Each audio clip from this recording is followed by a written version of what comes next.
Cooperation that represents the country that holds the presidency of the presiding officers of the conference. Dear Dima Al-Khatif, Director of the UN Office for South-South Cooperation, uh, who accompanies us online. Ladies and gentlemen, representatives of member states, colleagues from the UN and system and ECLAC, representatives of international organizations, academia, and other stakeholders in the cooperation for development. I would like to express my appreciation to the presidency of Chile and the vice presidencies of Costa Rica, Ecuador, El Salvador, Mexico, Peru, and the British Virgin Islands for organizing the second meeting of the presiding officers of the Regional Conference on South-South Cooperation in Latin America and the Caribbean. I would likewise wish to especially thank Chile for the leadership it has exercised in conducting the work of this regional conference, promoting political dialogue, the search for consensus, and the strengthening of cooperation among our countries in a particularly challenging international context. The program that brings us together today is ambitious and very timely. It will allow us to review the progress made in the implementation of the agreements adopted by the conference, to analyze the transformations that international cooperation for development is experiencing, that, as we well known, are very significant, and to guide ECLAC's technical work in the area of South-South and triangular cooperation to prepare for the next meeting of the conference and to strengthen coordination with other regional spaces, among them the Community of Latin American and Caribbean States, CELAC, which is today is presided by Uruguay. We are meeting at a time of profound transformation. So the international scene is going through a stage of growing geopolitical rivalry, armed conflicts, economic fragmentation, weakening of multilateral spaces for consultation, and growing competition between great powers. On top of this are the lingering consequences of recent crises, the worsening effects of climate change, increased disaster risks. We have just experienced an earthquake. And if there are representatives of Venezuela here, we would like to say that that has had a tremendous impact, those two consecutive earthquakes, the worsening the fiscal pressures faced by many countries and a slowdown in international cooperation for development. In recent years, we have observed how the international environment has changed very drastically. Cooperation for development faces significant challenges. Resources available are limited.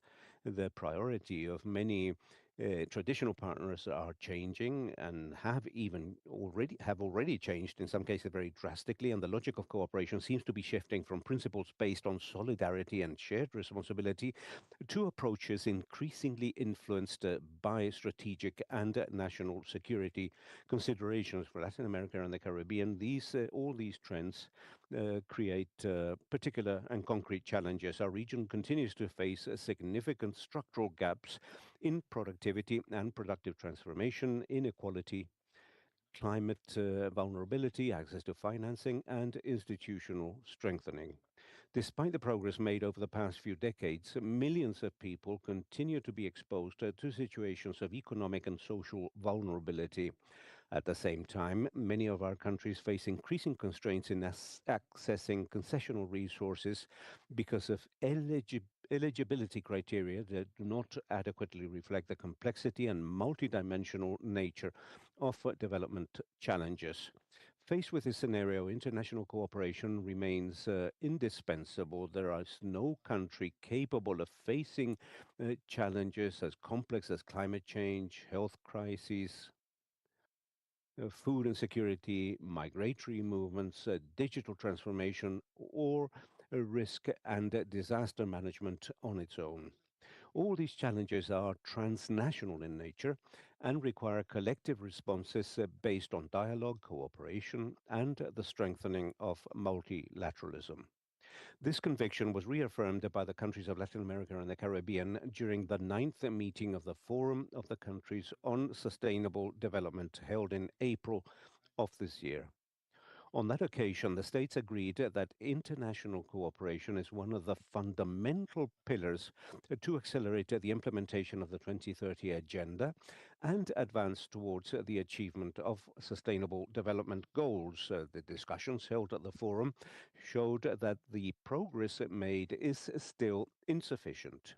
With only 4 years to go before the horizon set for the fulfillment of the 2030 Agenda, many goals show significant delays. And this means that we have to redouble efforts, strengthen international partnerships, and promote a more effective, inclusive, and results oriented cooperation mechanisms. The forum also emphasized that cooperation is much more than a transfer of financial resources. Cooperation mobilizes knowledge, strengthens institutional capacities, promotes innovation, facilitates mutual learning, and generates spaces for political trust. And I would like to emphasize the latter. In a world and in a region often so polarized, and I call this a sort of ECLAC type of magic, but it is not merely magic. Despite all our history of cooperation, we find that countries have differences, and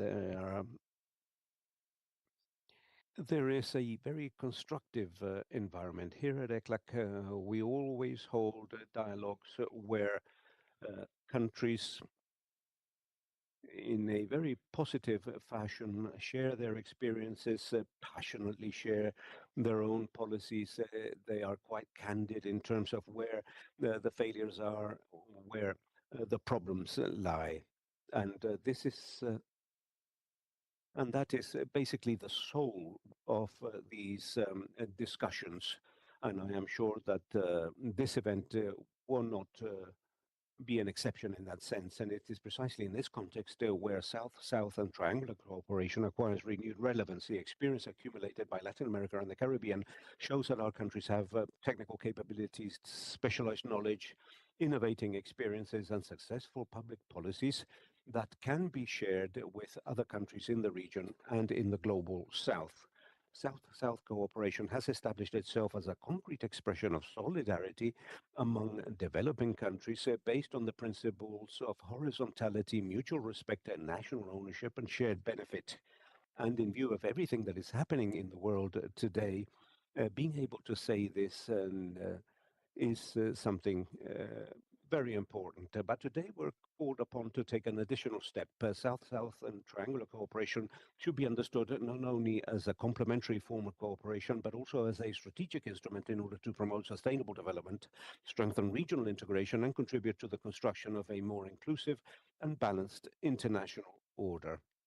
And very quickly, with regards to regional integration, I would like to say that as for MECLAC, and this is a discussion that is being held throughout the world in light of everything that is happening, new competitions, geopolitical rivalries, and so on, countries must diversify their alliances in all senses, political, economic, trade, and foreign direct investment alliances. And we must begin at home. And the first alliance that we should pay enormous attention to is an alliance between Latin American and Caribbean countries, which implies a regional cooperation.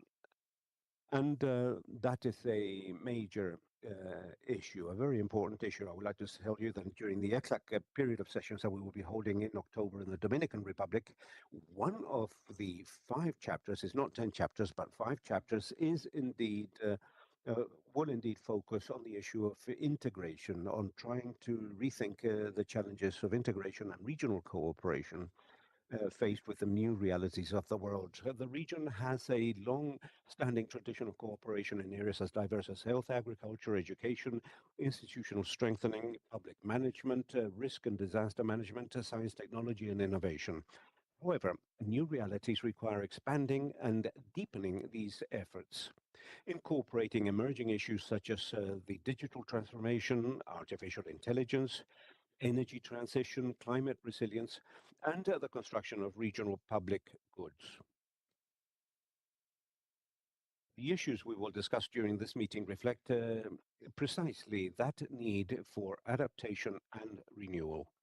First, we will analyze the role of South-to-South and triangular cooperation in a new global context. This discussion will allow us to reflect on the implications of the transformations that international cooperation is undergoing and on the opportunities that exist to strengthen the region's capacities in the new geopolitical environment. Secondly, we will address international cooperation in risk and disaster management. This is an area of enormous relevance for Latin America and the Caribbean, one of the regions most vulnerable to the effects of climate change. Wildfires, hurricanes, floods, droughts, earthquakes, and other extreme events have increasing impacts upon and enormous impacts upon our economies and societies. Strengthening cooperation for disaster prevention, preparedness, and response is not only a technical necessity, it is a strategic investment to protect lives, livelihoods, and development gains accumulated over decades. We will also have the opportunity to reflect on the civil commitment and on the importance of promoting multi-stakeholder approaches to international cooperation.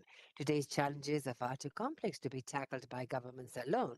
They require the involvement of international organizations, development banks, the private sector, academia, local governments, and civil society organizations. The 2030 Agenda reminds us that sustainable development will only be possible through strong, inclusive, and effective partnerships. Finally, we will discuss how to move ahead with a regional strategy for strengthening South-South and triangular cooperation. This discussion is particularly relevant at a time when the region needs to consolidate a common vision of the role that cooperation can play in mobilizing resources, building capacities, and accelerating the transformations needed to achieve more inclusive, productive, resilient, and sustainable development, as we say at ECLAC. So, dear delegates, the history of Latin America and the Caribbean shows that when our countries cooperate, share knowledge, and develop joint solutions, the region moves forward. Cooperation has been a key tool for building capacity, addressing crises, and expanding development opportunities for our societies. Today, against the backdrop of a more uncertain and fragmented international landscape, such cooperation is more necessary than ever. We must strengthen our collective capacities, deepen the exchange of experiences, forge new alliances, and reaffirm our commitments to multilateralism, solidarity, and sustainable development. I'm confident that today's discussions will contribute to the same and enable us to make progress in building a regional cooperation agenda that is increasingly robust, effective, and geared towards meeting the needs and aspirations of the people of Latin America and the Caribbean. And at the risk of being too reiterative, I think that the world has changed in its geopolitics. And before these conversations that you've had and that we've had at this forum for South-South cooperation, if it was important before, today it is imperative, absolutely necessary. I wish you a very productive meeting and would like to thank you once again for attending and for your commitment. Thank you very much. Muchas gracias. Thank you, Jose Manuel. And now I'm delighted to give the floor to Enrique Alfaro, Executive Director of the Chilean Agency for International Development Cooperation, the AGCID, in his capacity as chair of the presiding offices. Bueno, muchas gracias. Señor. Thank you very much, Mr. Jose Manuel Salazar, Executive Secretary of ECLAC, distinguished government authorities, and representatives of international and regional agencies, cooperation agency directors, and representatives of academia and the UN system within the framework of the organizations here, delegates of Latin America and the Caribbean. Good morning. On behalf of the government of Chile and the Chilean Agency for Cooperation for Development, I cordially welcome you to Santiago and deeply express my gratitude for your attendance at the second meeting of presiding officers of the Regional Conference on South-South Cooperation, Latin America and the Caribbean. Special recognition of the Economic Commission for Latin America and the Caribbean, ECLAC, for continued commitment to the strengthening of regional cooperation and the support given to this conference since its creation. Likewise, I thank each member country of the steering presiding officers and all agencies accompanying us today, reaffirming with your presence the relevance that our region assigns to cooperation for sustainable development. Chile takes on with responsibility and conviction the chair of these presiding officers, and we do so aware that we're living through a particularly complex moment for international cooperation and for multilateralism. And also, we do so convinced that precisely at times of uncertainty is when cooperation among our countries take on an even greater importance. We meeting in a global context marked by deep transformations, the persistence of international conflict, geopolitical tensions, the economic slowdown, the increase in inequality, each time of visible impact of climate change and challenges associated to the technological revolution and AI, as well as the reduction of resources for development. All of this requires of new answers and collective decisions. Throughout recent decades, our countries have shown that they can share innovative solutions in areas as diverse as social protection, public health, education, agriculture that is sustainable, digital transformation, gender, environmental management, and institutional strengthening.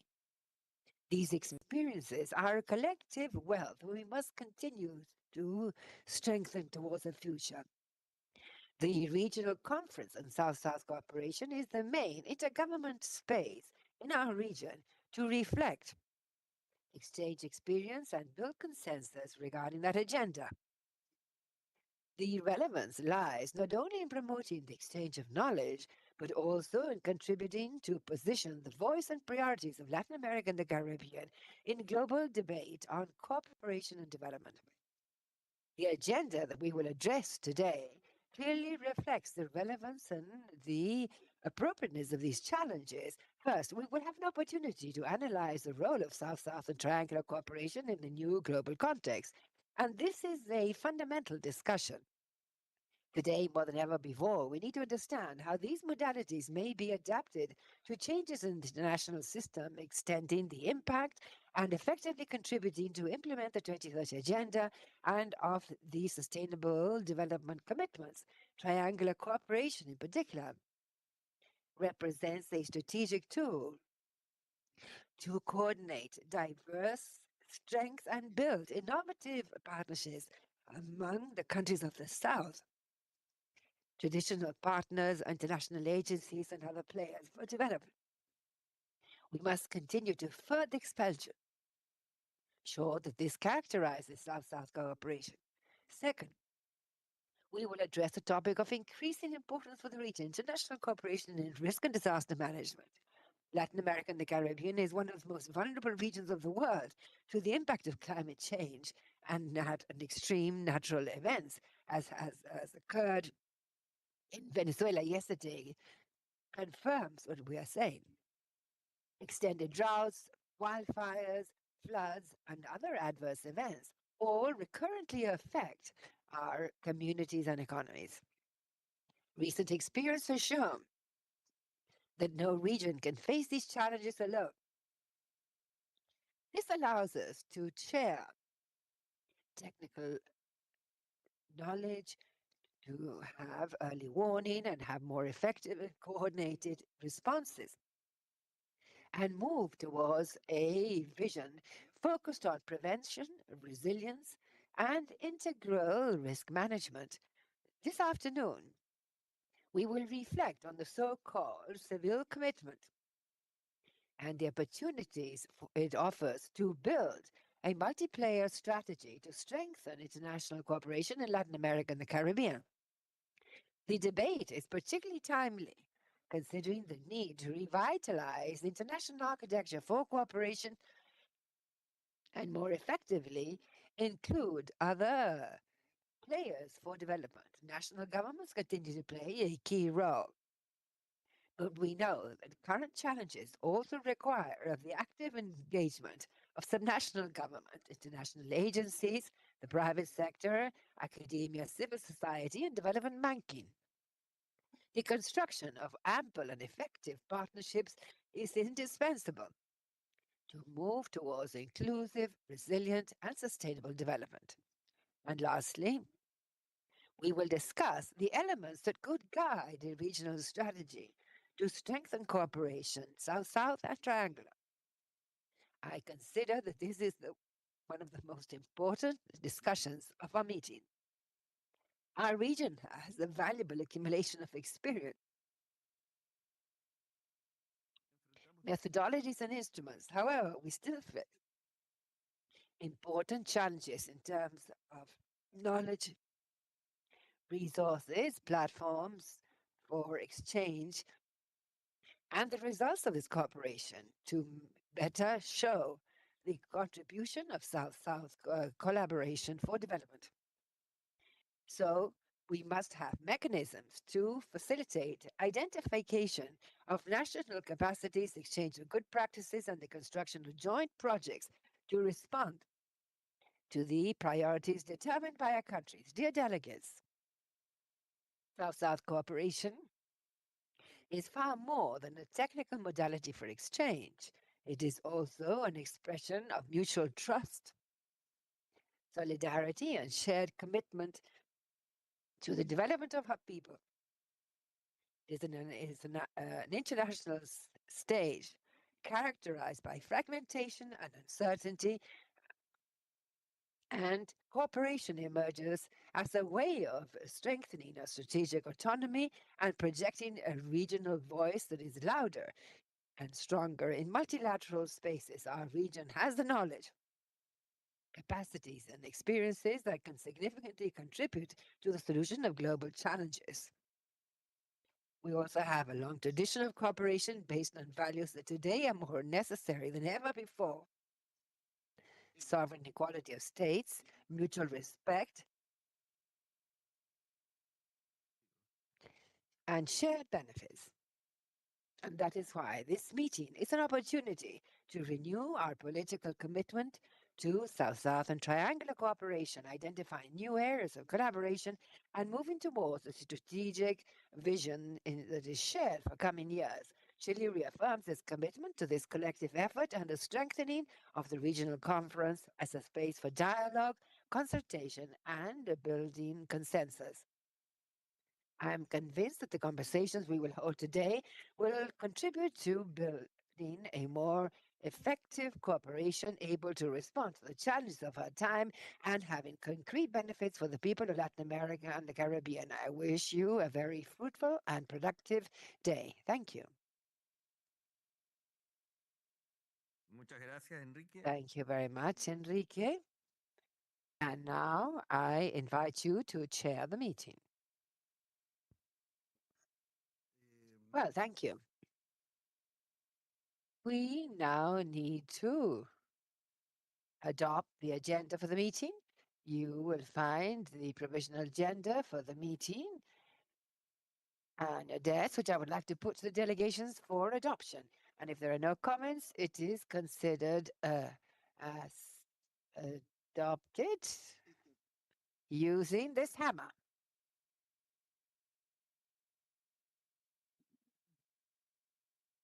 A continuación, And so now,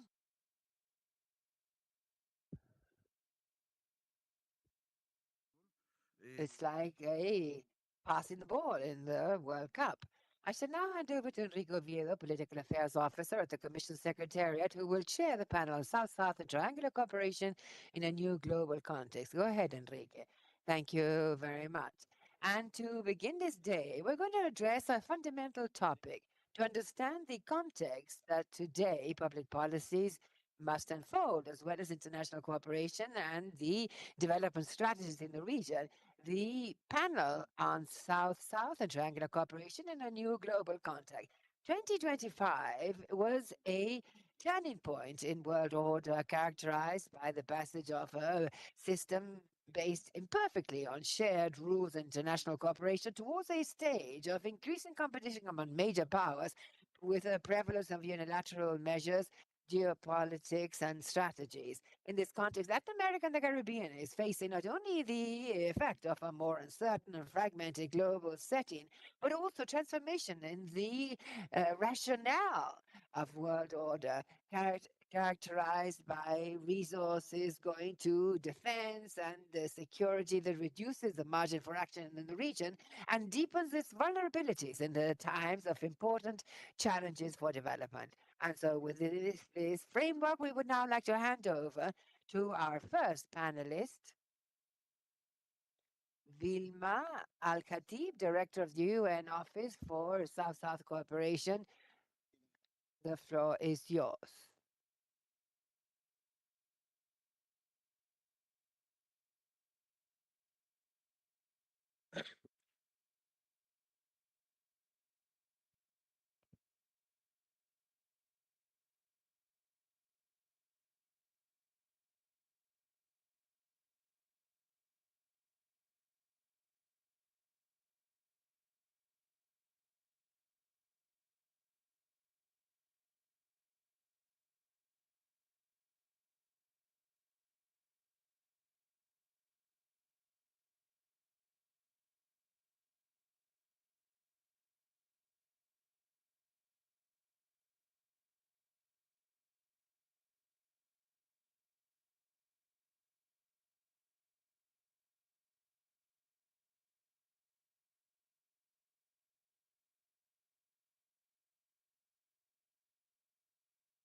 Hello. Can you hear me? Yes. Sorry for that delay. I think took a while to unmute. Excellencies and Mr. Zalazar, Mr. Reddy, Excellencies and distinguished guests, it's such a pleasure to be with you today and to address the second meeting of the presiding officers of the Regional Conference on South-South and Triangle Cooperation in Latin America and the Caribbean, and to reflect on South-South and Triangle Cooperation in a new global context. The Regional Conference on South-South Cooperation in Latin America and the Caribbean has become an increasingly important regional platform. But allow me first of all to convey our solidarity with the people of Venezuela that's going through severe challenges caused by the biggest earthquake it has seen in even a century. This forms part of the global and the regional context today. Disasters hit countries at any time, and governments struggle to respond to new urgencies alongside the long-standing development challenges.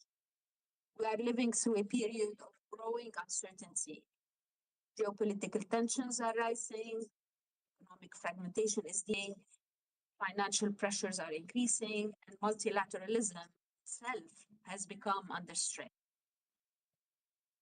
Since the last session of the regional conference in June last year, we have seen disruptions that, among others, doubled the oil loss we experienced in the 1950s and created a supply shortfall larger than the 1973 and 1979 oil crisis combined.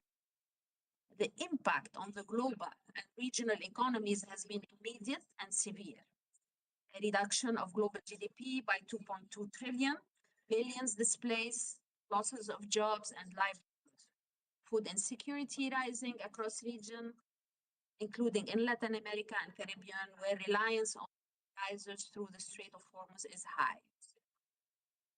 I would invite you to join the online dialogue on the peace and development texts that we are hosting on our website to try to mobilize action and dialogue around these issues. The Sustainable Development Report of 2026, released just 2 days ago, also paints a sobering picture. No region is on track to achieve the SDGs by 2030. Only 16% of targets are on track, while most are stalled or regressed. The 2026 ECLAC report on SDG implementation in the region notes that disruptions have intensified existing risks and created new obstacles to sustainable development. This, unfortunately, is the new global context. Experts tell us that the full impact of unfolding crisis is not realized yet. We will see more as the ripple effects cascade across industries and economies. Experts also tell us that contemporary conflict has reversed decades of progress. UNDP projects that more than 30 million people will be pushed to poverty. This has also permanently altered the global economy as well as the global order. All of this calls us for action that is more strategic and for collective action that is truly transformative. And we have something to lean on, Southern solidarity, that emerged from similar tectonic shifts. Latin America and the Caribbean hold a special place in the history of South-South cooperation. This is where the Buenos Aires Action Plan was adopted in 1978 and reaffirmed through the BAPA Plus 40. It is also where the principles that continue to guide South-South cooperation took root: solidarity, respect for sovereignty, self-reliance, mutual benefit, and cooperation among equals. These principles matter now more than ever. Yet there are also reasons for optimism. One finding stands out. Countries remain deeply committed to the principles of the United Nations Charter. And Latin America and the Caribbean lead the 2026 UN-based Multilateralism Index, which measures adherence to those principles. Barbados ranks first, followed by Antigua and Barbuda, Uruguay, Trinidad and Tobago, Jamaica, Chile, Brazil, and Mexico. These are also countries that have been long champions South-South and Triangle cooperation. Also important to note that a recent UNDP report that underlined how democracies in the region are under pressure and their future will depend on society's capacities to transform these pressures into positive outcomes. An important angle to consider as countries strive to advance and accelerate their development trajectories. And as we reflect on the priorities for the region, a key one would be to elevate the region's experience as evidence that solidarity and multilateralism continue to deliver results. Regional cooperation can help countries navigate and withstand global uncertainty.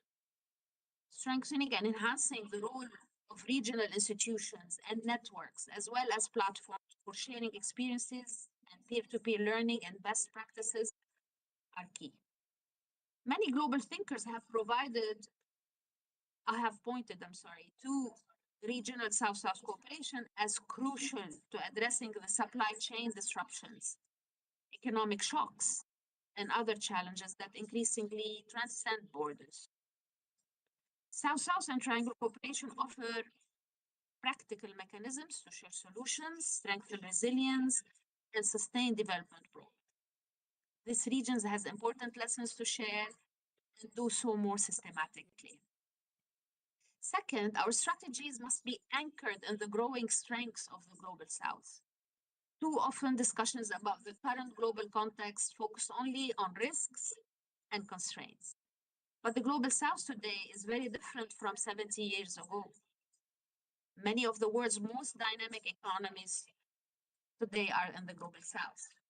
And countries across Latin America and the Caribbean are increasingly contributing expertise, technology, innovation, and development solutions. Examples like Brazil, Mexico, Uruguay, Chile, and Colombia, among others, have emerged as important development partners. And through cooperation programs and trust funds, they are helping other countries to address common challenges. And we must do more to connect these strengths with countries that need them. We at the UNOSSC, we are launching the Global Alliance for South-South and Triangle Cooperation this September on the UN Day for South-South Cooperation. And this alliance expands the reach of countries to support from across the UN system and beyond to potential partnerships and catalytic and innovative financing, as well as to southern solutions, expertise, and resources. You are all invited to join and be member of this alliance in due time when we launch it. And through this alliance, we are strengthening our mandated role as a global convener, but also as a knowledge and innovation hub.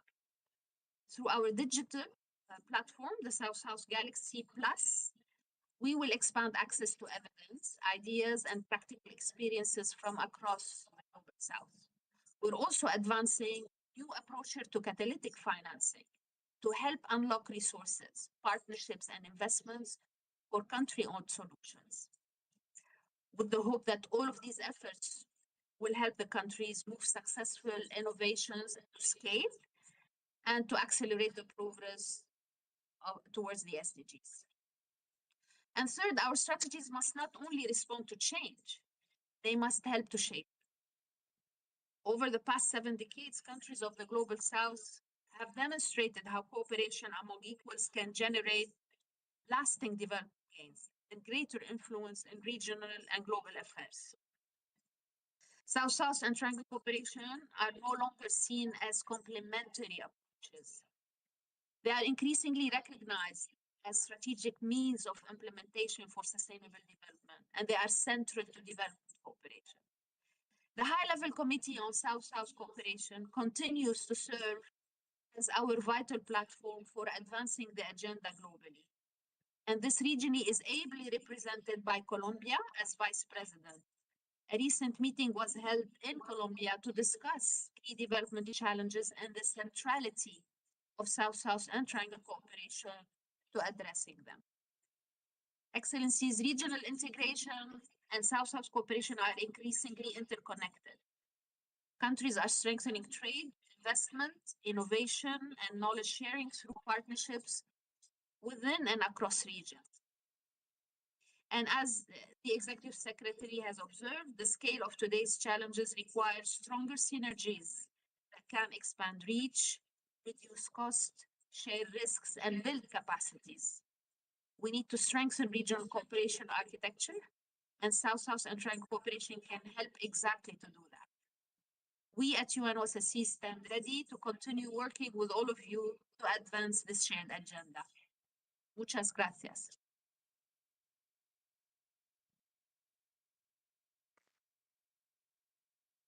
Muchas gracias, Dima Al-Khatib, directora de la Oficina de Naciones Unidas para la Cooperación Sur-Sur, por compartir la perspectiva de su institución con nosotros.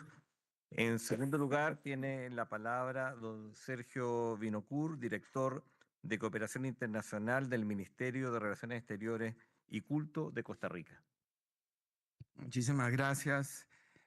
Muy buenos días a todos. Primero que todo, quisiera agradecer a don José Manuel Salazar Sirinac, secretario ejecutivo de la CEPAL, igualmente a our dear friend Enrique Orfabridge, who is the Executive Director of the Chilean Agency for International Cooperation for Development, in that capacity, and also as chair of the presiding officers of this conference.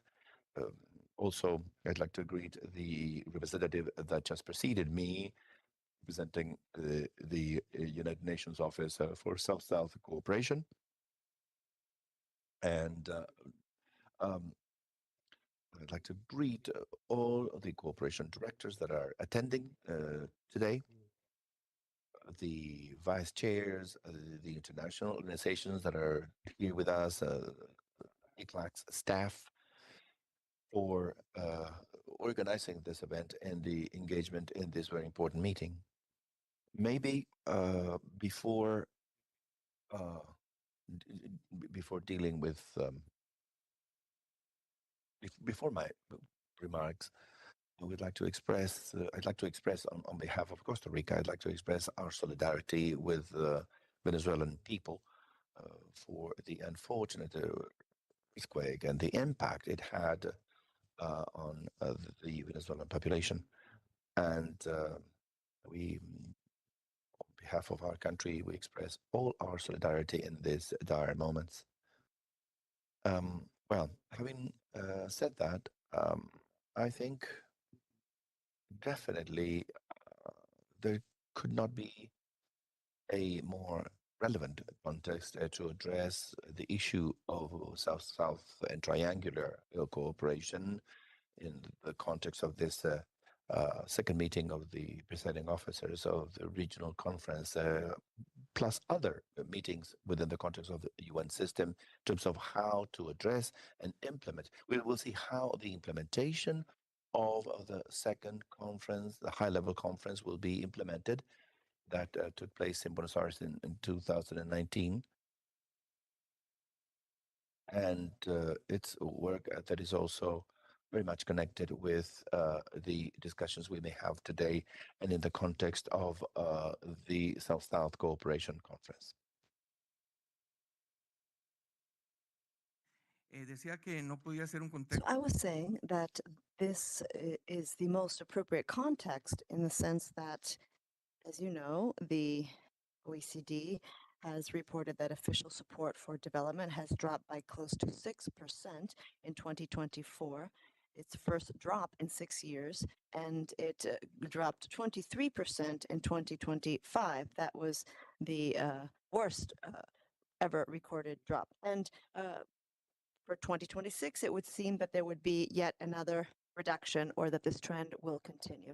Now, given this situation of scarce resources, the question we have to ask ourselves is inevitable.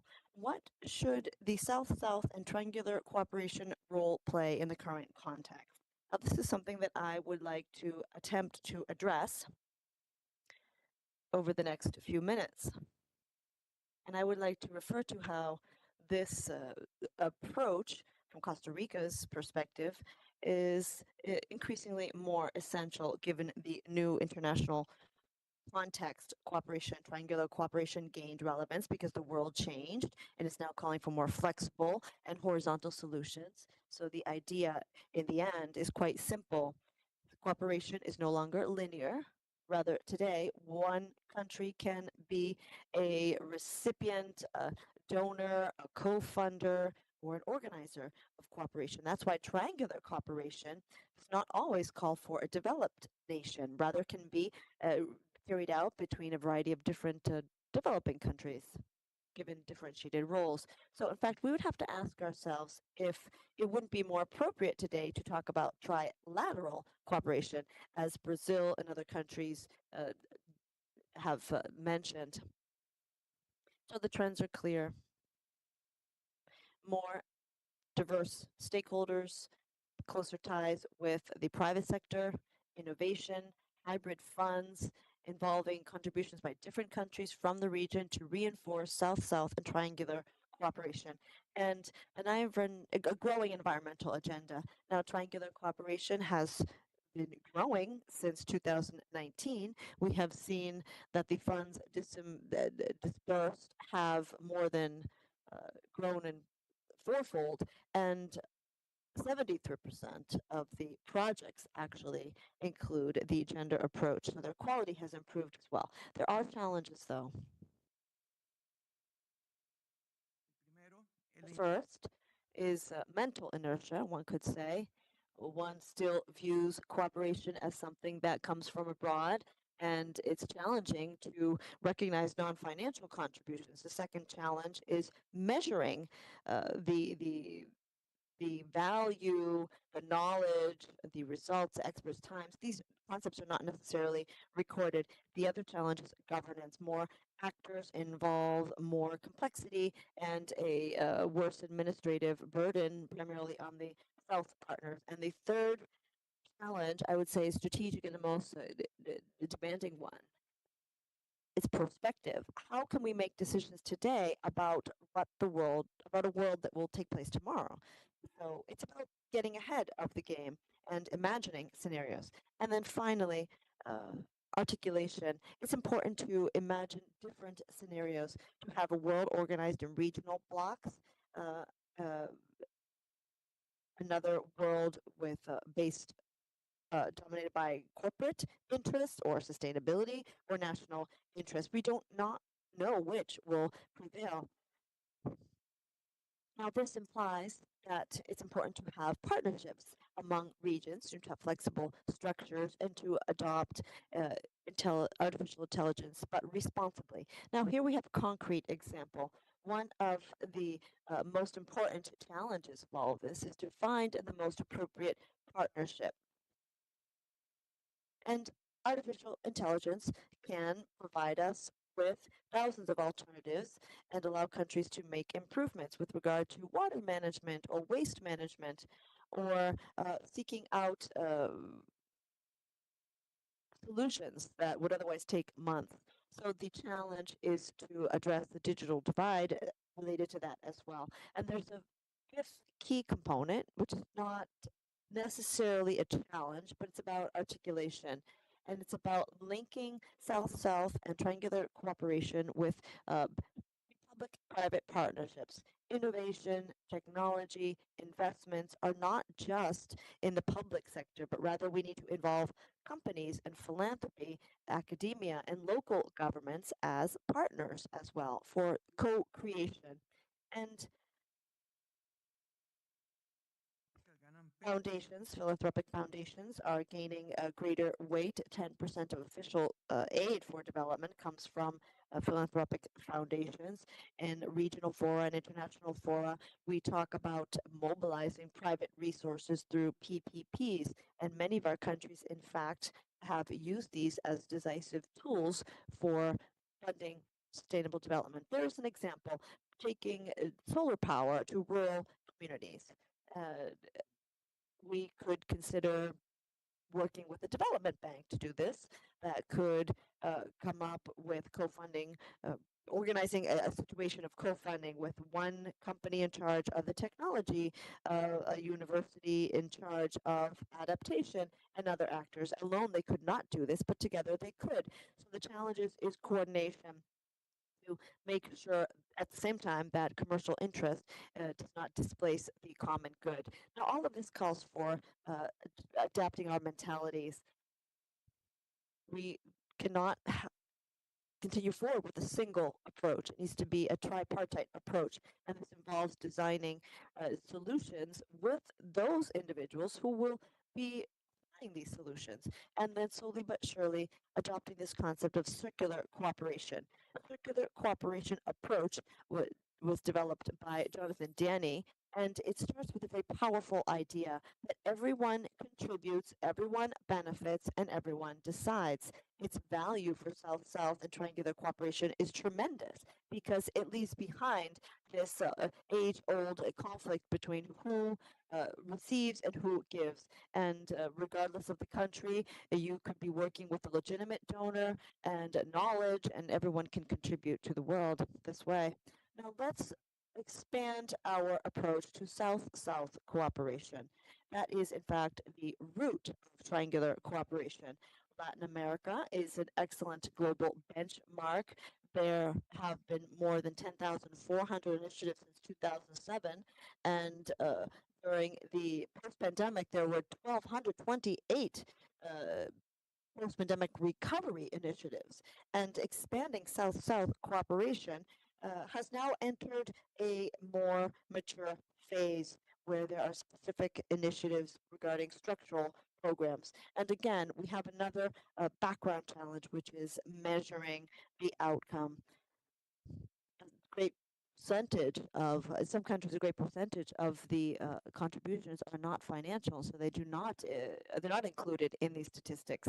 Allow me to conclude with some suggestions or proposals that we could address today during our discussions. These could reinforce our South-South and regional cooperation. For example, it would be interesting to share the experiences of existing funds in our country, in our region rather, so that the Latin American countries that have created national or binational accounts could share their experiences with the rest of the countries in the region. How have they set these up? How do these funds work? What are the cost benefit analysis outcomes and the impact, so we all together can assess these opportunities for better results for South-South and triangular cooperation. For example, there's another proposition would be to create a regional repository of good practices with support by ECLAC to scale up successful initiatives. Moreover, it would be interesting to reinforce our measurement systems to determine the value of the non-financial contributions, to be able to showcase the true scope of what we do. A fourth suggestion would be to open up these opportunities to new partners, such as the corporate sector, philanthropy, academia, regional development banks, civil society, but with clear rules. Also, having interregional bridges with the Asian Pacific region or Africa, or we could request that ECLAC work with us to come up with a digital platform inventory of successful experiences and work with AI to better leverage South-South and triangular cooperation. And again, to institutionalize learning and forward thinking, to apply, so that we can be a few steps ahead of the risks and document and assess what we are doing. And so in the end, the true challenge is not just about expanding these initiatives, but to have a more open, oral, and adaptable cooperation structure to face the world that we are living in today. Thank you. Sergio, Thank you, Sergio. Now allow me to give the floor to William Diaz, the Director General of International Cooperation of the Ministry of Foreign Trade and Foreign Investment of Cuba. Thank you, Enrique.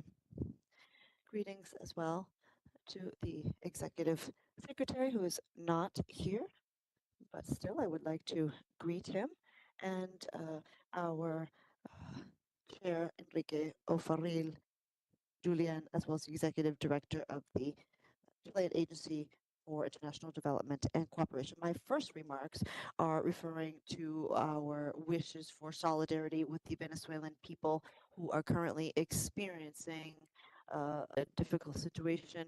We have just heard that we know that the Cuban medical brigades have been helping out since the early moments, and we know that international cooperation can support, can help us do away with the great disparity between the North and the South, and to combat hunger, disease, poverty, and other scourges that affect humanity. It's not enough to have political will. If we had better political will, the world today would be better for all. Now, if there were respect for the SDGs, today we wouldn't have this imbalance with regard to attaining the targets set by the UN, approving the 2030 agenda or adopting the 2030 agenda. Well, we have seen the certain results with regard to this. This is a significant framework for fostering development of the southern countries, although it is quite ambitious, and it cannot be met with new predictable resources for developing countries in favorable situations. In addition to capacity building, technology transfer, it's also quite relevant to mention the South-South and triangular cooperation and contributions, and how these could support implementation for initiatives. South-South cooperation is essential, and it should grow, given the inability of the industrial world to meet its official development commitments. We cannot have sustainable development without appropriate funding. nor effective funding without solid international cooperation. We need an international financial architecture that is more transparent and fair, and that recognizes the specificities of the middle income countries and their efforts for change. The world has gone from an imperfect model, but marked by international commitment and trust in the multilateral solution for conflict. We've transitioned towards a different world marked by imposition of certain powers, coercive unilateral measures, and other aspects. So financial flows earmarked for official development support are conditioned and focused on priorities that are increasingly further away from the development problems we face, leaving behind the traditional cooperation and solidarity commitments. South-South cooperation is framed within the decolonization concept, and its proposals for a new economic international world order date back to the 70s. It was during that stage that the first the early beginnings of South-South cooperation came about. It was its own unique differentiated way to address different types of cooperation. South-South cooperation for the first time was strategically addressed at the UN conference on technical cooperation among developing nations, held in 1978 under the auspices of the resolution 5837 of the General Assembly, where they adopted the program of action of Buenos Aires mentioned herein that defines the objectives of technical cooperation for developing countries. However, in the Cuban case, the first horizontal cooperation measures date back to 1963, with the provision of the first medical mission to Algeria, despite the fact that in 1960 a small medical mission had already provided collaboration in Chile when it was hit by an earthquake. Cuba, in its cooperation practice, both at a bilateral and multilateral levels, acts upon the request of interested countries without imposing any type of condition, with full respect for sovereignty, national laws, culture, religion, and the self-determination of states. It rejects those practices as a political instrument to get involved in the internal affairs of states. For Cuba, international cooperation means solidarity, and this is inherent to the principles in our constitution and becomes an essential component of its foreign policy. The participation of its professionals and technicians in cooperation actions with other nations is upheld by these principles. Cuba puts at the availability of other countries the talent, generosity, values, humane and solidarity, the modesty and the sacrifice of the Cuban people, despite the material conditions that we face, and despite the illegal and cruel policy of war and of economic persecution by the government of the U.S. against our country, upheld in an uninterrupted fashion for more than 60 years, and that now means an even worse blockade and the imposition of a brutal energy embargo with tremendous consequences for our population. As from the triumph of the revolution and to date, we have provided our solidarity to many countries that have required it, even if we didn't have diplomatic relations. Since then, Cuba has cooperated with more than 170 countries. In this cooperation, that has involved more than 1.4 million professionals. More than 50% have been doctors, and this includes the training of students in our country. More than 83,000 foreign students have been trained in Cuba from 163 different countries. These results show or evidence the cooperation in the health sector. And we have the medical contingent Henry Reeve, which has provided more than 1 million healthcare in different countries, and have benefited more than 1.5 billion people with many vaccines and many surgeries and more than 3 million births. The actions of health professionals have saved the lives of more than 6 million people. I cannot tell you the results of other South-South cooperation in the field of education, sports, food and nutritional security, or risk management. We are aware of the tremendous pressures that the U.S. Exercises upon many of the governments in our region, where our cooperation has been present in the field of healthcare. Some populations, low-income populations in some areas of the world, have been deprived of have the only medical care that they received as has been the result of Cuban international cooperation. Despite that, Cuba will continue to live up to its international cooperation commitments. Despite these problems, South-South cooperation is fundamental and has to be greater faced with the inability of the world to comply with international cooperation for development. We agree with the document that has been presented. We share its contents because it contains elements that require our profound analysis aimed at necessary decision making. Thank you very much. Muchas gracias. Thank you. We now offer the floor to Carlos Hernandez, Director of International Cooperation of the Ministry of Foreign Affairs of the Dominican Republic. Thank you. Moderator, I would like to begin by expressing the solidarity of the Dominican people to the Venezuelan people because of the catastrophe that they suffered yesterday, and to reiterate the information provided by our president in terms of the willingness of several rescue teams to join the operations there. I would like to express our gratitude to ECLAC and to these presiding officers for this dialogue in such a timely moment for international cooperation, and also highlight and acknowledge the adequacy of the document that has been worked on by the presidency, because it provides us with a diagnosis that we are fully in agreement with. However, we believe that this new context also invites us to ask a different question. Perhaps the debate is no longer not only means asking how to strengthen South-South cooperation, but rather the role that has to be played within the new international architecture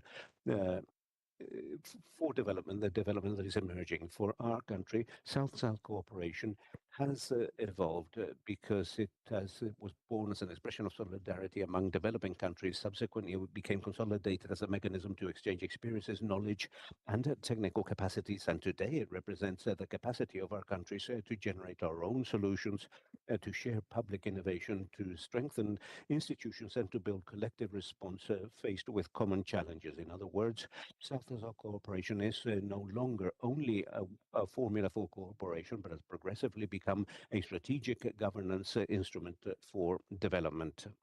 And this acquires a special importance when we observe that the main challenges of our era are, in essence, global public goods, climatic stability, food security, public health, resilience vis-a-vis disasters. The digital transformation and the protection of oceans goes beyond national frontiers.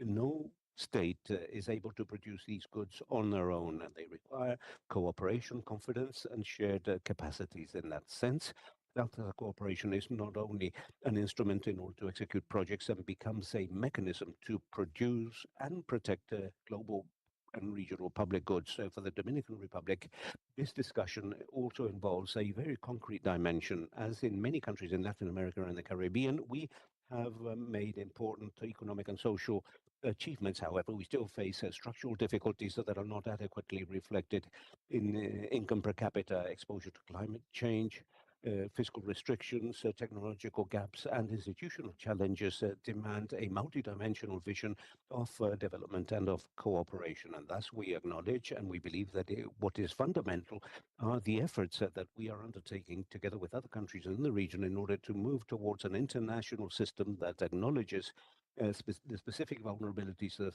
middle-income countries, and that reduce access to cooperation, especially when we're only just beginning to face structural challenges that can prevent the consolidation of the achievement that has been made. South-South cooperation does not substitute traditional cooperation. It supplements it, enriches it, and contributes to the creation of an international system that is much more balanced and representative. At a national level, as from the Dominican Republic, we have strengthened our institutional architecture. very recently with some modifications that have enabled a better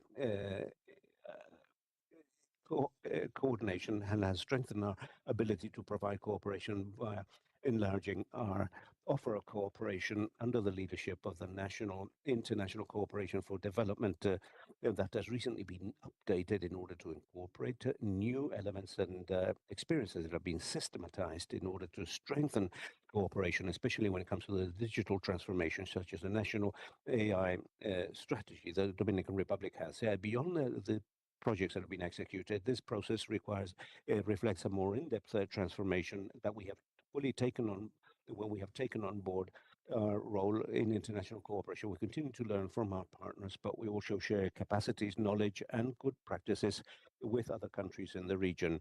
Looking ahead, the challenge is not only to mobilize more resources, but rather to build a cooperation that is much more strategic in nature, a cooperation that strengthens institutions, that accelerates innovation, that promotes a digital transformation, that promotes triangular and decentralized cooperation, and contributes to the generation of resilience in the face of risks that are increasingly complex.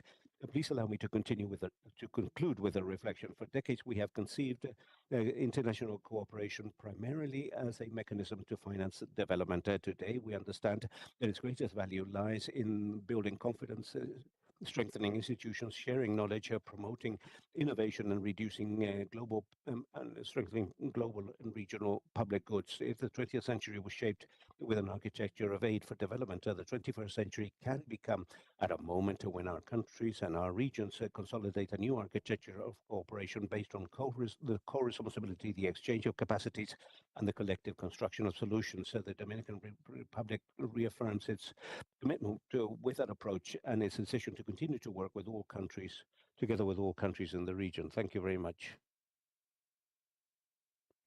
Thank you, Carlos.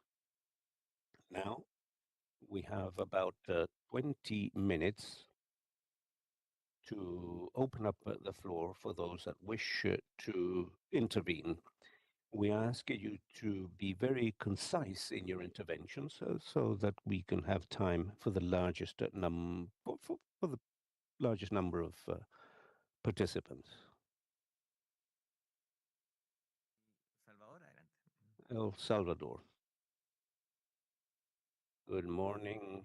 We thank ECLAC for welcoming us and the Chilean Cooperation Agency as chair of this forum.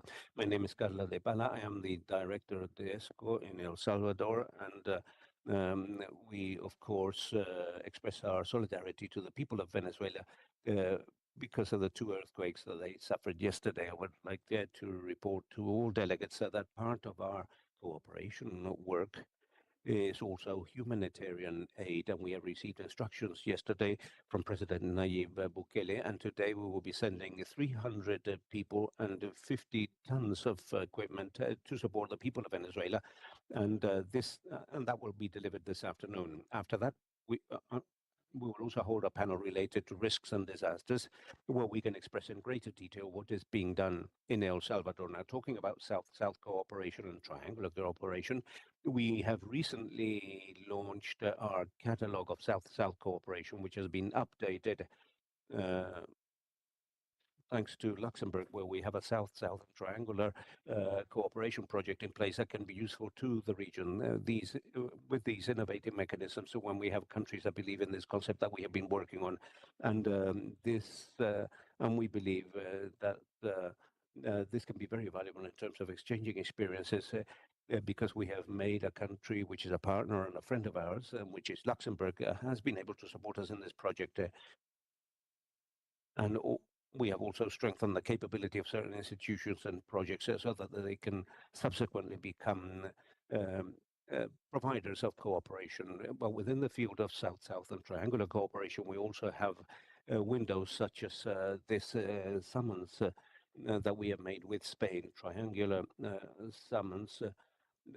Portugal has also worked on this via SEGIB, and the importance of this is that multi-stakeholder allies can come on board. Those that have spoken previously have already referred to the private sector and even to civil society organizations. Last week, when we presented the catalogue, civil society organizations were telling us, well, look, we feel that we can also support this catalogue of good practices that you provide to countries with which you have relations via South-South cooperation. We express our willingness, as always, as a country, as El Salvador, and we reiterate our support for the chair and also to ECLAC so that we can continue to promote South-South and triangular cooperation so that it may become a mechanism that will enable us to promote what we're doing in the region, in every space, via risk and disaster management, via the search for economic reactivation, and via social actions whereby we seek the social welfare of our population. And again, we would like to thank all the delegates that are present here. I know that we will have time to talk about what all of us are doing with regards South-South cooperation. Thank you.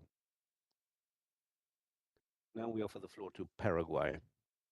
Thank you, Secretary. Paraguay coincides with the fact that the international context, the present international context, poses significant challenges for Latin American and Caribbean countries. The reconfiguration of international cooperation priorities demands a profound reflection about available tools in order to support the development of our countries. Within the scenario, South-South and triangular cooperation acquires a renewed importance, and not only as mechanisms for technical exchanges, but also as spaces for the construction of solutions adopted and adapted to the realities and needs of developing countries.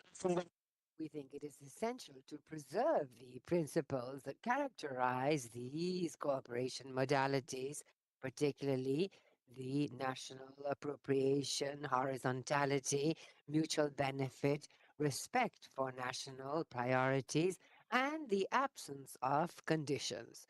Likewise, we consider that triangular cooperation may play a relevant role in the mobilization of knowledge, resources, and additional capacities, always on the basis of agendas determined by the countries of the region themselves.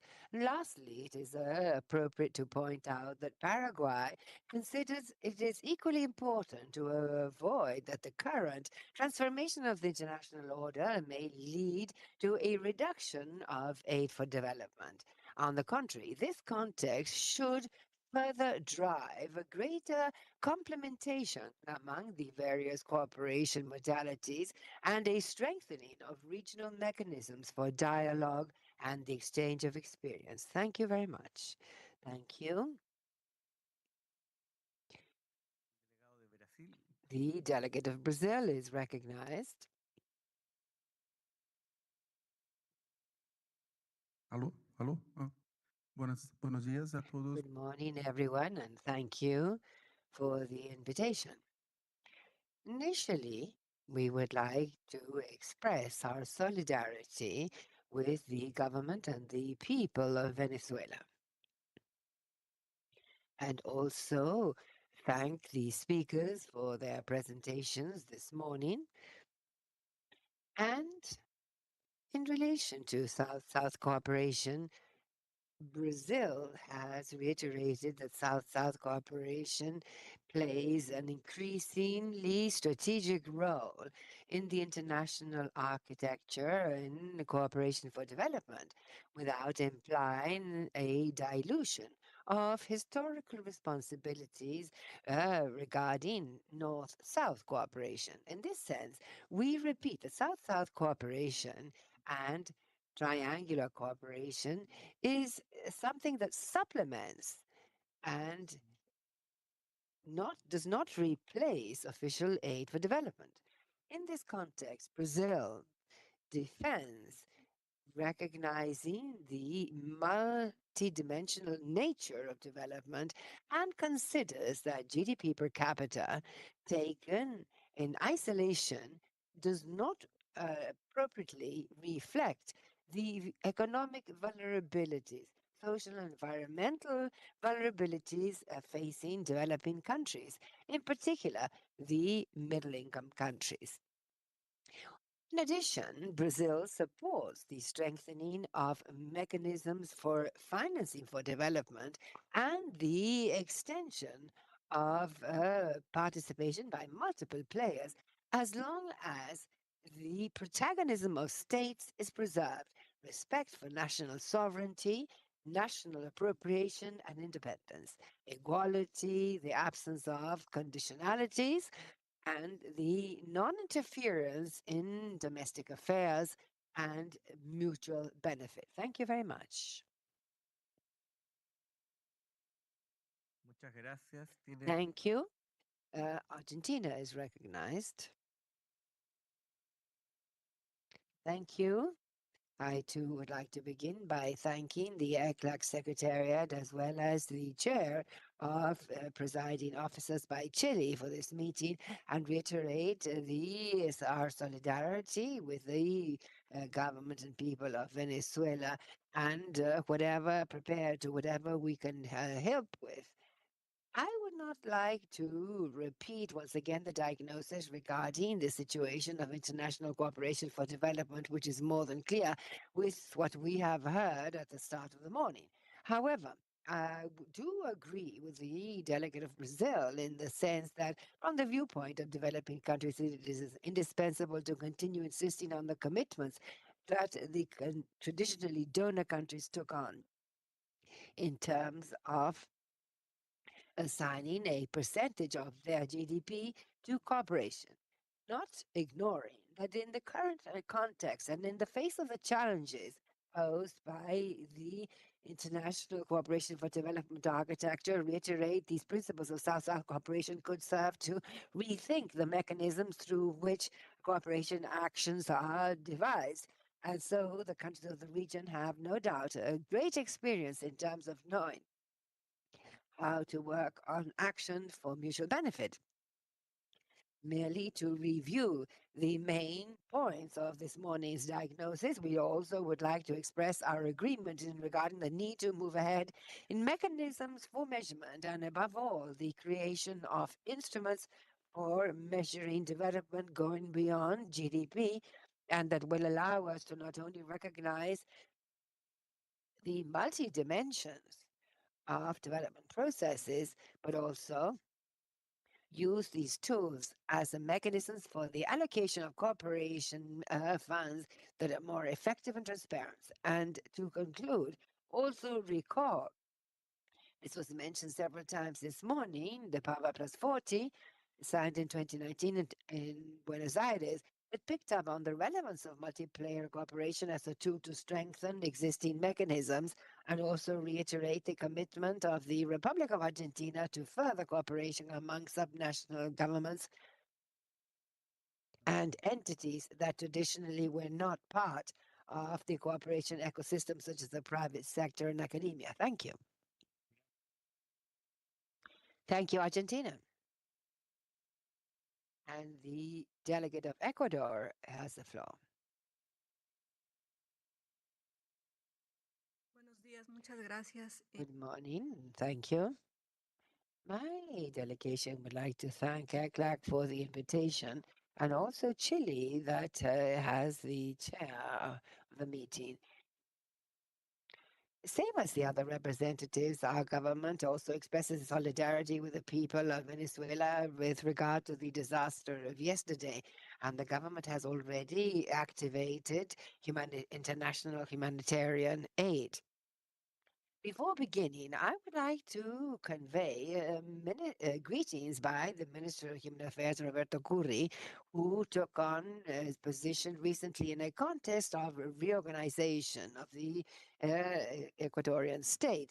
In Ecuador, we reaffirm that international cooperation is undoubtedly a strategic tool to accompany national development priorities, strengthen institutional capacities, and promoting effective strategy with our regional international partners. Likewise, what I would like to express on behalf of the government of Ecuador our gratefulness to the Economic Commission for Latin America and the Caribbean, ECLAC, the Executive Secretary, Jose Manuel Salazar, as well as the chair of the presiding office for the organization of this second meeting of presiding officers of the Regional Conference on South-South Cooperation in Latin America and the Caribbean. I would like to take this occasion to greet the delegations in the room and reiterate the commitment of Ecuador as Vice Chair with this regional space for dialogue, reflection, and the exchange of experience in terms of international cooperation for development. For Ecuador, this conference is strategically important. Latin America and the Caribbean are going through a moment of deep change and challenges that invite us to rethink the role of international cooperation for development of our countries.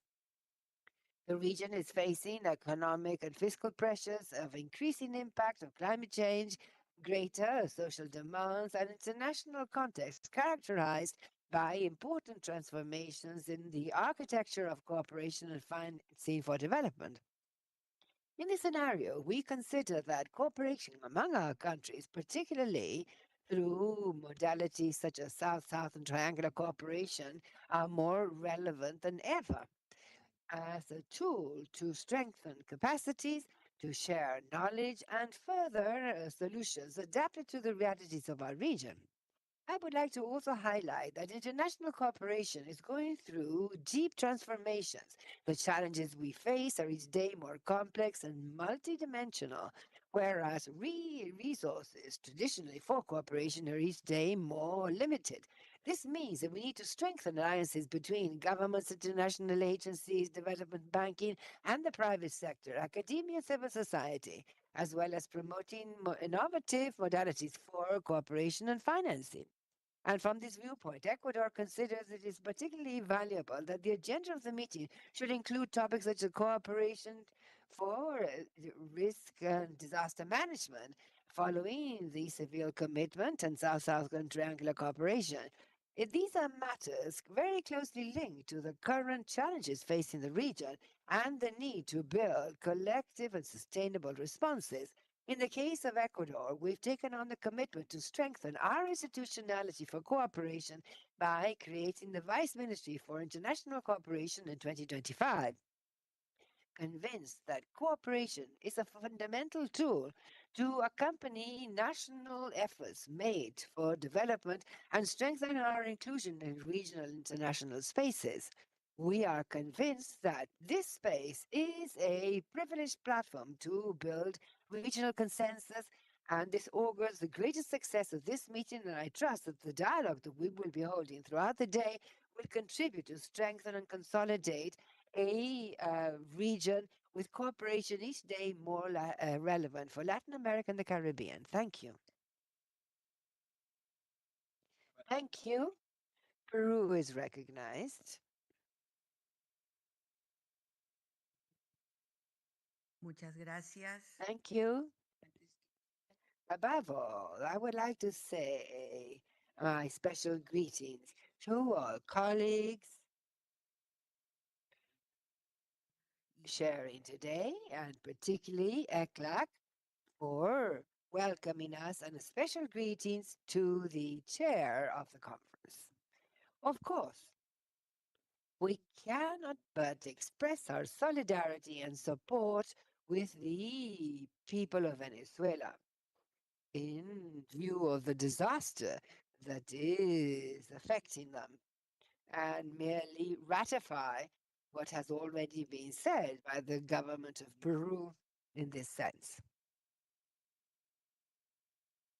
We also would like to emphasize and especially thank you for the study made available by the chair on rethinking South-South and triangular cooperation in uncertain times. It is a very complete study, and we will refer to certain aspects. However, subsequently, we will most likely continue with our special comments,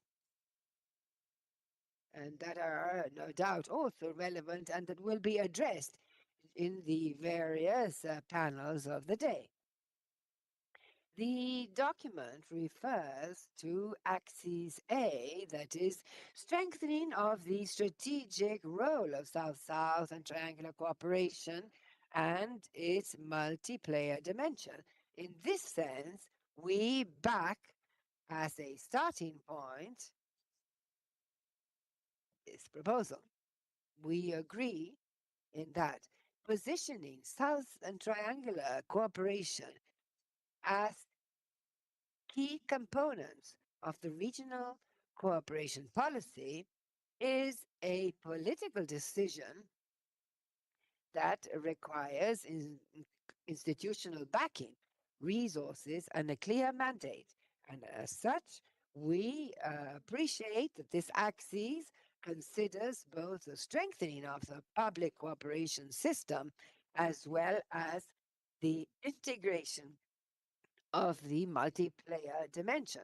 Regarding that multiplayer dimension, we share its strategic relevance.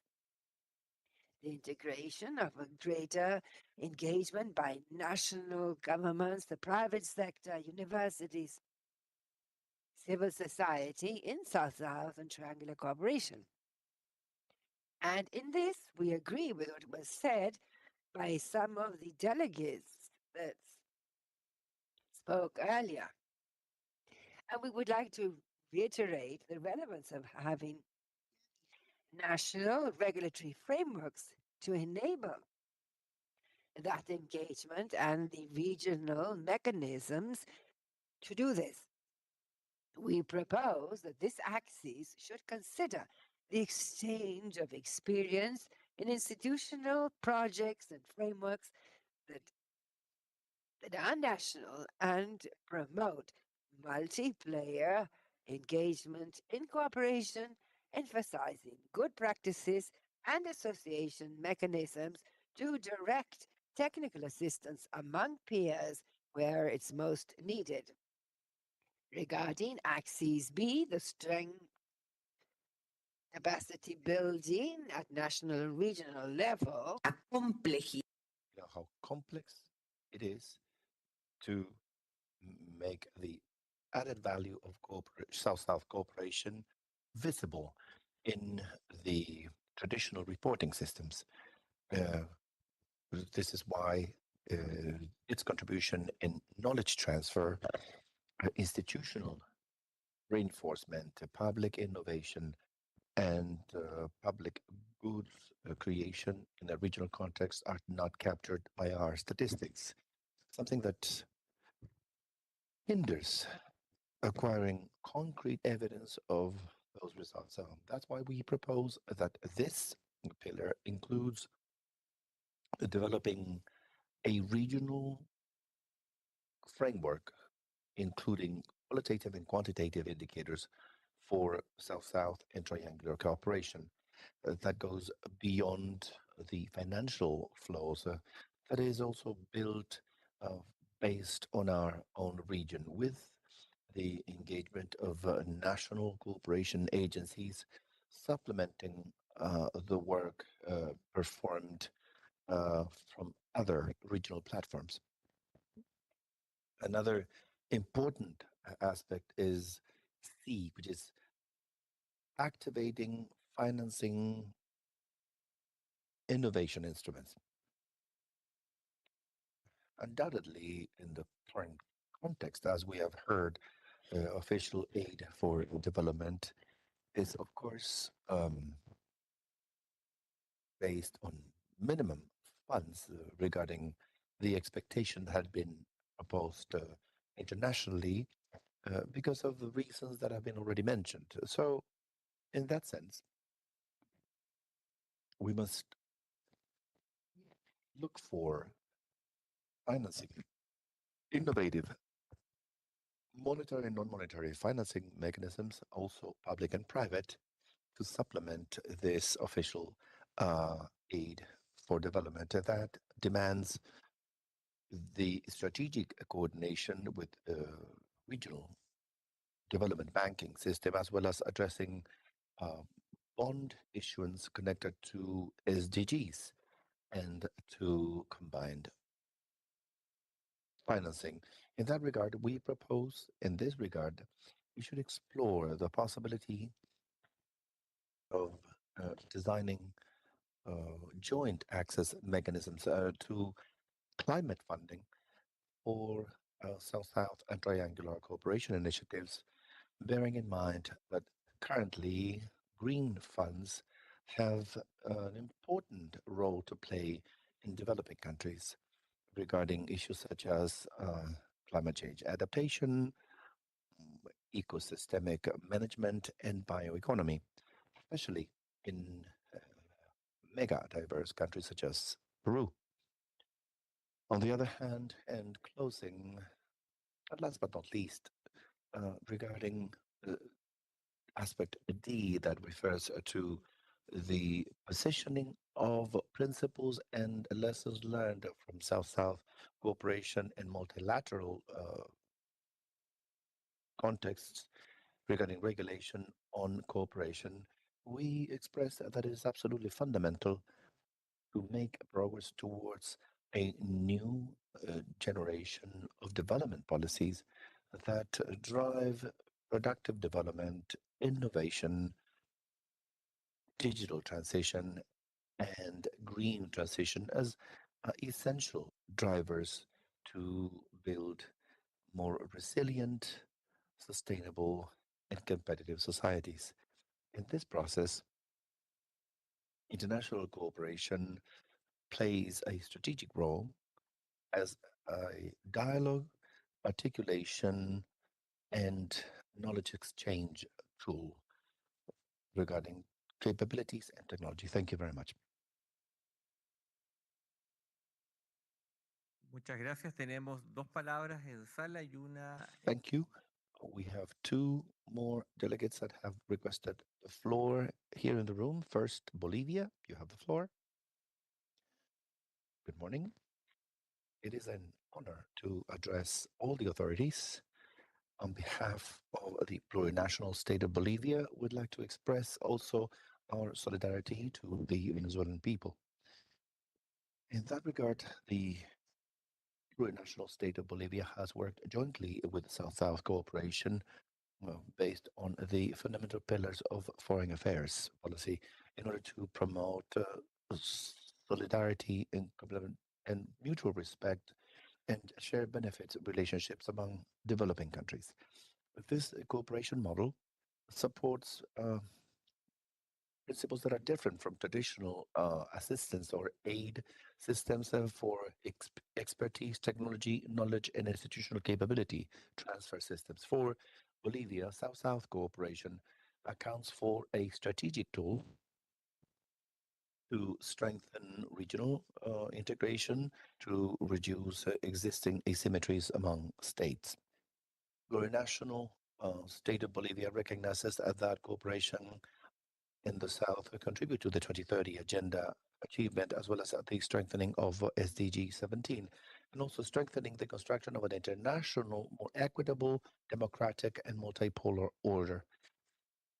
The Bolivian experience shows that best practice exchange and horizontal dialogue is important among countries that face similar challenges that allow to create innovative solutions and adapt them to local realities, respecting cultural diversity and ancient knowledge of our peoples. Thank you very much.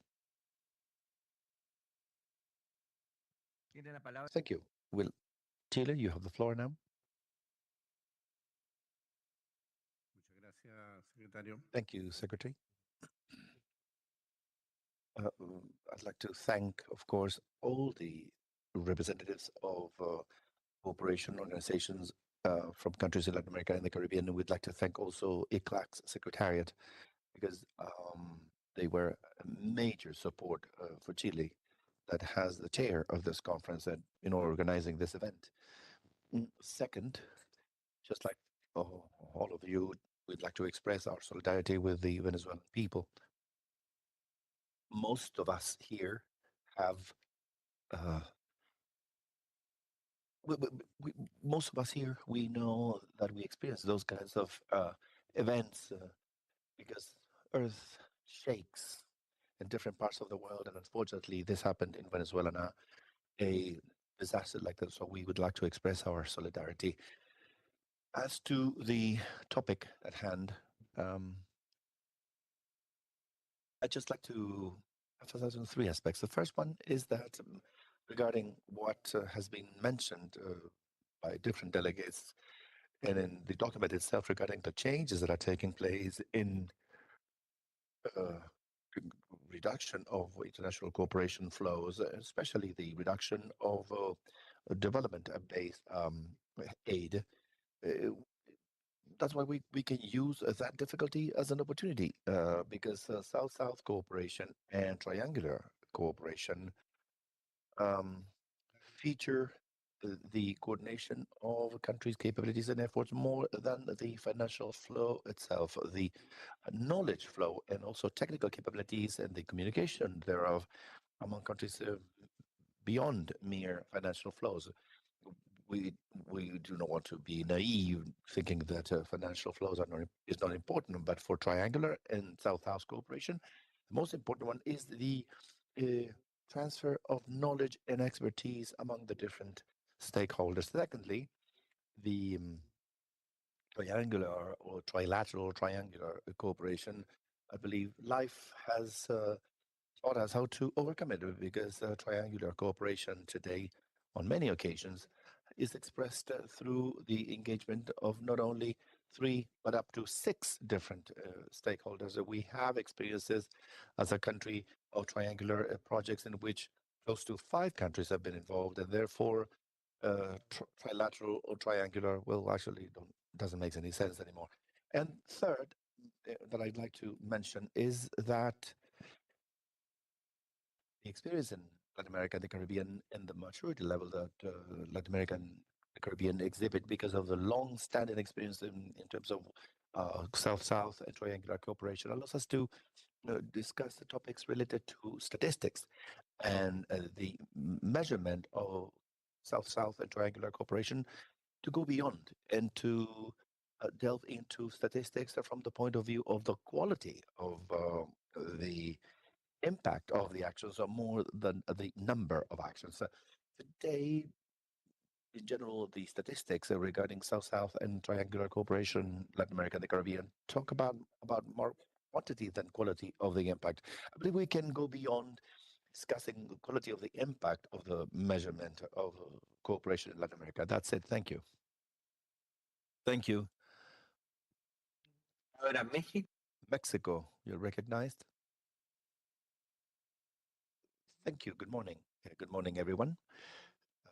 Dear colleagues, I also meet with most of you in other areas of dialogue, cooperation, and of course, Dr. Salazar, thank you for this venue.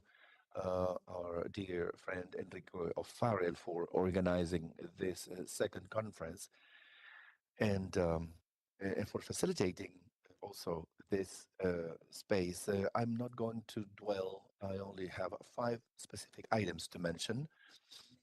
First and foremost, I'd like to thank for the document of this course. I believe it is a very rich document that we have.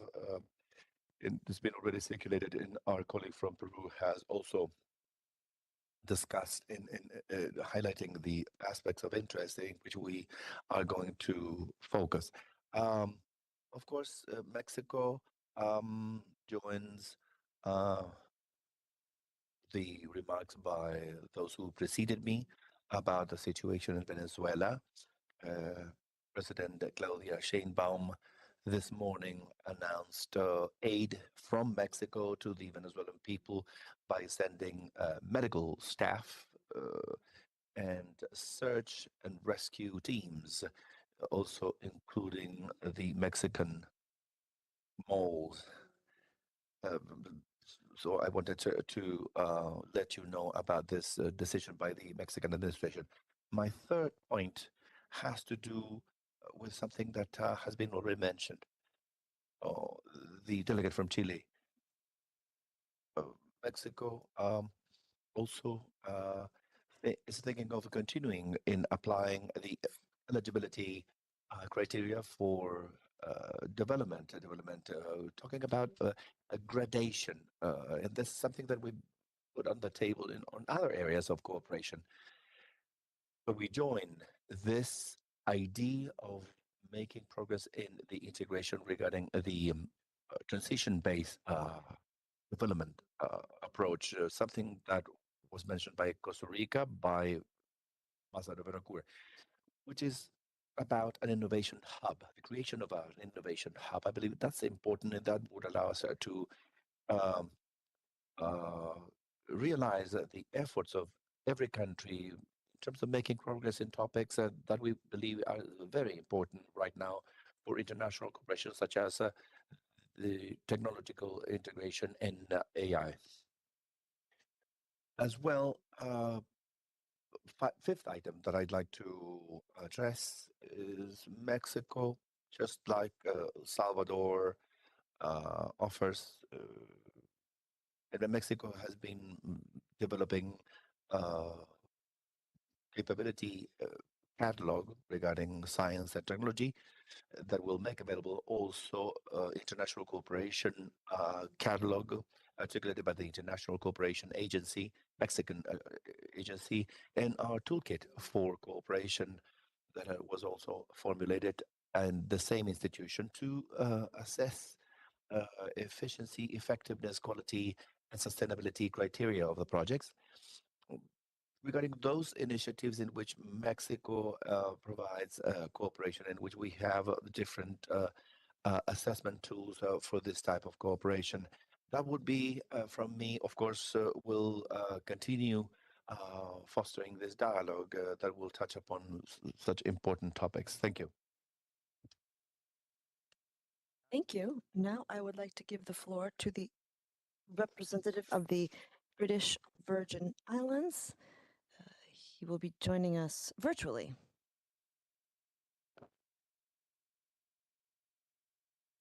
Good morning. Can you hear me? Yes. Okay, Excellencies, my dear friend Enrique, let me first express my deep sorrow about the earthquakes in Venezuela. The people of the British Virgin Islands understand what it means to be affected by a natural disaster, and we stand in solidarity with the government and people of Venezuela. I would like to commend the chair of this regional conference on South-South cooperation, my friend Enrique, who represents his country, Chile, in their capacity as chair. The British Virgin Islands is honored to serve as a vice chair under his leadership. From a Caribbean perspective, South-South cooperation and triangular cooperation should be facilitated where possible within the multilateral system.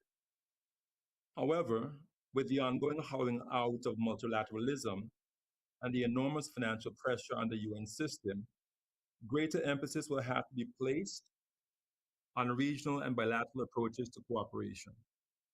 Since the first meeting of this regional conference in 2025, there have been very positive developments in laying the foundation for sustained cooperation between the countries of the Global South. Our chair attended the monitoring committee meeting of the Caribbean Development and Cooperation Committee, where we focused specifically on South-South cooperation in the Caribbean context, where size and vulnerability are important considerations. At the Forum on Sustainable Development earlier this year, the Caribbean panel also focused on the sustainable development of the Caribbean through South-South cooperation and triangular cooperation. The dialogue at these forums was meaningful, but underscored the urgent need to establish the necessary modalities between the Caribbean and partners in the Global South, particularly Latin America, where there is a language barrier. At the sub-regional level, regional organizations continue to play an important role in encouraging and facilitating South-South cooperation. CARICOM and the OECS are supporting very strong collaboration with Africa involving development finance, air connectivity, and reparatory justice. The Association of Caribbean States is also rolling out a number of projects for the deeper integration and regional cooperation of the Greater Caribbean. Key areas are tourism, shipping, and environment. They have also agreed to a strategic plan that will facilitate triangular cooperation and accelerate South-South cooperation in the period ahead. I would like to highlight the very promising cooperation that is developing between the Caribbean and the Middle East. In February, the ACS held its International Cooperation Conference in the margins of the World Government Summit in Dubai. Commitments were made by Saudi Arabia, the United Arab Emirates, Turkey, and Kuwait to supporting the sustainable development of the Greater Caribbean. This builds on the Memorandum of Understanding between the Gulf Cooperation Council and the ACS. We are looking forward to the World Government Summit for Latin America and the Caribbean later this year that would specifically bring together the countries of Latin America and the Caribbean and those of the Middle East to consolidate our cooperation. That meeting is set to take place in the Dominican Republic from the 21st to the 22nd of November. In terms of next steps, we need to forge ahead with establishing the modalities for South-South cooperation and triangular cooperation in this new era. I would like to reiterate that the Caribbean is too small to navigate the new international context on our own. We do not have the political, economic, or military influence to affect the international order.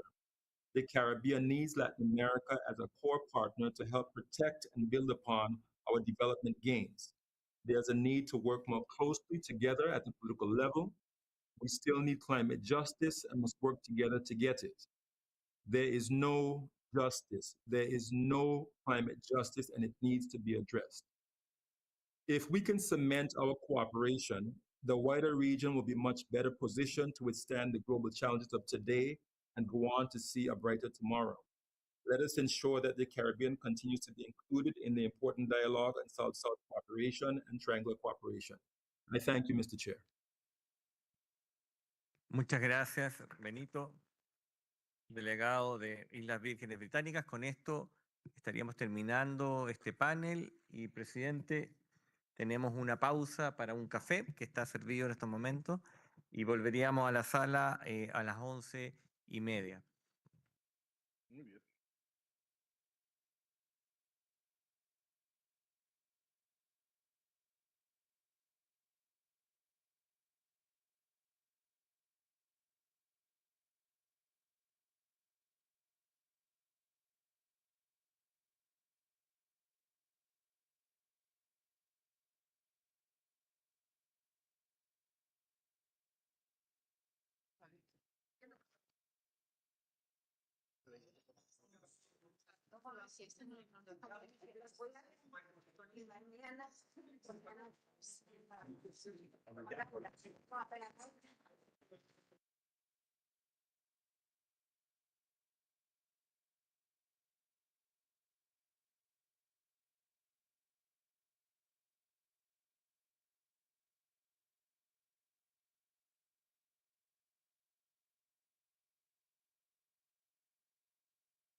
pública.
Pues a lo mejor no me sirve funcionar. ¿Qué pasa? Bueno, esto es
Bueno,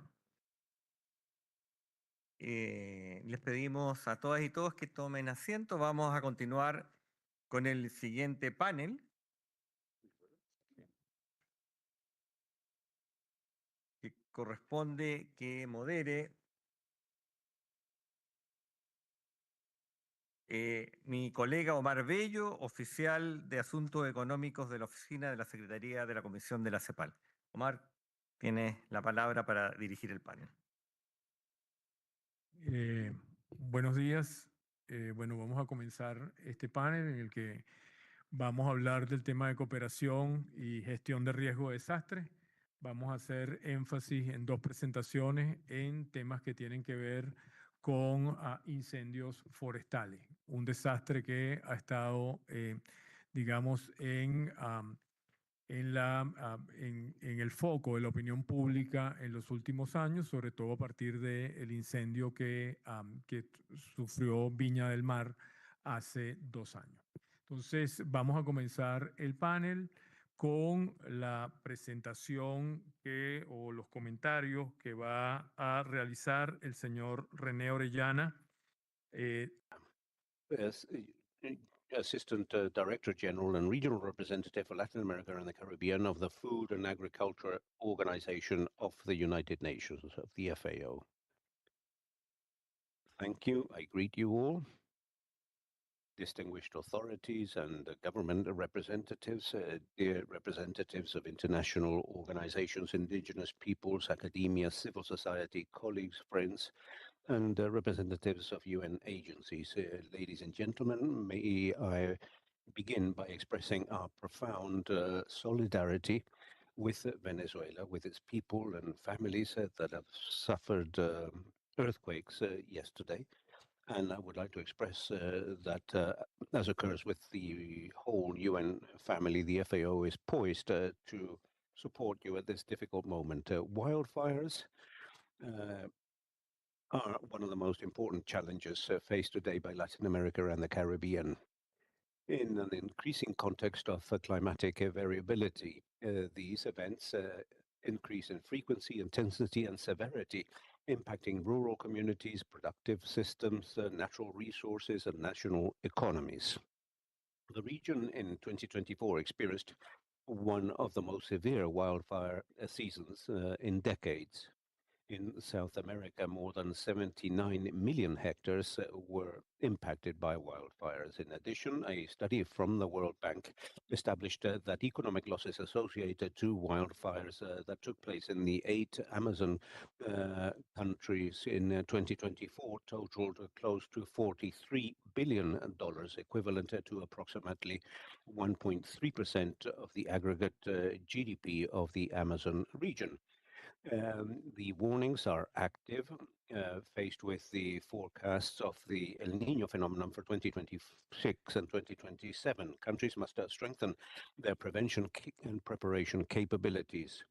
The cost of inaction are very high, severe impacts on biodiversity, the degradation of water resources, loss of agricultural production, impacts on public health, a deterioration of rural livelihoods, and greater risks for food security. Evidence reveals that a strategy focused exclusively on suppression is insufficient. Despite increasing investments in operational response, wildfires continue to expand and to become more severe. The recent report of the World Economic Forum on resilience related to wildfires, published in 2026, states that for each dollar invested in mitigation and prevention, enables us to save up to $4 in future losses. And this confirms that prevention is a strategic investment, both from the environmental and economic viewpoints.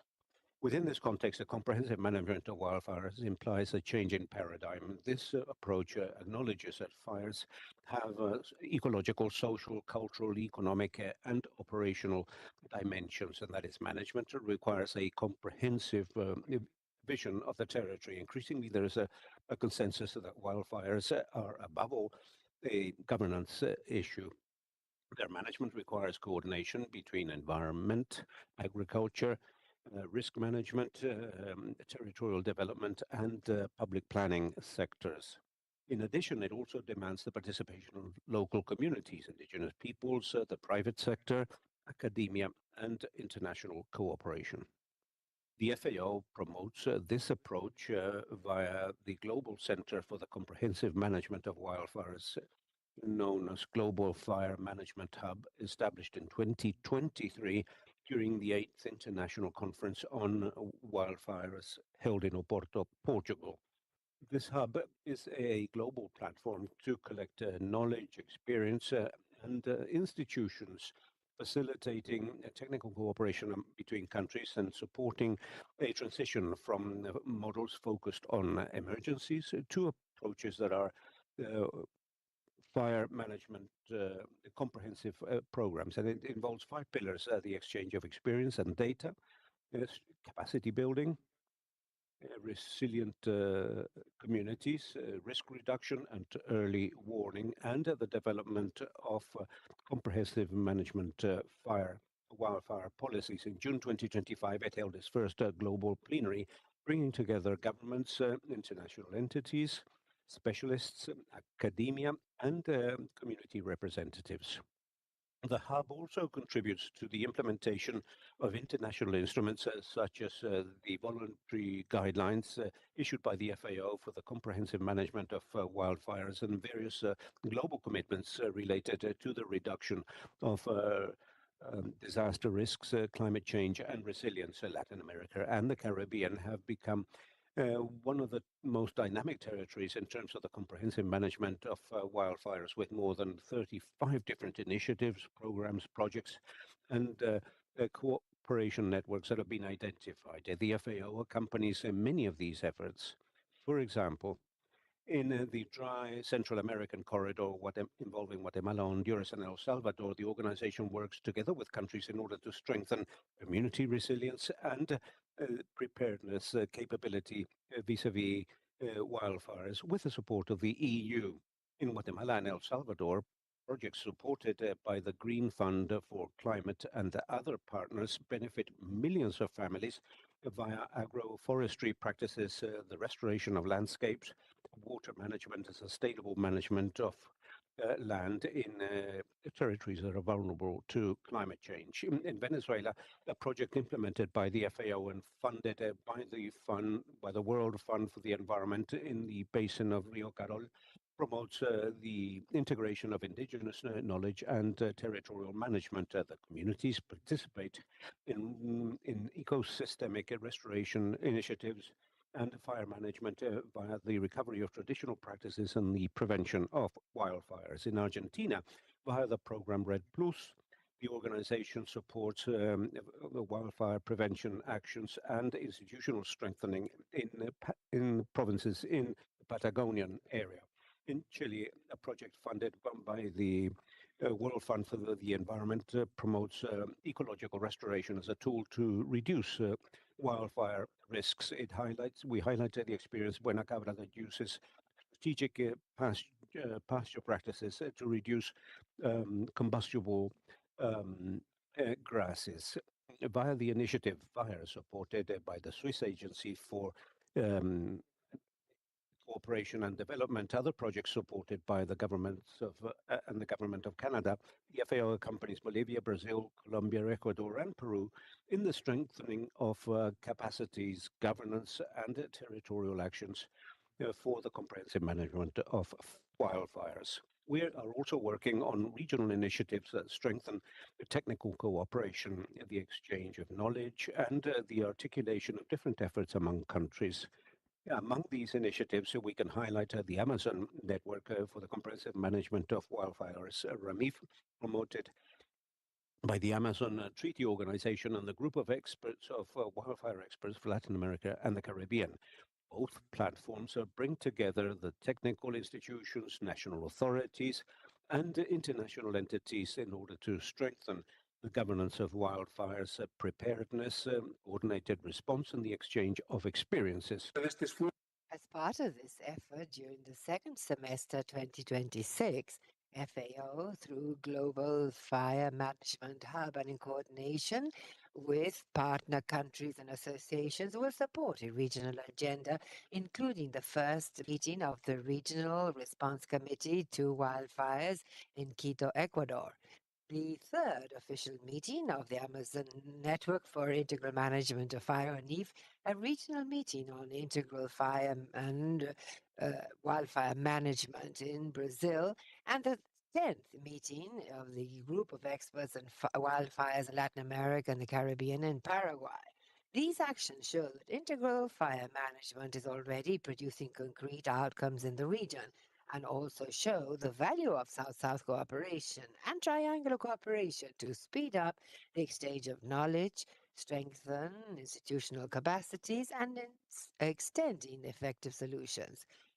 Wildfires know no borders, and that is why our responses must be built based on cooperation, shared learning, and coordinated action.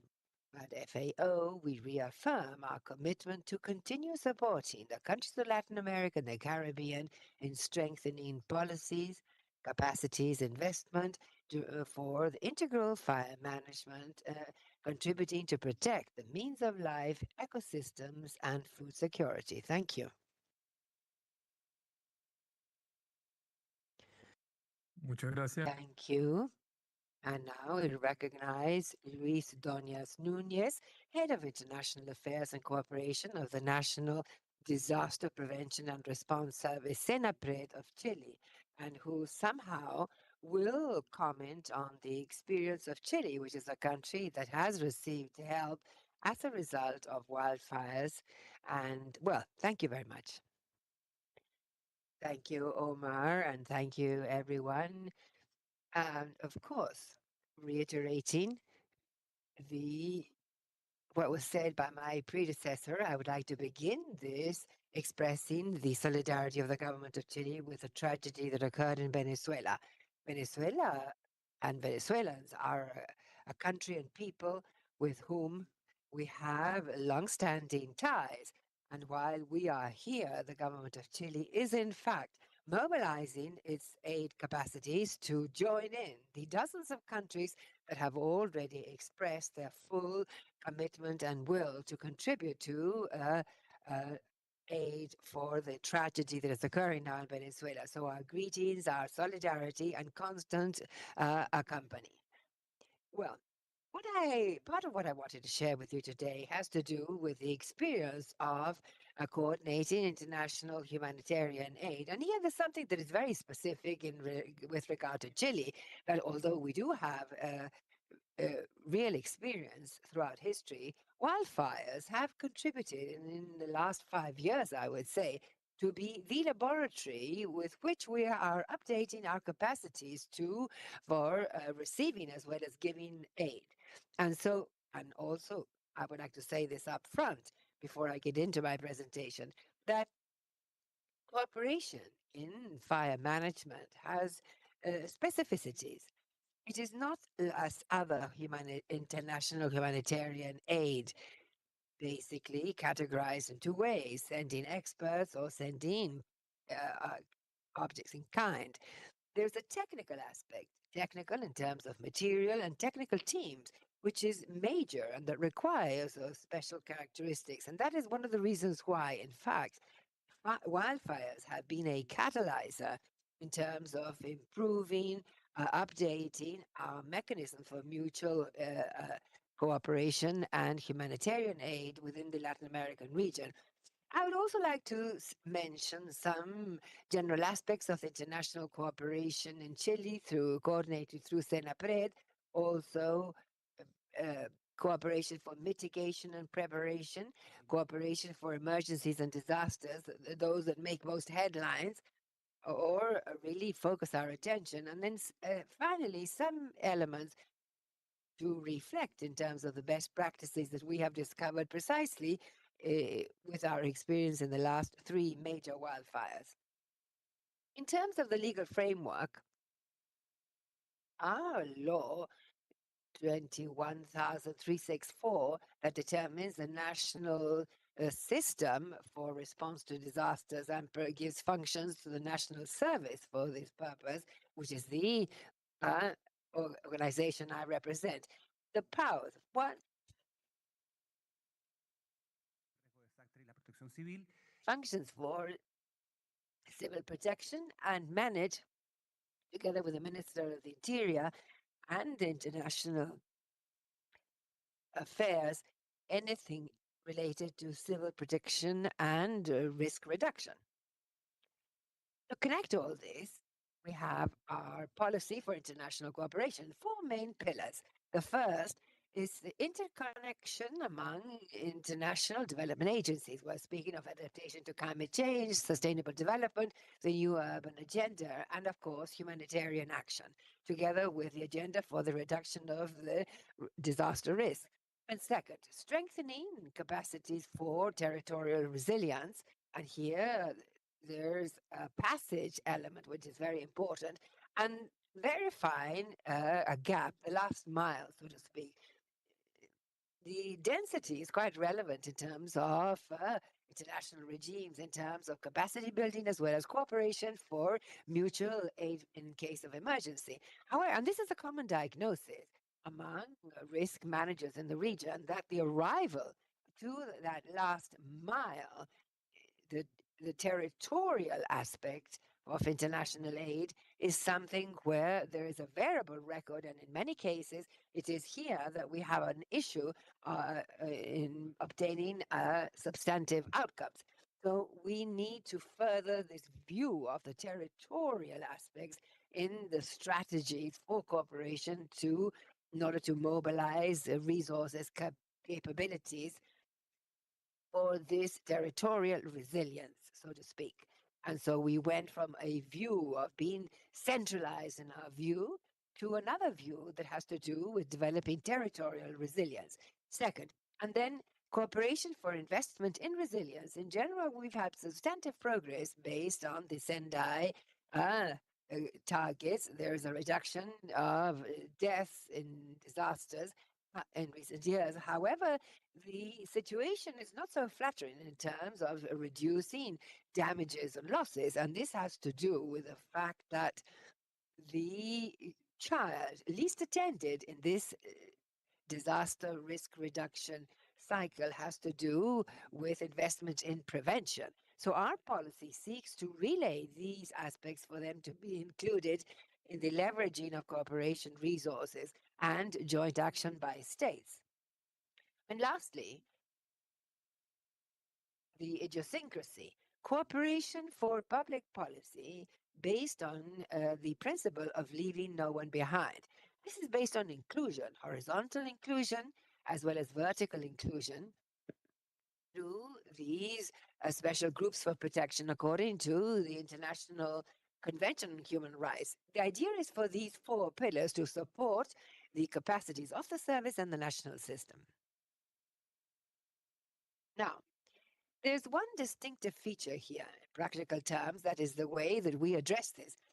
We divide up 2 main aspects that have different counterparts as a rule. And as a rule, these are mitigation and reparation, what we call prevention. And then the other side, response for a coordinated response, mutual response, and recovery. On the mitigation and preparation side, focus is on capacity building and resilience.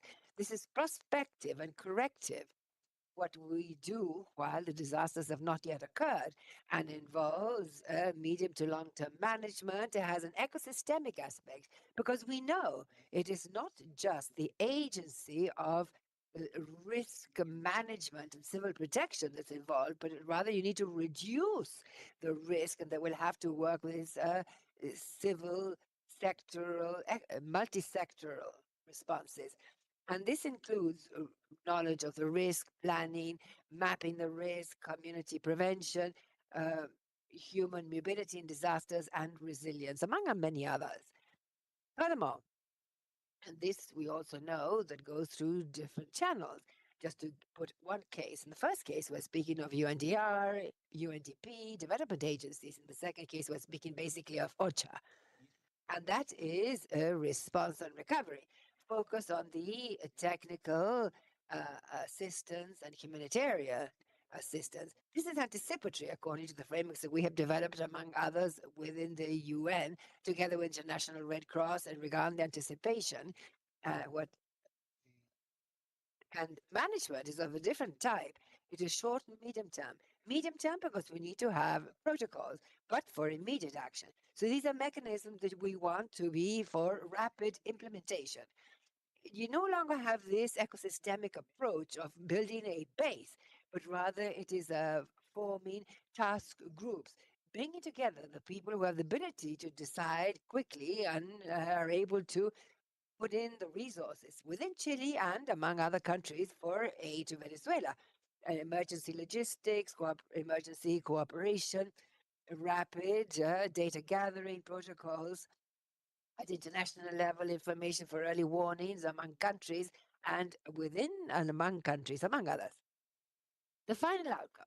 What is the supplementation of these two areas? One, that you can address the full cycle of disaster risk, which implies, in the case of Chile, the 5 pillars. Here we cover the 5 pillars of the National Policy for Risk Reduction and also the base, which are the 4 priorities of the Sendai framework. So these are the 2 feet with which we walk these areas. First of all, this is a very quick overview. Cooperation, preparation. We have certain clusters based on which we go developing capacities. One is the UN system. We connect to adaptation to climate change, sustainable development, the new urban agenda, and humanitarian action. Basically, this is the Sendai framework, which is our guiding principle.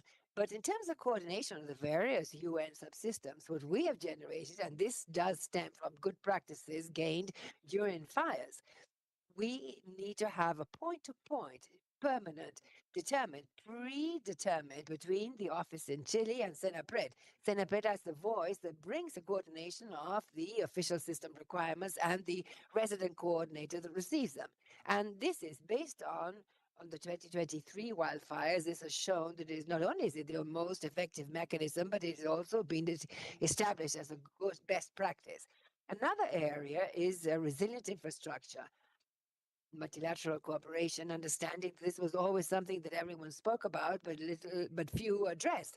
We've made great progress in recent years, and together with Mexico, we launched the initiative backed by the special representative of the UN Secretary General, Amal Shishor, to launch a Latin American and Caribbean group with a hub of capacities for resilience. And also we have the backing of the International Coalition for Disaster Resilient Coverage developed by India. And this is leveraging and, well, can break a sort of stagnation that we had, hard investment in resilience. And also we have an each time more fluid contact, and these are also very good news in the last 5 years, with international organizations on financing for development,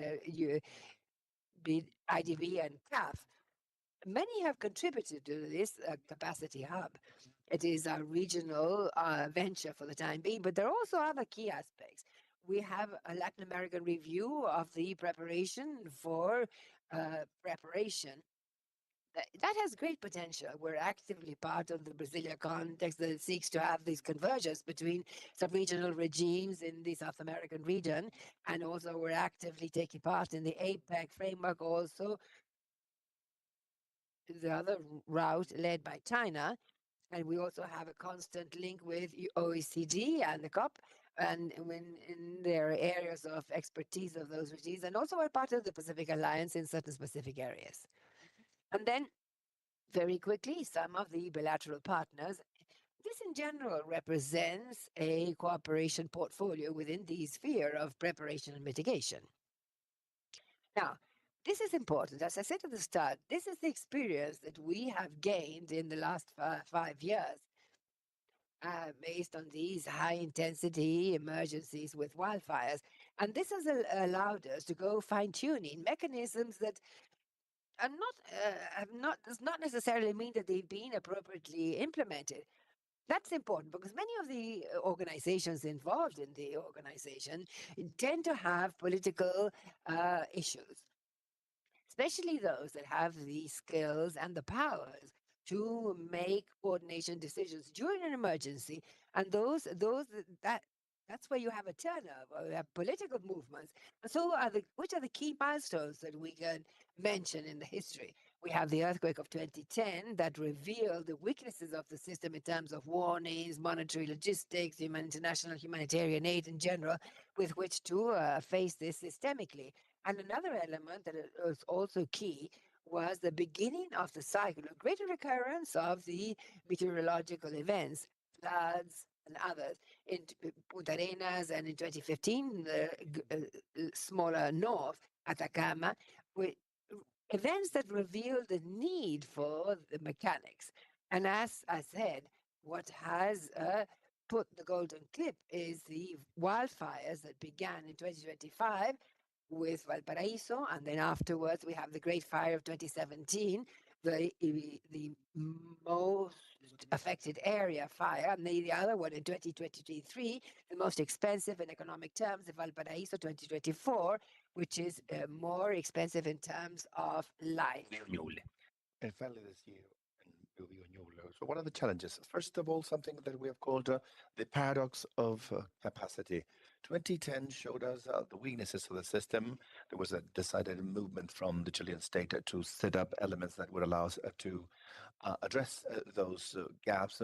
An early warning mechanism was created. We strengthened ONEMI's action. However, and of course, the financing mechanisms were set up that are contingent mechanisms.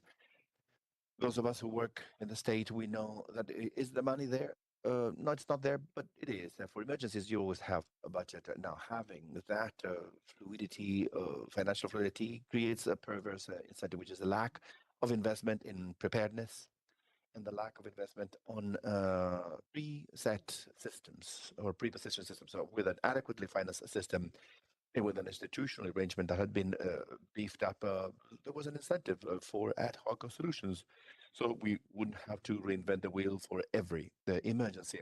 The second element is institutional turnover, especially in the organizations that make decisions in the case of emergencies, and the issue of the paradox of will, that whenever these elements take place, where there's more awareness among countries in regional cooperation regarding progress, between 2010 and this date, there's an infinite creation of international regimes that deal with the same. In coordination with Brazilian cooperation, we have 22 regimes among different regions and different multi-regional mechanisms, the Amazon complex, bilateral ones, and the extra-regional ones. So there is a need for articulation in terms of not duplicating efforts, especially at this time when there's certain degree of stress in terms of overall and global cooperation. There's an international visibility element, and that's positive in this proliferation with all this paradox of will. Of course, mutual support was made a priority, and that stays in the agendas. And finally, what we have achieved is a much decisive involvement of international development banks. Basically, it's a major drive in order to get through with coordination mechanisms that require many stakeholders' involvement. So what about the national context? How are we organized? What are the results of these lessons learned? First of all, we have established, we've been able to organize the stakeholders so that whoever commands in the case of an emergency is the GRID, National Disaster Risk Committee, which is the maximum authority. All countries have one. Those are the COE, the national COEs, and that are led by the Ministry of the Interior with the representation of high-level positions from all ministries. From it is where everything else is articulated. Also, as a permanent mechanism, we have the key organizations and the permanent focal points from SENAPRED for management, but also from the Ministry of Foreign Affairs. And there's a whole challenge there because usually foreign affairs ministries are more complex. So establishing who is the focal point is an issue that certainly needs to be observed and tested ex ante. Then in the specific case of forest fires, CONAF, particularly for technical aid from Senapred, the fact we have direct communication that the specialist in the field can tell me I need A, B, or C is key in order not to duplicate the efforts so that whoever is appointed as a focal point can actually shorten the timing substantially for any input or output of specialized personnel. And this is what we are going to discuss soon in Lima, which is the enablers, the Ministry of the Interior, customs agencies, migrations authorities, in this case, PDI, health ministries, or phytosanitary authorities.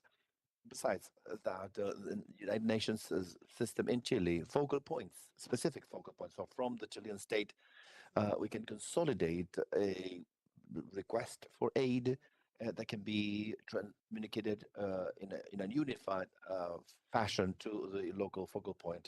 That's another lesson learned. And finally, humanitarian aid coordination and the civil society that many times offers us the opportunity to get where the state cannot reach. We know that there are vulnerable population that we cannot have access to, and that happens in many countries.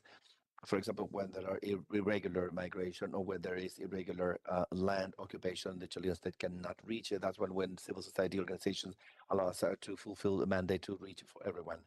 And some of the international fora, together with Brazilian cooperation, we've counted 22.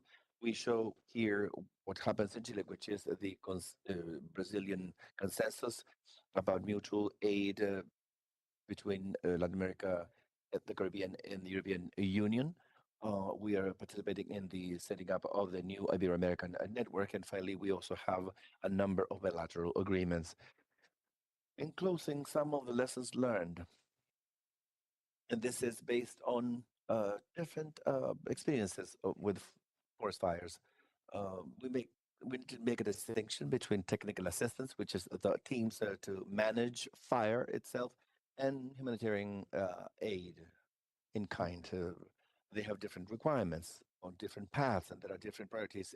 Our priority is technical aid or assistance. Of course, there's humanitarian aid that will get there. Sometimes it's expressed by political will, then they have other reasons for that organization. But there needs to be prioritization of those stakeholders that are coordinating the emergency need to set.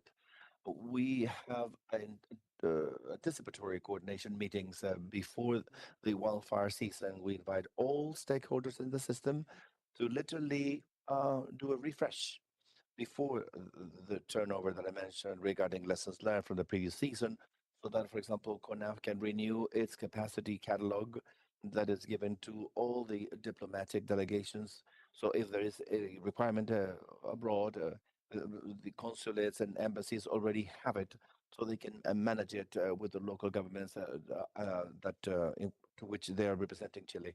This shortens the time frame significantly, and this whole system to communicate what we call input from top down and bottom up. CONAF is in discussions with its counterparts.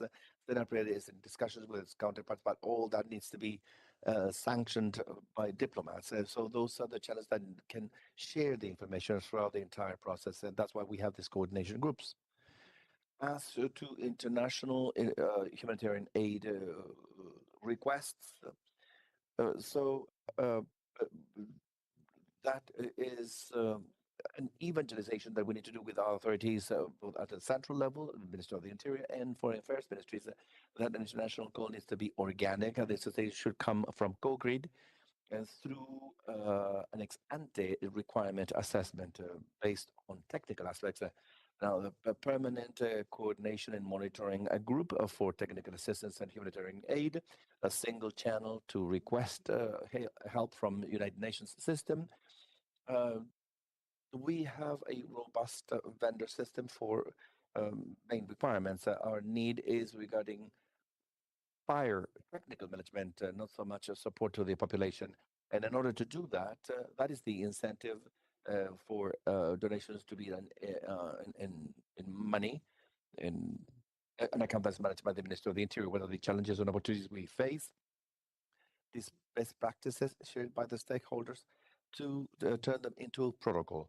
Literally issuing protocols according to a decree, as it should be, creating ongoing technical training for the stakeholders and making progress in something that is fragile, which is the quick data collection for the social protection system. We have a reasonable range of 5 to 8 days in which information can be processed, but those first 48, 72, or 96 hours that are needed for humanitarian aid guidance is a challenge that still remains.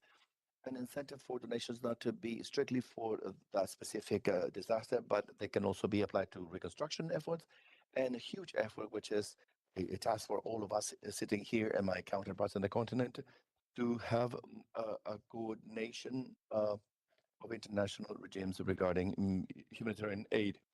This is what I wanted to share with you today. Thank you very much. And of course, I'm open to your questions during the dialogue. Thank you, Luisa, for your excellent presentation in which you show these topic regarding international aid,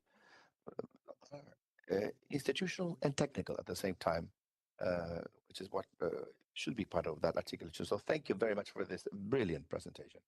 Carla de Palma, Director General of the El Salvador Agency for International Cooperation. You're recognized. Good morning again. What an honor to share this panel with all of you, and I could not agree more with my colleagues, Luis and Rene.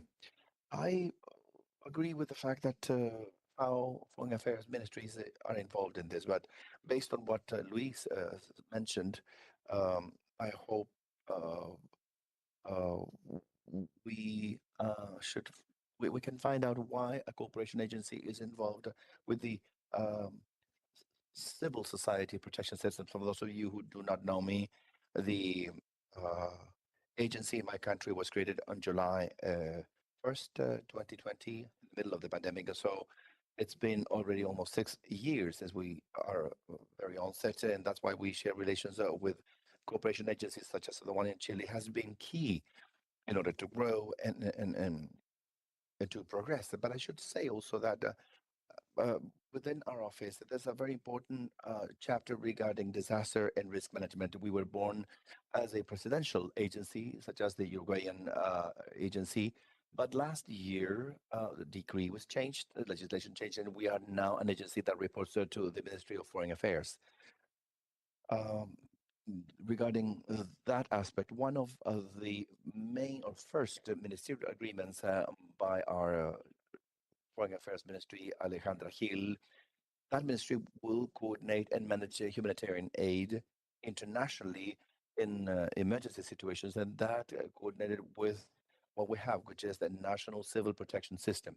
So this National Civil Protection System, through Civil Protection Agency, creates the International Humanitarian Aid Management Office, and ESCO, that reports to the Foreign Affairs Ministry, will have that relationship. We keep close connection and direct coordination with Civil Protection Office in-house, and when there's a need, we work hand in hand with them. But with FAO, for example, the World Food Program has been a significant assistance because of the drought. There are some actions that are taking place, but then outwards, and that's why I said we are remotely controlling. Our staff will be traveling to Venezuela. It's not the first time El Salvador has supported during earthquakes, such as in Turkey 2 years ago, and last year as well in Jamaica. So Civil Protection General Directorate has the chance of offering support to other countries. When I was listening to Luis's presentation, this is music to our ears because there are many things that we are doing here. In fact, we are going to have a meeting with Chile, and I'm committing my director. I believe it would be interesting to have a best practice related to these topics that can be coordinated between SENAPRED and Civil Protection Agency. Actually, in the best practices catalog that we launched last year, there are two best practices related to issues regarding civil protection, and that's where the one of the best practices is technical assistance about community resilience, strengthening regarding disaster risk management associated to vulnerability and multiple threats. And the other best practice is the management system for identifying, equipping, enabling, and managing temporary shelters. The first response is coming from the government, and then in an organized fashion, we ask for cooperation, but then that is where we have a protocol that is also coordinated with OSHA through the resident coordinator office. We've established a protocol for that. And what we do as well is to make sure that everything is required from ESO, and we coordinate with civil protection. With OSHA, there's also an important connection, and I believe this is the kind of allies in this case of multilateral organizations that can join the best practices that can be shared. The civil protection also in the regional context is also present through CEPEDENAC. That instance that worked at SICA, and we saw it during the presentation as well, through the pro tempore secretariat of the Ibero-American Summit in Spain. The Ibero-American Network was created. Also, that country has joined this effort, and jointly with the other countries, it will be working through this space. Civil protection has also been supported with a mixed initiative with Colombia and Panama, and that's a good example of a good practice underway.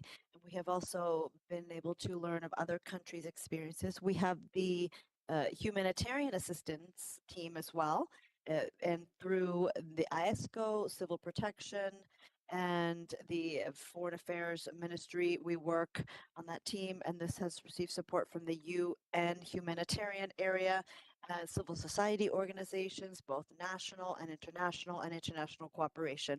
There's also operational protocol and memorandum of understanding. In recent months, there has been significant funding from the US as well to work on humanitarian aid.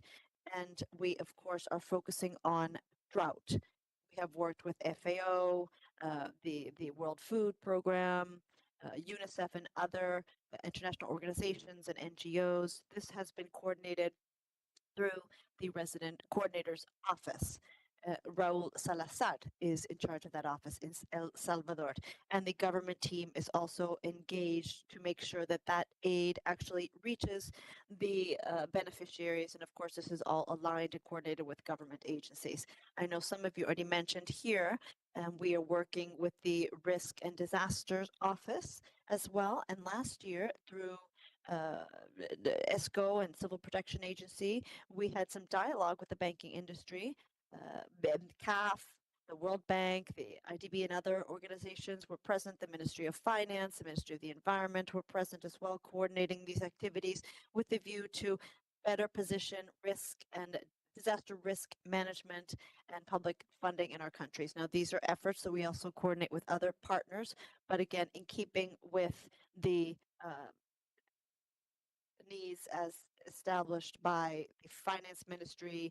We work with the green bonds or resilience bonds, and we're also working with the UNDR on a proposition in order to propose efforts to work with international financial organizations. We also have climate change funding. This is a group that is coordinated by the Ministry of the Environment, and we have signed, and I'm saying we because ESCO also signed this.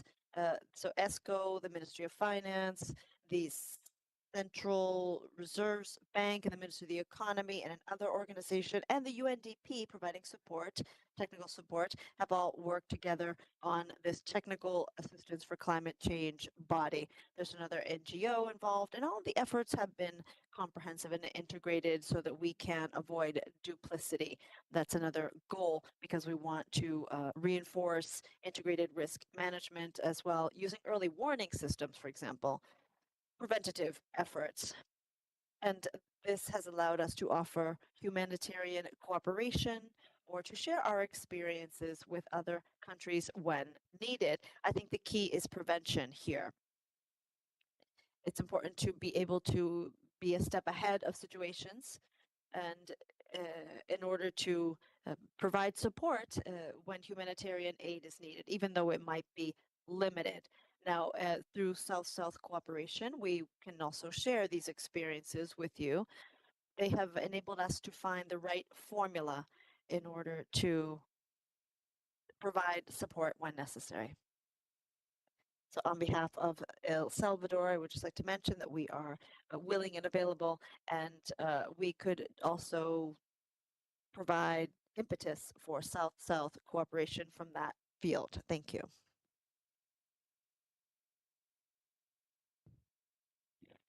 Thank you. Now, Melissa Sanchez Ravelo, the program coordinator at AGCID, has been recognized. Thank you. Good afternoon. Thank you to ECLAC. Thank you to the presiding officers for this relevant opportunity today.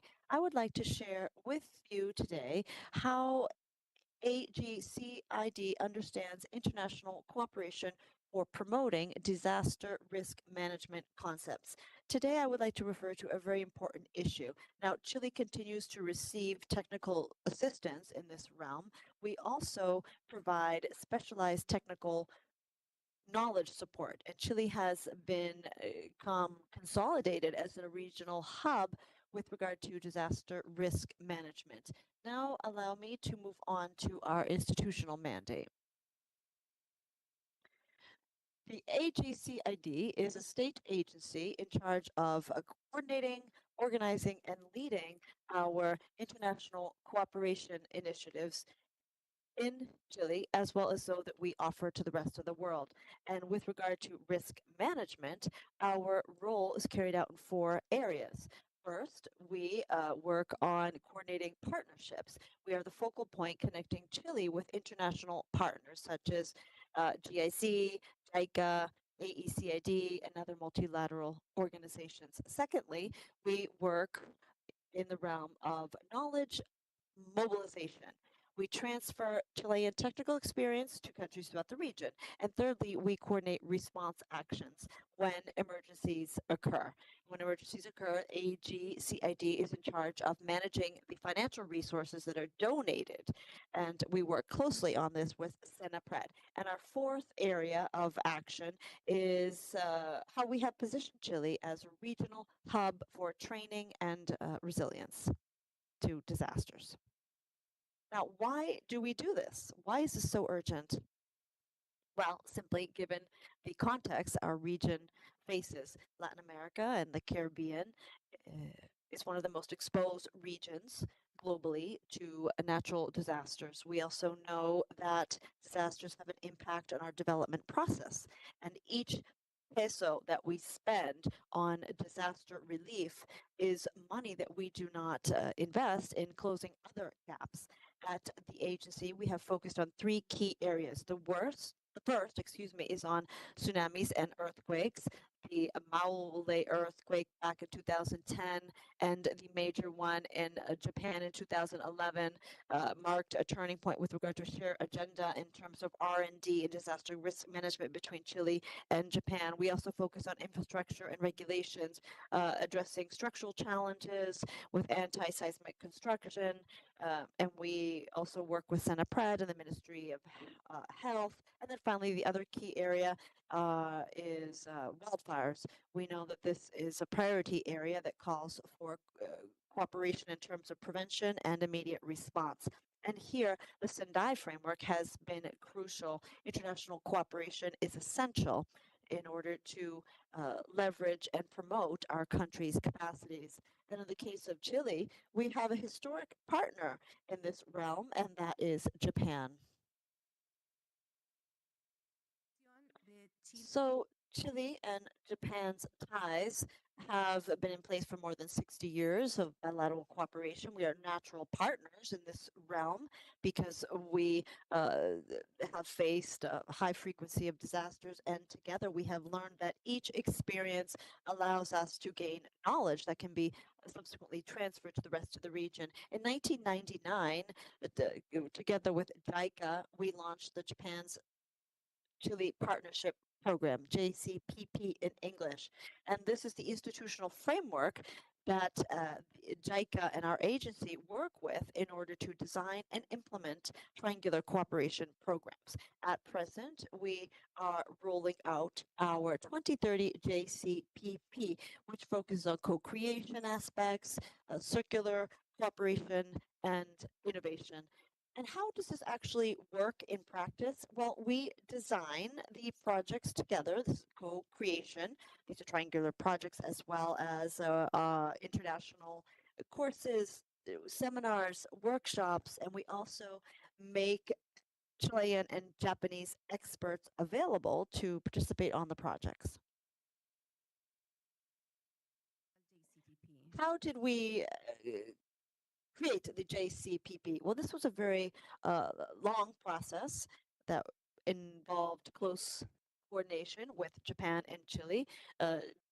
Japan has, the two countries have worked together for decades in both the public sector and academia. For example, we have CGDEN, which is the National Research Center for Integrated Natural Disaster Management, and it works to improve technologies to develop tsunami resilient communities. And with the Ministry of Public Works, we have also assessed the anti-seismic regulations for bridges to update safety measures and reduce damage in the event of high intensity earthquakes. And with the Ministry of Health, Senapred, and we have worked on what we call Kokoro no Gea, which is a mental health approach to emergencies. And with Senapred and local capacity, we have come up with local risk management plans, strengthening ONEMI and capacities at the local government level and formulation of other plans. So that's the key aspect. In other words, the projects we carry out are not just theoretical, but they're concrete projects that have paved the way for a large regional endeavor. And this large regional endeavor is called Kisuna. Kisuna was launched in 2015. The first phase went from 2015 until 2020. We just recently completed a second phase of the Kisuna project from 2023 to 2026, and I am very pleased to share with you how, through this triangular cooperation project, we have been able to work with more than 5,000 professionals from Latin America and the Caribbean. And during the second phase of the project, we were able to train more than 300 civil servant agents from different countries. So Kisuna has been underway for more than 10 years, and we have worked with more than 18 countries from the LATAM region and the Caribbean region. And I would like to mention that this program was launched in Chile, and the idea was to have ties and partnerships with the different countries that face a high level of natural disasters. That's why it's called Kisuna. So what are the outcomes? Well, we have been able to offer highly specialized courses, certificate programs and master's programs in different areas such as seismology, tsunamis, forest fires, floods, volcanoes, and local risk management plans as well. So this project would have been impossible alone. So it has been made possible thanks to the participation of national agencies such as CONAF, the Ministry of Public Works, Senapred, which exercised the role of a technical manager over the years. We have also received a high level of participation from the academic sector by way of the University of Chile, the University of Valparaiso, and others. So this has been a well integrated program involving public sector courses and research carried out by the academic sector as well. Now, where are we headed? What would we like to do going forward? Well, here I would like to refer to three key ideas that we would like to further develop through our cooperation with Japan. And as far as Kisuna is concerned, we are interested in consolidating this program as a standing regional mechanism. In fact, there's a great deal of interest in including different dimensions that we have not investigated earlier, such as artificial intelligence, smart climate initiatives, disaster risk management initiatives, and we're also interested in expanding our projects to include other actors, for example, involving different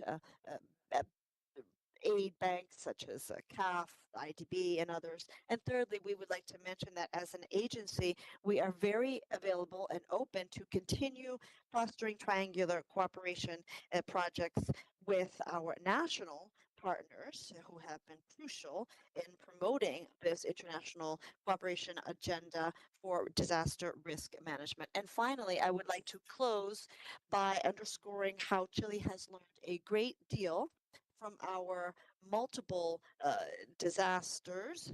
And as AGCID, the idea is not to hoard, if you will, these lessons learned, but to share these through a variety of different triangular projects and initiatives. So I would like to refer to what our colleague from El Salvador said in that regard. We're very much interested in continuing to share this knowledge to foster the resilience of our region. Thank you very much.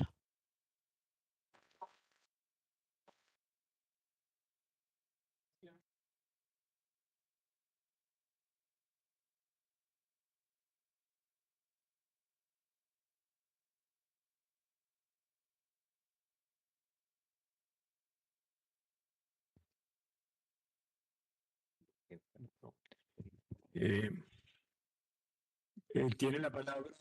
We now offer the floor to Mr. Benito Whitley, who is the Special Envoy of the Premier of the British Virgin Islands, who is connected online. Thank you.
Bueno, perfecto. El representante de Islas Vírgenes Británicas no va a hablar, así que Hello. I'm sorry, Chair.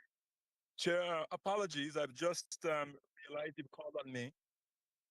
I do not wish to take the floor. The hand that you saw was an old request from the previous session. So I sincerely apologize. Muchas gracias, Benito. Bueno, vamos a dar la palabra a 3 delegaciones, dado el tiempo, dado que estamos retrasados. Así que, por favor, quienes quieran participar, perfecto, México, Paraguay y Brasil. Gracias. En ese orden. Muchísimas gracias. Voy a tratar de ser breve para a ver si nos alcanza el tiempo para que nuestros compañeros de Guatemala también tomen la palabra. Bien, obviamente todos compartimos rasgos comunes a lo que nos sucede. Y obviamente hay un gran evento que es el que impulsa a los países a buscar más ayuda internacional. El caso de México, después del terremoto de 1985, se establece el sistema de alerta temprana para nuestro país. Tal vez no el sistema, pero sí comenzamos con la base de una coordinación nacional de protección civil encargada de estos trabajos y el Centro Nacional de Protección Civil, que son dos instancias complementarias. El centro hace más cuestiones técnicas y de investigación y obviamente la Coordinación Nacional de Protección Civil, como su nombre lo indica, es la encargada desde arriba a nivel nacional de, como un gran paraguas, de proveer la asistencia a través de grandes sistemas de emergencia que tenemos en México y que hoy por hoy están funcionando. Tenemos el Sistema Nacional de Alerta, el Sistema de Alerta Sísmica Mexicano, el SASMEX. Tenemos el Sistema de Alerta Temprana para Ciclones Tropicales, tenemos el Sistema de Alerta contra Inundaciones, el Sistema Nacional de Alerta para Tsunamis, la alerta para el volcán Popocatépetl, que lo tenemos junto a la Ciudad de México, y el sistema de alerta temprana de incendios forestales, que ha sido el tema principal de esta mesa. Yo solamente quiero decir que tenemos tantos componentes como desastres se prevén hoy por hoy en México. Y esto hace que contemos con un sistema muy consolidado que de manera integral atrae la ayuda internacional, pero también genera la información para un caso de desastres en territorio nacional. Y es a través de la Coordinación Nacional de Protección Civil que se están coordinando en este momento los esfuerzos para Venezuela y un poco aclarando, como lo hizo nuestra querida amiga Carla de Palma, cuál es el rol que juegan las agencias de cooperación y aquí obviamente el papel que juega la Agencia Mexicana de Cooperación Internacional para el Desarrollo como articuladora justamente del ofrecimiento de la cooperación mexicana hacia afuera principalmente, y las ofertas que se reciben, si bien no somos ejecutores, sí somos los articuladores de, en ambos sentidos, ofrecer y recibir la ayuda humanitaria en el caso de emergencias. En el caso preciso de incendios forestales, como ya mencioné, tenemos una alerta temprana donde el involucramiento de las comunidades, de los pueblos originarios o bien de las comunidades rurales resulta fundamental. A través de la radio mexicana se están enviando constantemente mensajes en al menos 50 lenguas indígenas, lo cual permite llegar a las comunidades más apartadas y poder en cápsulas muy fáciles en estas lenguas dar los mensajes de prevención. Asimismo, a través de las comunidades se hacen modelos de atención, pero el acento está puesto en la prevención y en cómo construimos la resiliencia territorial. En este sentido, bueno, estamos utilizando inteligencia artificial para la modelación de escenarios en este modelo integrado de alerta temprana del cual ya mencioné, y se conforman también comités comunitarios. En el caso de fuego y hablando de la oferta de cooperación, tenemos los cuerpos de cortafuegos mexicanos, cuya efectividad ha sido probada. Tenemos en casos de incendios en Canadá y Estados Unidos, se pide que vaya estos cuerpos de cortafuegos, son tan famosos como nuestros topos, que hacen todo lo de los sismos. Y en este caso tenemos, bueno, cooperación bilateral también con Chile. Recientemente con Guatemala hemos alcanzado un convenio de cooperación para el tema forestal y trabajamos también proyectos de cooperación en Centroamérica técnicos y científicos para el fortalecimiento institucional. Termino nada más diciendo que estos desafíos compartidos nos hacen mirar hacia Latinoamérica y particularmente en los temas de huracanes. Tenemos muchísima cooperación con el Caribe a través de la AEC, la Asociación de Estados del Caribe, donde hemos conformado una plataforma de información territorial para la prevención de desastres y vulnerabilidad costera. Trabajamos en el marco de SEGIB, hemos participado en este establecimiento de la Red Iberoamericana de Reducción del riesgo de desastres y protección civil. Y algo muy importante a nivel subregional, México, que es presidencia permanente del proyecto Mesoamérica, ha articulado la Red Mesoamericana para la Gestión Integral del Riesgo. Entonces, esta gran cartera que acabo de mencionar siempre está abierta a recibir, pero también a ofertar cooperación en estos diferentes organismos y mecanismos. Y por supuesto, mencionar que México hoy por hoy ha logrado el fortalecimiento institucional y de las comunidades, pues para la atención de los diferentes desastres, no solamente los forestales, lo que ocurre con el fuego, sino en los diferentes desastres que pueden suceder en territorio nacional. Muchas gracias. Gracias, Paraguay. Muchas gracias. Antes que nada, disculpen la omisión en mi intervención anterior. También quisiera sumar el sentimiento de solidaridad del gobierno de Paraguay, del presidente Santiago Peña, también con el pueblo de Venezuela, y también comentarles que también ya se han reunido para cooperar en ese sentido. El Paraguay como país en desarrollo sin litoral enfrenta vulnerabilidades específicas frente al riesgo de desastres naturales.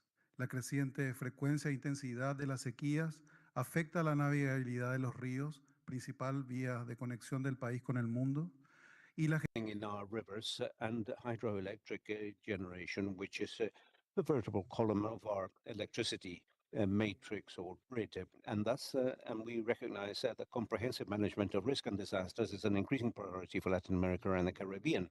Wildfires, drought, floods, and other extreme events have a direct impact upon populations, economies, and the ecosystems of countries in the region. The increasing frequency and intensity of this phenomena, together with the complexity of emerging risks, remind us that no state is able to face up to these challenges on their own. Within this context, South-South cooperation represents a strategic tool in order to strengthen national capabilities via the horizontal exchange of knowledge, experience, technologies, and good practices between countries that face similar vulnerabilities. For Paraguay, this cooperation formula is a shared learning process and a solidarity process that enables us to develop solutions adapted to new realities and requirements. Paraguay feels that it is especially relevant to strengthen cooperation in terms of prevention and preparedness, regardless of assistance during emergencies. A regional experience reveals that investment in preventive capabilities leads to substantial benefits in terms of resilience and the reduction of human, social, and economic losses. Likewise, we value the role that may be played by international entities by developing banks and other partners in order to supplement these efforts via the contribution of technical, financial, and innovation resources. Likewise, we also have important strengths that may contribute to regional cooperation initiatives. Paraguay possesses one of the cleanest electricity grids in the world, based primarily on renewable hydropower. It also maintains a less share in the emission of greenhouse effect gases and ecosystems that are tremendously relevant. And all these conditions, together with the experience accumulated in terms of technical cooperation and institutional strengthening, provide opportunities in order to deepen South-South and triangular cooperation in spheres such as the sustainable management of natural resources, water security, climatic resilience, early warning systems, technological innovation applied to risks, and the development of institutional capabilities. In this sense, we believe that South-South cooperation must continue to evolve towards schemes that are increasingly integrated in terms of technological innovation, the management of knowledge, and the application of the best scientific evidence that is available. That also strengthening triangular cooperation as a supplementary instrument in order to expand the scope and the impact of our initiatives. Finally, Paraguay confirms or reaffirms its commitment with the implementation of the Sendai framework for the reduction of risks and reiterates its willingness to continue to work with countries in the region in the construction of a common agenda that is respectful of the different circumstances and national capabilities, and that strengthens resilience and places peoples and communities at the very center of our actions. Likewise, we thank ECLAC for generating this valuable space for dialogue and the exchange of experiences. Thank you very much. Muchas gracias. Thank you, Brazil. Gracias. Thank you. Very briefly, given the multiplicity of fora and that Brazil is active in terms of disaster risk management, we would like to highlight the need to encourage dialogue, promoting connections, and all in order to achieve a greater convergence and complementation among the multiple instances, mechanisms, and groups at sub-regional level, regional and international levels that are pre-existing in the inter-American space, such as the Brasilia Consensus, the meeting of ministers and high authorities for management of political risk, Mercosur, the Council for Defense, AIR, and CEGIP. Thank you. Thank you. And so we adjourn this panel. Thank you, Omar, and I thank the panelists in this segment. And with this last intervention, we will have finished this morning's session. And now I invite you to break for lunch. Please, since we're a little behind time, please be back in this room a few minutes before 2 to begin the afternoon session. Thank you very much.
Buenas tardes a todos y todas. Good afternoon, everyone. We will begin in 2 minutes.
Buenas tardes. Bueno, de acuerdo.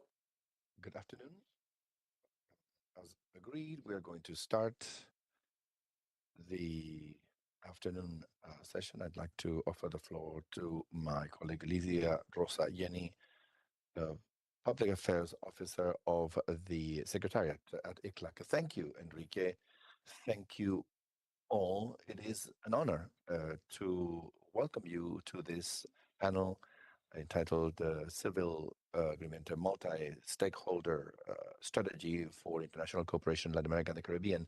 As we heard this morning, we meet at a very relevant time for the region and for international cooperation. The challenges that we mentioned this morning, such as inequality, poverty, food security, the effects of climate change, the natural disasters, as we saw in Venezuela, and of course, we are solidarious to the Venezuelan people.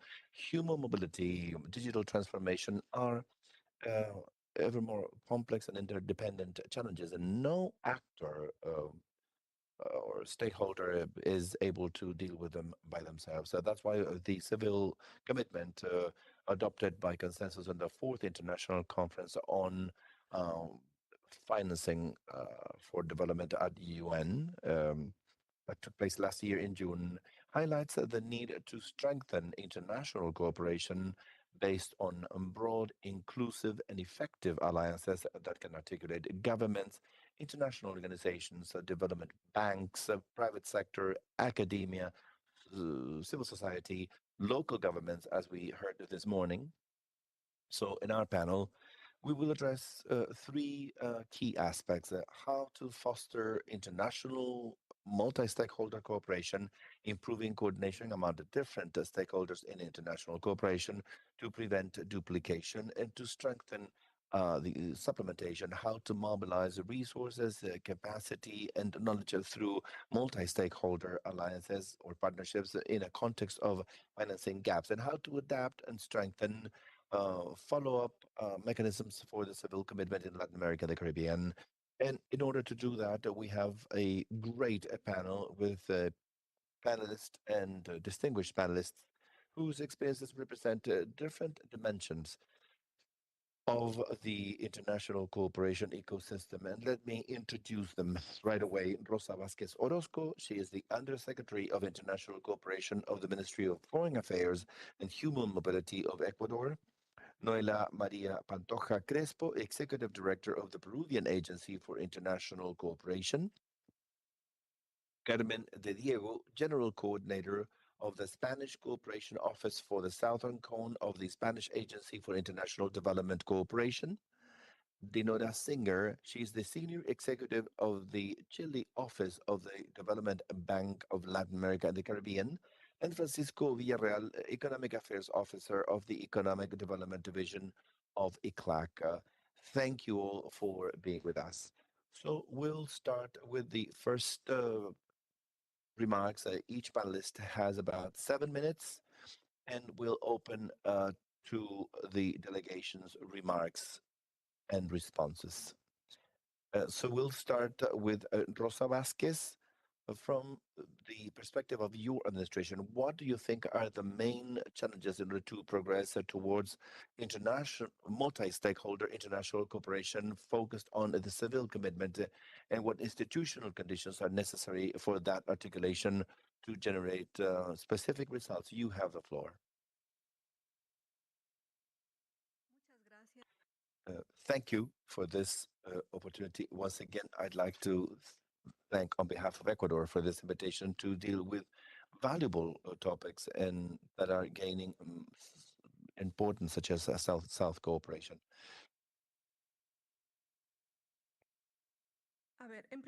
First of all, we should highlight that the civil commitment as a milestone, it's part of a transformation of international cooperation and development financing.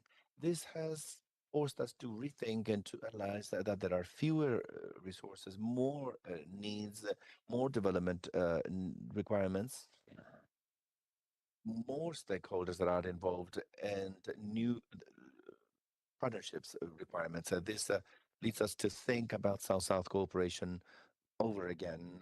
According to United Nations, developing countries have faced an annual investment gap of more than $4 billion in the context of the SDGs. This is quite serious. This is a trend of deacceleration and reallocation towards new geopolitical needs, wars and conflicts. This has meant that we started rethinking and going to the detriment of official aid to development. The region is also facing more complex challenges such as climate change, food security, citizens' security, energy transition, human mobility aspects that we have faced in the region. Risk and disaster management is something that we just discussed before our lunch break, something that we discussed with very interesting talks. We addressed topics that impact the entire region. So the civil commitment arises in a complex context and gives rise to the fact that we definitely need to rethink. From the perspective of Ecuador, one of the main contributions to the civil commitment is that we recognize that development cannot be analyzed only based on revenue indicators. For many years, the classification of countries that was mostly based on the per capita GDP has conditioned access to cooperation and financing resources. However, the experience in Latin America and the Caribbean shows that middle-income countries are still facing important vulnerabilities that are social, economic, and not environmental, that are not always reflected by those indicators. So we believe it is fundamental to focus on multidimensional approaches that allow us to better understand the national realities and to more adequately guide the international cooperation instruments. Some thoughts about from Ecuador. In the case of Ecuador, we fully share the fact that we are a middle to higher income country, but not of middle requirements or needs. South-South cooperation and triangular cooperation modality are more and more relevant in our countries. 1 second. Yes.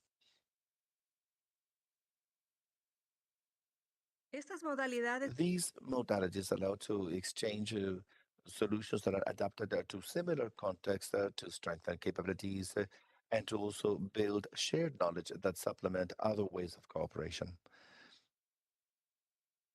In the case of Ecuador, since 2007, we had a cooperation secretariat that then it became an institute. And then in 2025, the decision was to turn this organization into an institution to focus on triangular cooperation from Chile and from Spain.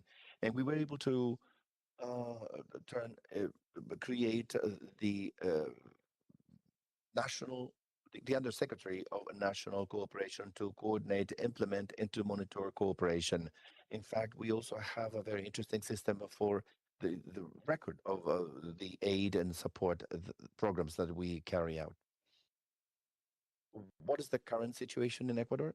Between 2007 and 2025, international cooperation received by Ecuador was mainly focused on non-reimbursable modalities and technical cooperation, which account for about 68% of the recorded flows. As you can see on the chart, the first two items are non-reimbursable financial cooperation, accounting for 35.2%, and financial and technical non-reimbursable cooperation that accounts for 33.2%. Then we have technical assistance, humanitarian aid, budgetary support, donations in kind, debt exchange, expert support, scholarships, voluntary work, and corporate social responsibility. What have we done in our international cooperation? As a secretary, we've been able to consolidate managing this national cooperation system, including all stakeholders within this space. There's a commitment to technical cooperation from different actors and new cooperators. The idea is to modernize IT systems for statistical and reporting control. We have QR codes that are used in order to provide access to the stakeholders that are involved, and also we provide cooperation to other countries. We've also identified the innovative financing alternatives for development, and we have also generated long-term sustainable impact to incorporate territorial stakeholders to promote national ownership. This means through the autonomous decentralized governments that play a significant role in the country's development.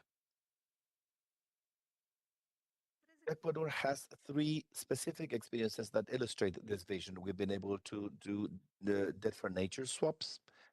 And we have three signature projects, which is the Galapagos Life Fund, which is the result of a debt for nature swap operation that took place in 2023. This initiative allowed us to refinance approximately $1.6 billion and mobilize close to 450 million for marine conservation and sustainable development of Galapagos for a period of 18 years. The second experience is Fondo Biocorredor Amazónico. This will allow us to mobilize close to 460 million for Amazon conservation ecosystems and sustainable development of local communities for the next 17 years. Here, we should highlight the fact that one of the stakeholders that was consulted and they were active a part of this agreement were the inhabitants of the Amazon region. There are indigenous communities, and many of them have not been contacted before, which was a significant factor in the consultation process and in their acceptance to implement this this debt for nature swap operation. The third experience is the Italian and Ecuador Fund for Sustainable Development that for more than 20 years has supported areas of education, health, water and sanitation, productive development and environment management. Through this mechanism, more than 150 projects have been financed for the benefit of territories and communities throughout the country. This, the FIETS, it's a pioneering fund, which is the oldest and is the one that has Italy has been a great relationship. These experiences show that multi-stakeholder alliances or partnerships are not only a theoretical concept, but they are a specific tool to mobilize resources and to generate positive impacts on development. Reflexiones de Sevilla a la acción. From Seville to action, it is important that our countries can recognize the multidimensional vulnerabilities of middle-income countries and they can move towards supplementary metrics to better target cooperation. I believe in Latin America, most of the countries are middle to high income countries, and this has gone to the detriment of the supporting cooperation. But at the same time, I share the criterion of the ICLAC's executive secretary that cooperation, international cooperation, is an additional element. It's not here to replace the actions that each country must embark on. Another important aspect that calls us to think Seville is to promote alliances among governments, international organizations, development banks, the private sector, academia, and civil society to mobilize resources, knowledge, and innovation. Even the think tanks that have a lot to say.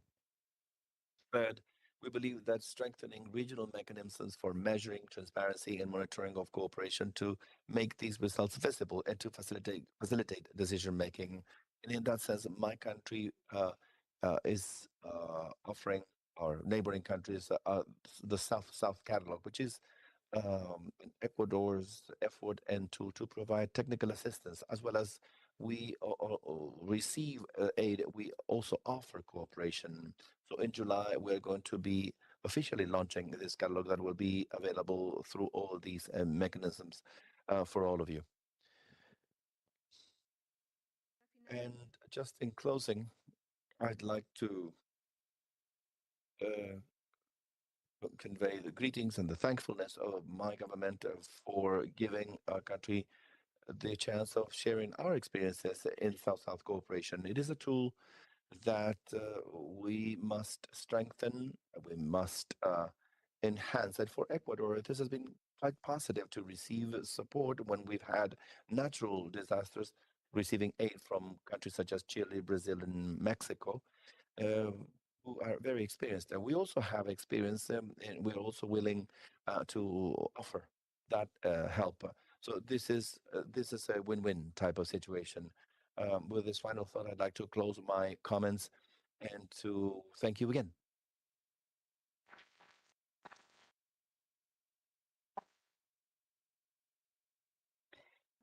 Thank you. Now we will hear from Peru. We would like to know what you think about how to best follow up on the Seville commitment and perhaps some recommendations. Thank you. Thank you, distinguished colleagues, civil servants, and representatives joining us here today. Special appreciation from Peru for ECLAC for allowing us to share with you this afternoon some reflections and insights regarding the key landmark that took place last year, that is the Seville commitment. And we have all decided to follow up on this in order to figure out how to best address this new paradigm related to the Seville commitment. As we know, the Seville commitment recognizes the need to progress and move forward with this new international cooperation paradigm, which is more integrated and inclusive, and that has been fit to meet contemporary needs. And it's also important to recognize the transformative role of innovation, digitization, and artificial intelligence as tools to strengthen and further build national capacities. Moreover, this reaffirms the importance of South-South and triangular cooperation as strategic tools for mobilizing knowledge, innovation, and solutions that are adapted to similar realities for mutual benefit. At the same time, this brings forward to us a relevant challenge. Latin America and the Caribbean constitute one of the regions that is addressing these formats with great level of energy, but where we continue to rely on national various national capacity and the volunteer effort. So there, of course, are also significant differences among the developing countries with regard to coverage, quality, frequency, and level of detail of the information available regarding South-South and triangular cooperation. This situation restricts the generation of comparable indicators. It also makes it difficult to fully see the contributions of the southern countries and reduces their ability to effectively showcase their contribution to attaining the 2030 agenda. In that regard, the Seville commitment provides us with an opportunity to strengthen the monitoring or follow-up and evaluation mechanisms of the commitment because they recognize the specific nature and contribution beyond financial contributions. At present, international efforts to follow up on South-South and triangular cooperation have involved a variety of different multilateral actors and spaces, including the UN Conference on Trade and Development, the UN Office for South-South Cooperation, the Forum of Cooperation for Development of ECOSOC, and the Group of Interinstitutional Working Group for Financing for Development, and the regional commissions. Even though these efforts reflect the growing recognition of these modalities, they also show how it is necessary to reinforce coordination, complementary nature, and exchange of information, thereby avoiding duplication and promoting a more integrated vision that will allow for translating the outcome of cooperation into useful evidence for decision making. Framed by all of that, and in keeping with that which is mentioned in paragraph 65B of the Seville Commitment, the Interinstitutional Working Group on Financing for Development will draft a report on the progress relative to implementation of financing for development, including aspects related to international cooperation for development in 2027. Likewise, next year, the Forum of Cooperation for Development will be held, and this is the revised version of ECOSOC, all with a view to understand the perspective of developing countries regarding international cooperation. Bearing all of this context in mind, in addition to the existing challenges, Peru would like to share with you some insights and concrete proposals for making progress on monitoring or following up on the Seville Commitment, particularly with regard to those aspects concerning South-South and triangular cooperation. ECLAC and the Regional Conference on South-South Cooperation for Latin America and the Caribbean have been called to carry out a strategic role in terms of reinforcing regional monitoring of South-South and triangular cooperation, thereby consolidating their role as coordinators for the various international monitoring processes and the national cooperation systems. Within that framework, as a regional, this could contribute as a regional platform for exchange, systemization, and analysis of information regarding both modalities of cooperation, thereby generating evidence that will allow us to view the contributions and the complementary nature without doubling up on existing efforts.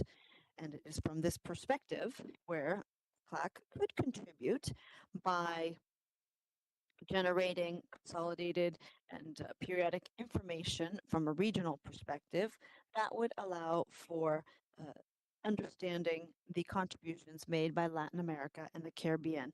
And this would constitute a relevant input for the upcoming international monitoring processes, including the Forum for Cooperation for Development of ECOSOC and the results of the Interinstitutional Working Group on Financing for Development, scheduled for 2027.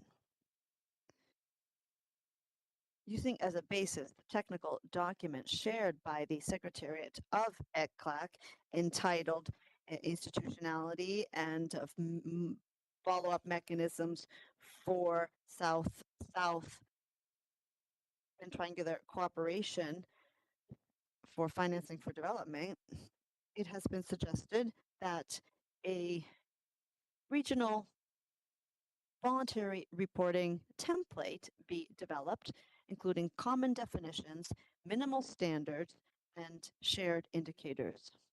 This should also allow for reporting not only on financial flows, but also on other key dimensions that would allow us to understand the added value of South-South and triangular cooperation, such as a knowledge transfer, institutional strengthening, innovation, and capacity generation.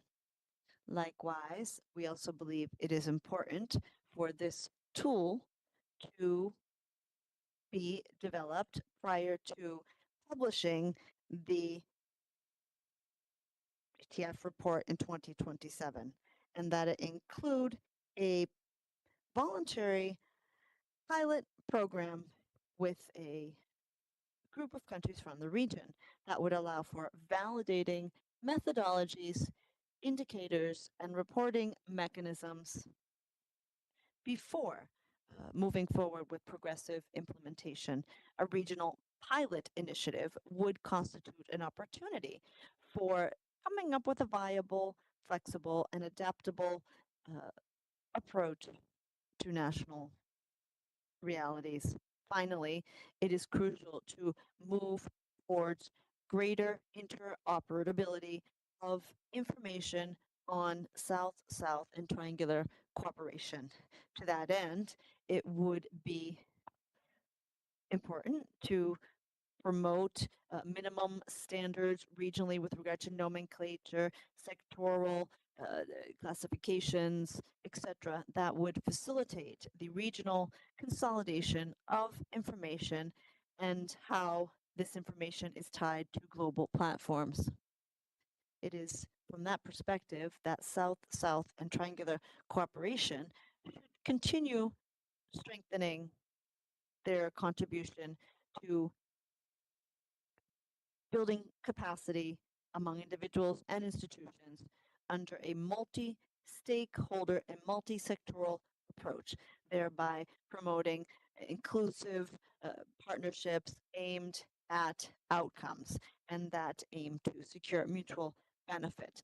Likewise, international cooperation, specifically South-South cooperation, be understood not only as an expression of solidarity among countries, but also as a strategic tool for strengthening resilience, for promoting production transformation, and for generating new development opportunities.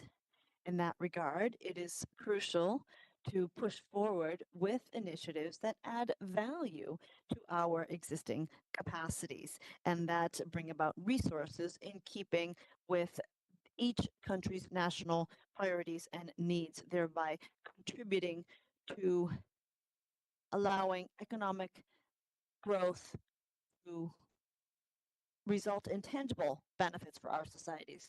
Moreover, thereby recognizing the growing role of green funds and innovative financial mechanisms for sustainable development, we recognize these resources as an opportunity for strengthening South-South and triangular cooperation and for promoting triangular partnerships that expand the impact of our interventions, especially in countries with a high level of biodiversity and vulnerability regarding climate change, such as those in our region. And finally, we would like to invite the countries from the region to continue leveraging the benefits of the regional conference on South-South cooperation of ECLAC as a strategic space to make collective progress through South-South and triangular cooperation on coming up with an international infrastructure that is more coordinated, inclusive, and effective, and that would actually meet the existing changing needs and that would contribute to attaining the SDGs, as well as obviously building a more resilient, sustainable, and equitable future for our region. Peru reaffirms our commitment to continue contributing actively to the activities carried out by this important regional body as one of the vice chairs of the presiding officers up until 2027. Thank you very much.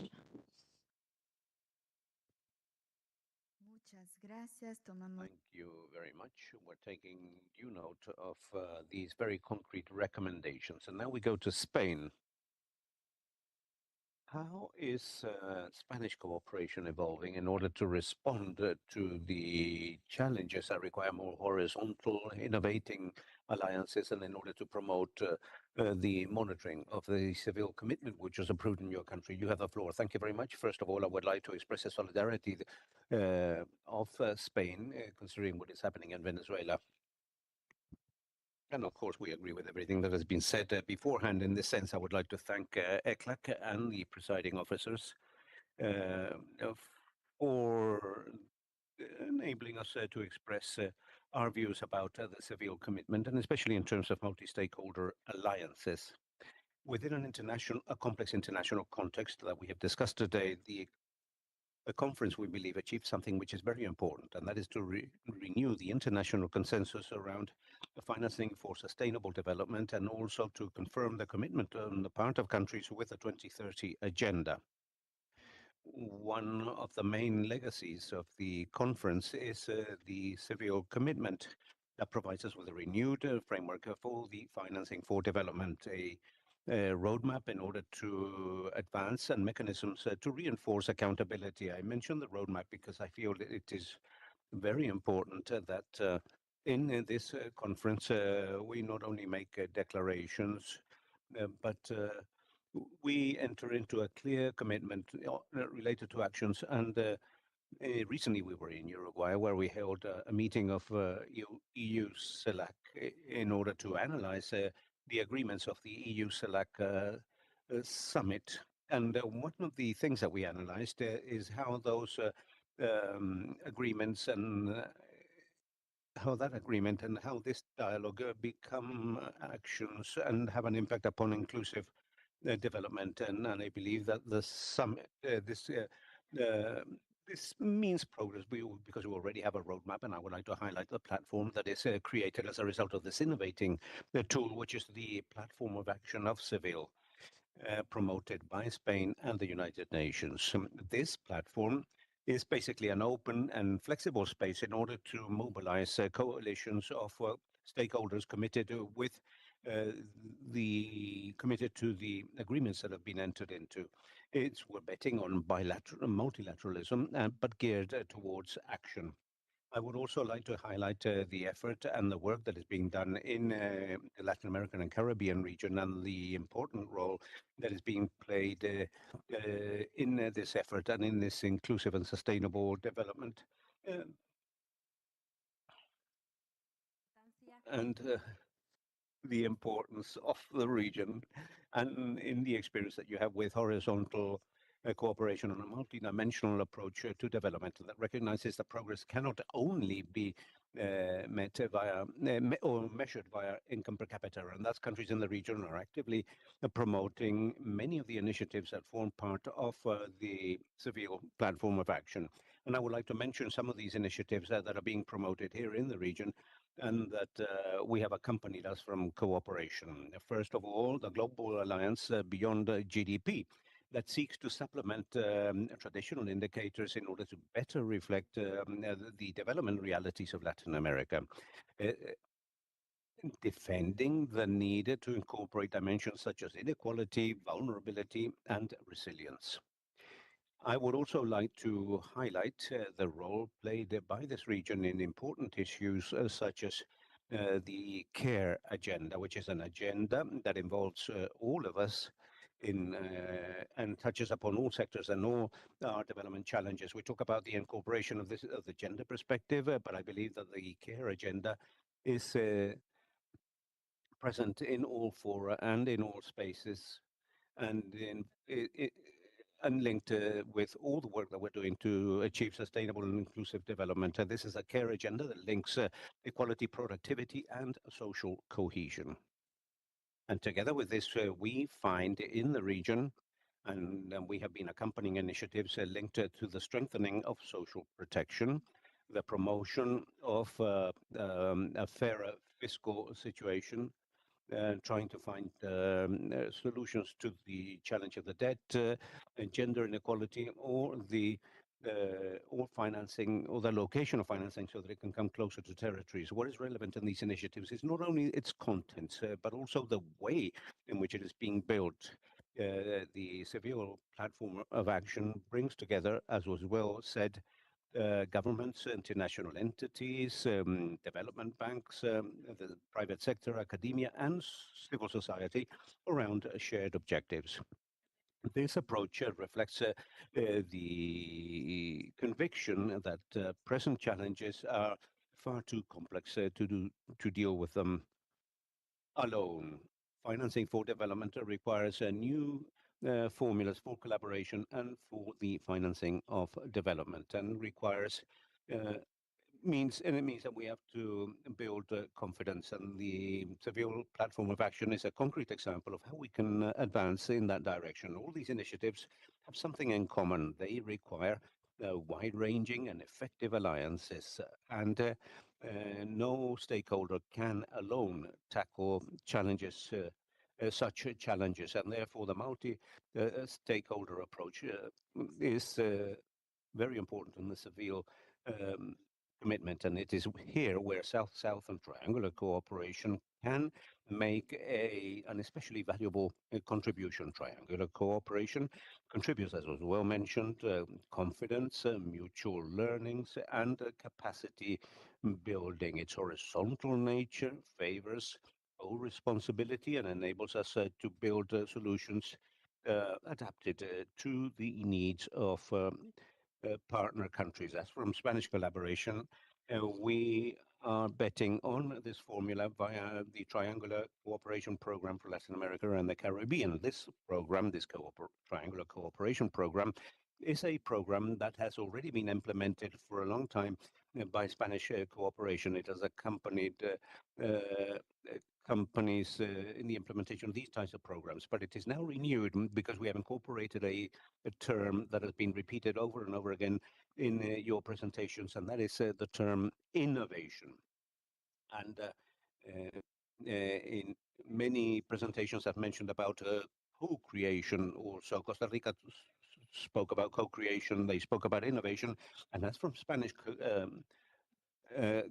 collaboration, we're promoting an innovating cooperation within cooperation, where we are incorporating innovation and not as an end in itself, but rather as a means to co-create solutions for development challenges. And this innovation begins with multi-stakeholder alliances and multi-level alliances in order to have a multi-sectorial approach and to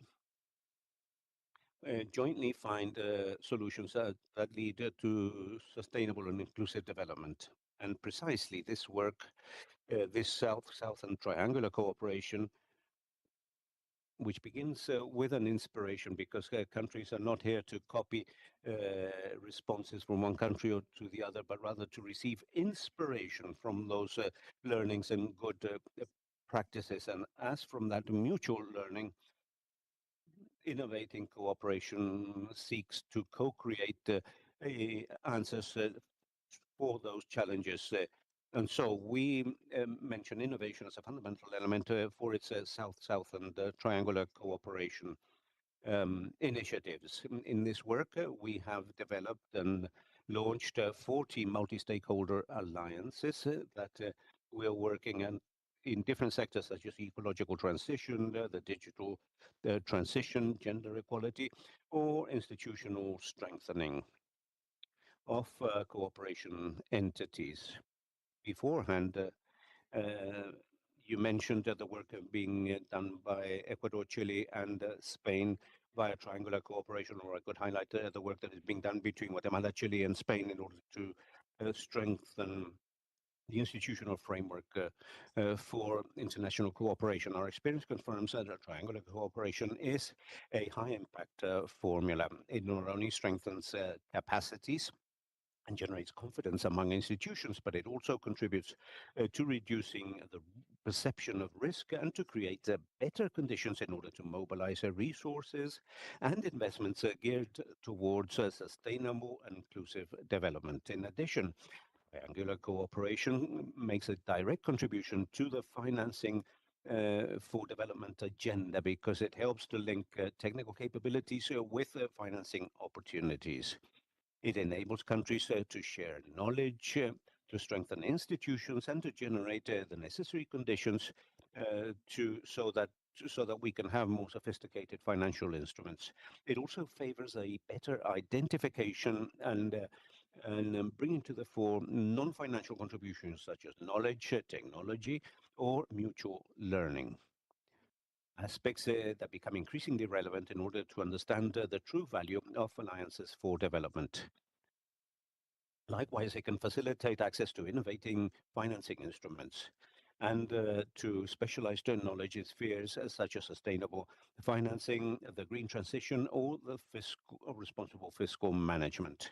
Spain will continue to promote an agenda via initiatives such as the triangular cooperation window of the UN Fund for South-South cooperation, contributing to the strengthening of capabilities and to the development of public policies that are sustainable and inclusive. If Seville leaves a lesson for us, that is that in order to make progress with financing for development, we do not only need more resources, as mentioned by Chile beforehand.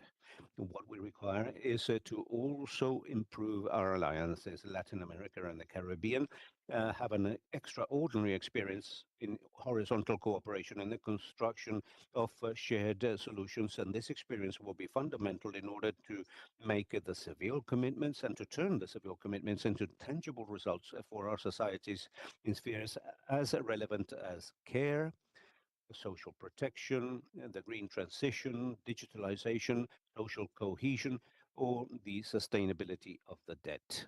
Thank you. Muchísimas gracias. Thank you, Carmen. Spain is a historical strategic partner for the region. So thank you very much for sharing those ideas with us. Dinora, development banks have a specific ability to mobilize resources and generate scalability. What is the role played by CAF in order to strengthen multi-stakeholder alliances that accelerate achievement of the Seville commitment? You have the word, Dinora. Thank you very much for being here, for the invitation, and for ECLAC's initiative. Before I begin, I cannot but thank, not as CAF, but as a Venezuelan, all the expressions of solidarity that you have mentioned for my country. So when we talk about cooperation and South-South cooperation, this is the best moment really to bring to the fore that at the most difficult and dark moments, solidarity comes across, and we are able to generate those alliances and commitments that enable us to overcome such a complex situation. Having said that, as from CAF, as a development bank of Latin America and the Caribbean, we believe that we can make a significant contribution to all the challenges faced by the region, challenges that have been highlighted today and during the Seville meeting. Challenges faced by the region. This is a bank that was created as a financial arm of the Andean Pact, and today involves the participation of Andean countries and Chile, and now involves the membership of 24 countries. And I mention this because part of what CAF can contribute is indeed its regional presence and its working methodology by stating that the region, rather than being a problem, is part of the solution. And thus, we are motivated to mobilize not only resources, but also our will in favor of the achievement of sustainable development goals in our region. In 2021,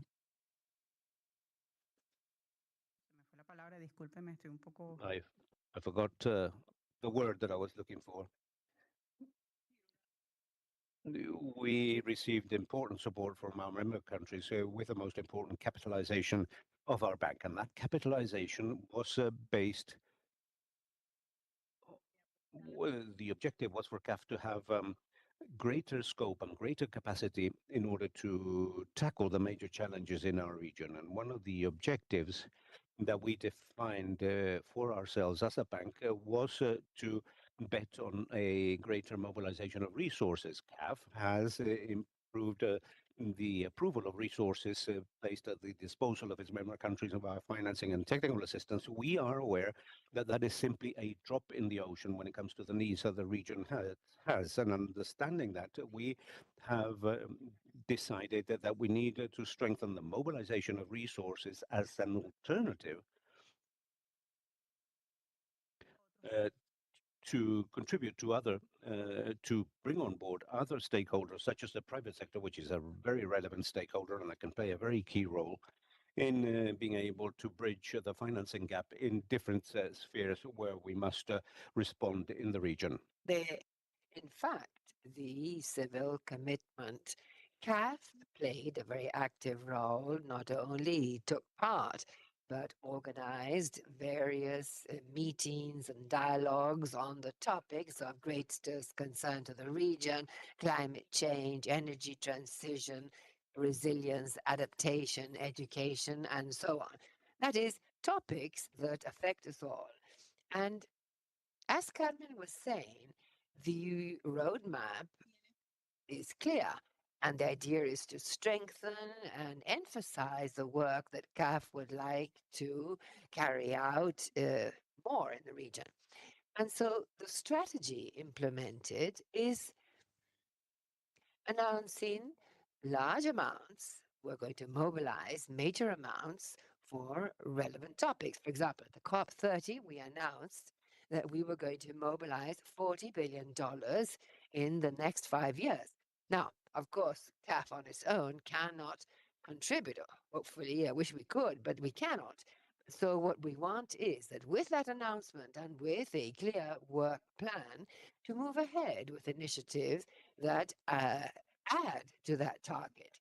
And as a target with a number and a time frame, this compromises us very firmly. So at the bank, we must mobilize all expertise and teams led by the president to leverage these wills and the wish to contribute to the various initiatives identified in the region, and that we join in others to respond. A few examples. Perhaps one of the most important, at least for CAF, because we had never taken part before, is a small country, but with a great spirit, El Salvador. Cash debt swap because this transaction was very innovative from the financial viewpoint. This would allow fiscal savings for El Salvador for more than $350 million to address the main river that provides water to El Salvador, and that will have an important impact on the rest of Central America. And so the government of Salvador chipped in, Development Banking of El Salvador, CAF, and also the US, JP Morgan as the financial structure representing the private sector, civil society represented through NGOs, and El Salvador institutions. So ultimately, there are major solutions for major ailments. So this is of great help to the water shortage in El Salvador, but without this, it would not have been possible to have the debt swap and respond to the situation. In other spheres, and maybe on the border of financial innovation and mobilizing private capital that are each day more avid to place their investments in projects that will have an impact. In addition to the financial impact, each day more they're assessing or appreciating the social or environmental impact of these investments. And so we must make the most of this.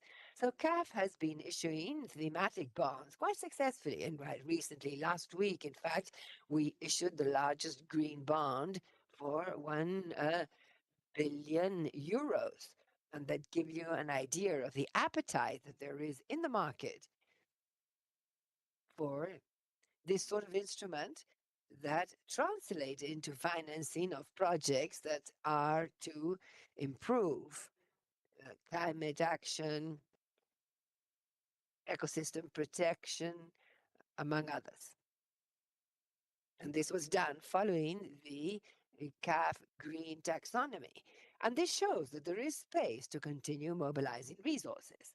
And also we have issued blue bonds, bonds for resilience of infrastructure, and also accompanied, in the case of resilience, by the UN Office for the risk of disasters, because we must generate signals of confidence, not just say, yes, we're going to use these resources for the best projects, but who determines which those best projects are from the viewpoint of the environmental impact, caring for the ocean or coastal populations? Well, that is the case of this resilience bond. Or in the case of Blue Bond, is UNDP that is accompanying us on the technical side. And this has ultimately meant that capitals do respond positively and support these initiatives in the region. And another example that I would like to share with you, stemming really from climate action, which was the focus in Seville, and that is caring for girls, boys, and young people in the region. 255 million children that we have in the region, 155 live in poverty and do not have the best access to quality education. And so, once again, CAF immobilized this. And in coming 5 years, we'll mobilize $5 billion. Once again, this is not just CAF that will contribute to this, but the idea is that the initiative should mobilize funds, private capital, institutional funds, and so on to join in the initiative. And we do not do this alone. Who do we do it with? UNICEF. Because once again, we need to send signals that we are serious, that we are committed to the definitions of these bonds, these banks, in order to go from being a stakeholder that we are actually able to capitalize and finance these actions.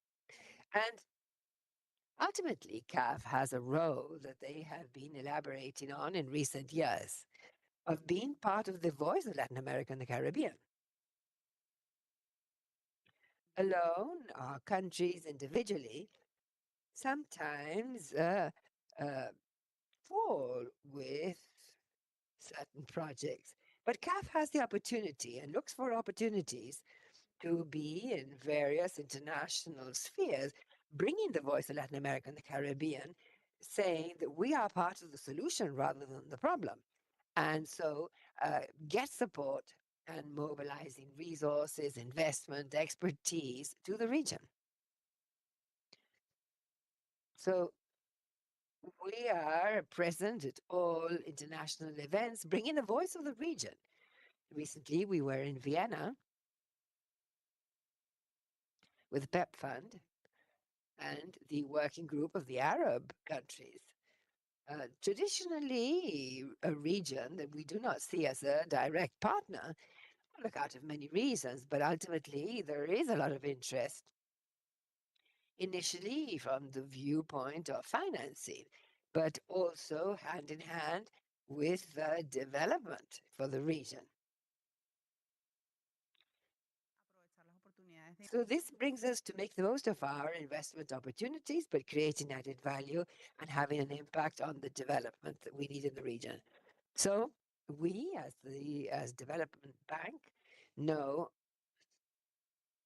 and we understand that our role will be magnified in the measure that we are able to bring in wills and resources from third parties, because CAF is financed by contributions by you, third-party countries. But of course, that restricts our reach. And lastly, to show the relevance that we give all this, there is a vice presidency focused on mobilizing resources and technical cooperation. Before, technical cooperation was always within a project. It's always been relevant, yes, but not having a VP for this. And that shows the relevance that CAF is assigning to the topic, how aware we are of the importance of mobilizing resources within an agenda that will translate into recognition of SDGs for the region. So we see it so far. Thank you.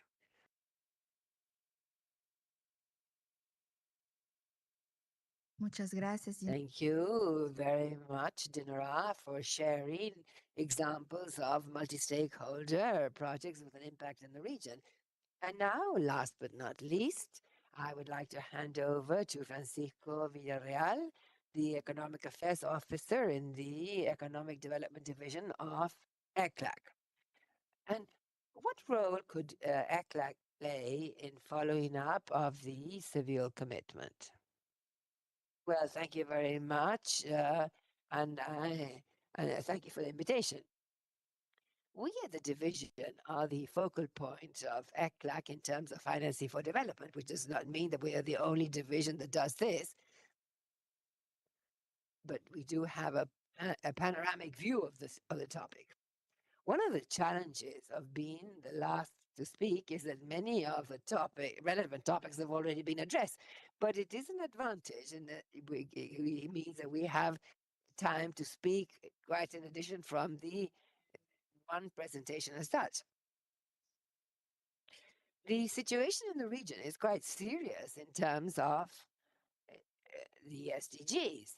According to the last report, known in the month of April, only 1 in 5 of the targets or indicators are on the way to be met by 2030. And this reflects a series of challenges, not only financing for development, but financing for development, the gap, in fact, is one of the main ones. And also, with everything that the world went through last year, and to which we must add those of this year, so these challenges are each day sharper and sharper. Earlier, it was mentioned the gap.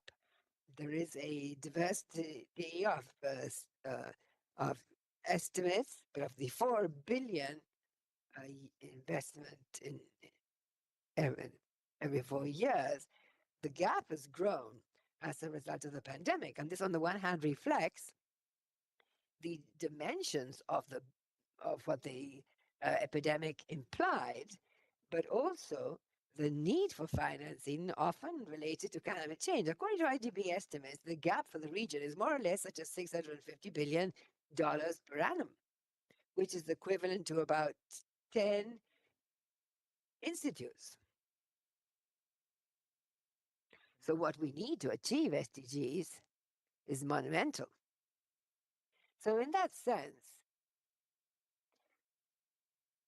the Seville conference last year definitely is a milestone, not only in relation to what Carmen was saying in terms of reaffirming the agreement, commitment with the 2030 agenda and multilateralism, but also because this roadmap that we've been talking about, I would merely like to see what are the components of that roadmap, and then based on that, tell you of how we see the role of ECLAC in achieving this. That is, implementing these elements of the roadmap. The various actions considered in Seville could be classified as in two major areas. One is closing the financing gap, catalyzing investment and closing the gap for the SDGs. Second, to face the debt crisis. And here an important point. In many developing countries, we're seeing crises. But this is not only the case of Latin America, but it does mean that, or it doesn't mean that the debt isn't a first order challenge for mobilizing resources, especially because it restricts the available fiscal space. So basically, we, the countries of the region, although there is not an issue of debt sustainability, the countries of the region do face a challenge, and it is necessary to choose what are we going to take the money away from, health, social security, or whatever, to be able to pay for this. And so, to facing the debt crisis as a region, we must see it from that viewpoint. And finally, the reform of the international financial architecture, these three pillars, the connecting line is protection. That is to say, the actions at the country level must be articulated around the development objectives of each country and led by the national authorities. In that sense, focusing on the first pillar, closing the gap, although there's a very important role to be played to mobilize resources nationally. One needs to recognize that 3/4 of the investment of closing that gap in terms of investment have to come from the private sector. So in that sense, it's very important these aspects that are mentioned in this first column, developing, enabling environments for private investment, national financial markets in the case of remittances to keep on working on reducing the cost of remittances, innovative instruments for financing. And in that sense, also the development banking plays a significant role there. Now, in terms of sovereign debt sustainability, repeating what was already mentioned, there are two key elements. Concessional access according to the vulnerabilities, and not only according to the income level, in the inclusion of contingent clauses, strengthening of sovereign and debt resolution mechanisms that do not exist so far, in terms of the international financial architecture reform, a better representation of the developing countries in the international financial institutions, specifically the case of the IMF. It's not the only one. Expanding the safety network, recycling the more than the specific elements mentioned, issue of international cooperation applies across the board. These modalities through which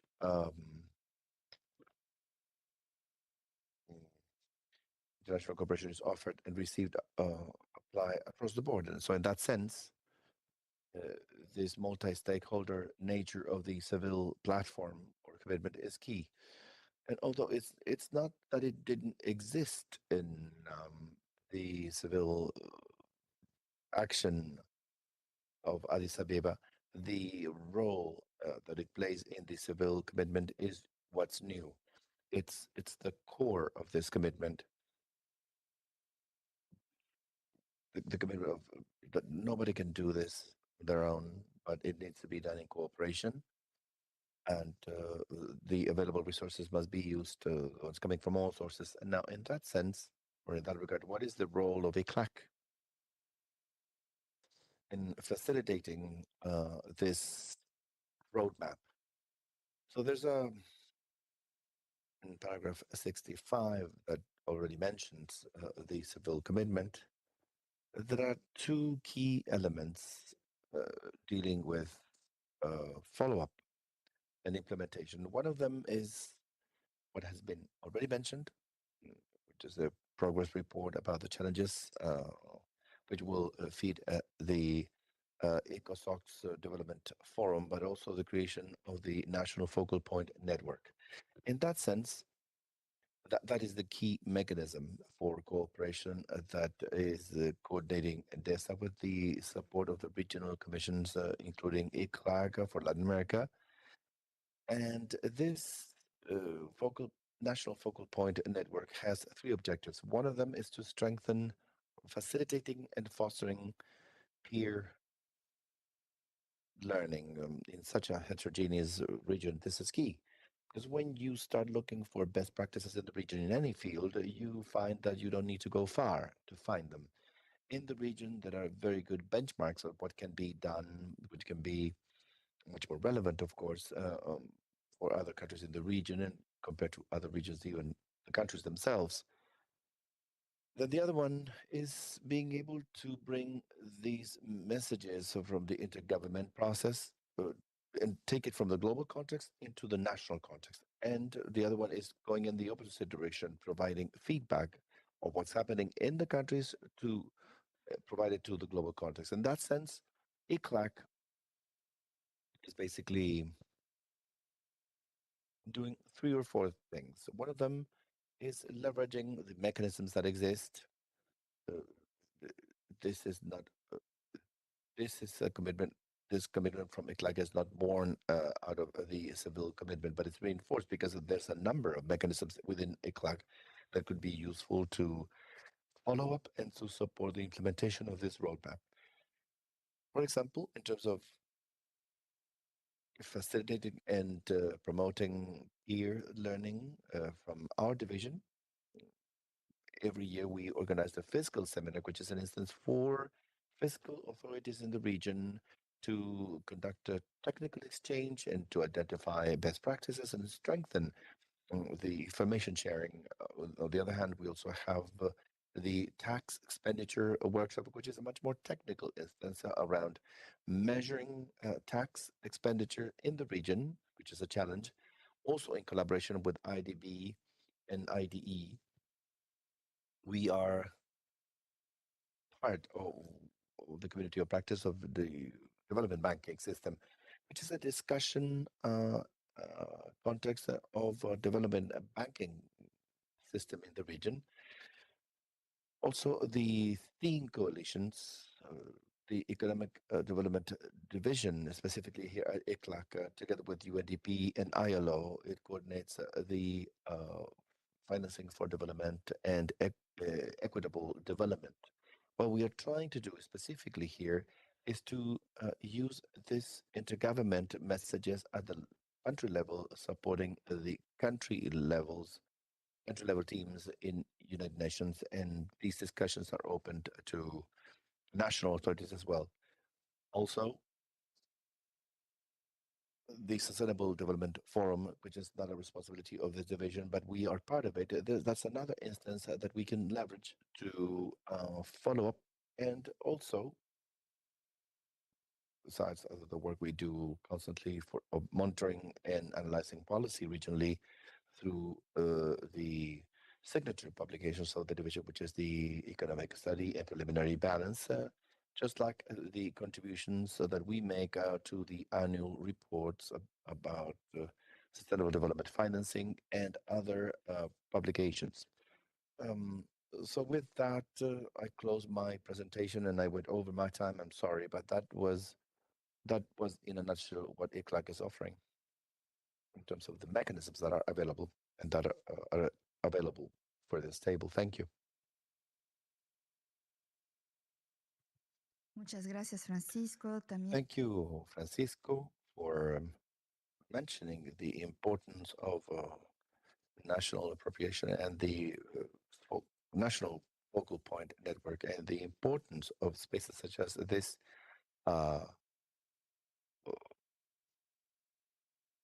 South-South cooperation. We have very few minutes for the second segment, which was the time for the interventions by delegations and other participants that are online. Before we open up, I'd like to highlight the presence of Ana Cristina Hernandez. She is an ECA consultant from the Dominican Republic, and she authored the report that was mentioned by the report's institutional instrument and follow-up mechanism in terms of South-South and triangular cooperation of the fourth international cooperation about cooperation for development that is available on our webpage, especially for the panel, who also has very specific recommendations that she could probably very quickly share. And we invite you to read the report. You have the floor. I'd like to thank ECLAC for the invitation and the opportunity to contribute to this regional discussion. I will be very, very brief because we're running out of time. Basically, I'd like to share some of the thoughts that came out of this study conducted for ECLAC about the implementation and the institutional arrangement of the follow-up mechanisms on the South-South and triangular cooperation efforts and the civil commitment, and also in order to strengthen the regional dialogue. First, the broader our understanding about development financing, the larger the challenge of having mechanisms able to capture that complexity. That is what's reflected when we discuss the available information to follow up the civil commitments. We see that there's a significant difference in terms of data availability and methodological development, and also in terms of analytical capability. On the one hand, we have certain areas that have more consolidated information context with periodic indicators that play a clearly defined institutional role. So we can see this specifically in areas associated to development aid and other contexts of development financing. And on the other hand, we also have areas that present larger challenges. For example, South-South and triangular cooperation still relies to a large extent on voluntary reporting exercises and also systematic or specialized platforms and initiatives that are driven by the countries themselves and in the organizations that are engaged. Recent efforts to quantify South-South cooperation revealed that a significant part of these modalities are still maybe not invisible, but not very visible among the traditional metrics, especially the ones related to areas such as non-financial areas and knowledge exchange. However, another contribution of this analysis is that besides conducting a classification of the indicators according to the different theme areas, but it's supplemented by a functional classification that is based on the role the indicators play in the follow-up of the civil commitments, but also highlighting the usefulness of an indicator more than the information that it contributes is meeting three fundamental conditions. It needs to be available, it must be periodically updated, and must also have an institutional reference in terms of who keeps or the custodian of that information. The last finding that I wanted to mention is that we have identified some necessary conditions to be able to strengthen that compatibility in the regional follow-up and global follow-up exercises. The first one is that there needs to be conceptual consistency. I think it's been already mentioned today. There needs to be a common language as well. Also, documentation and metadata an alignment with the global follow-up cycles, likewise a clear institutional role definition and information interoperability. I wanted to highlight, I already mentioned that, but the Peruvian agency director, we propose a minimum indicator core through a common template that could be implemented through a pilot experience. But in summary, we are going to say that the objective of this follow-up is not about producing more information only, but it's about making that information translatable into useful evidence for decision-making purposes about the implementation of the commitments that were taken in Seville. So thank you, ECLAC, again for the opportunity. Thank you. Tenemos dos intervenciones. There are two delegations that have requested the floor. Please, 3 minutes each to stick to the agenda. We'll start with Costa Rica. You have the floor. Thank you. And I'd like to congratulate all the panelists that have delivered excellent presentations. I have two specific questions, one for the Peruvian delegation and another one for the Spanish delegation. It's the same question for both. And it's the following. In cooperation, either triangular cooperation or other types of multi-stakeholder alliance or partnership, it would be interesting. I believe it would be also useful for the rest of the delegates to know, in the case of Peru and Spain, how much you've been able to attract or mobilize the private sector as one of the stakeholders in triangular cooperation projects, either the private sector or the national banking system or the regional banking system. And Noelia mentioned the innovative financing mechanisms. I'd like to know if in the case of Peru, for example, have you used any financing mechanisms to strengthen triangular cooperation? As we all know, many of our countries, triangular cooperation has been achieved thanks to the support from Spain, Germany, and other countries, developed countries, especially OECD countries, and in some aspects because regional funds have been created. But the issue here is how much, in the case of Spain, in the case of Peru, the private sector, the private enterprise, or a private business or a philanthropic effort or any other regional bank have taken part as a facilitating or enabling a stakeholder in a triangular cooperation project with more than 3 stakeholders. That's one question for both. And for Dinora from CAF, the question is specifically, Digamos, la CAF. Perhaps you could mention 1 or 2 examples from CAF in Latin America or the Caribbean in which you have been engaged as facilitators in a triangular cooperation program, perhaps at a larger scale, or in a multi-stakeholder partnership. And if you have, or if CAP has taken part, has the bank taken part as a funder or part of a non-refundable donation? Thank you. Guatemala, and then our panelists. Thank you for the opportunity to talk. Congratulations to the speakers who have provided us with an excellent outlook with regard to monitoring the Seville commitment. As far as the 2026 funding for development is concerned, there is heterogeneous progress with regard to each of the commitments taken on in Seville.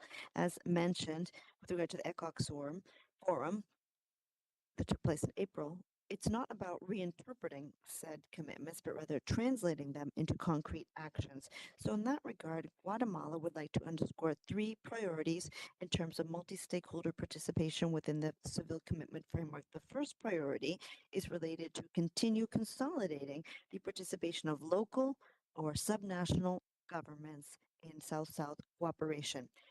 Data show that in non-financial modalities such as scholarships or donations, these are 44%, and humanitarian aid accounts for 35%.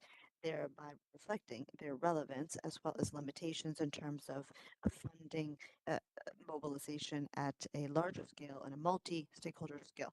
Secondly, allow me to refer to the need to move towards multidimensional criteria-based funding that recognizes the structural weaknesses of our countries and to go beyond per capita income approach as promoted by the presiding officers.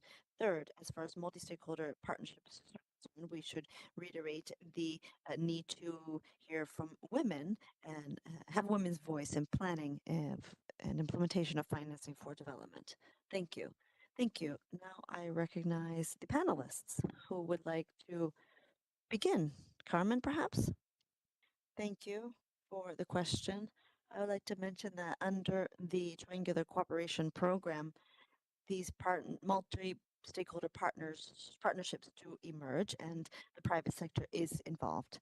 Now, within the framework, the contribution is not necessarily financial, but rather knowledge. So, because triangular cooperation aims to have a technical contribution and to provide knowledge as a way to come up with innovative solutions to the challenges the countries face.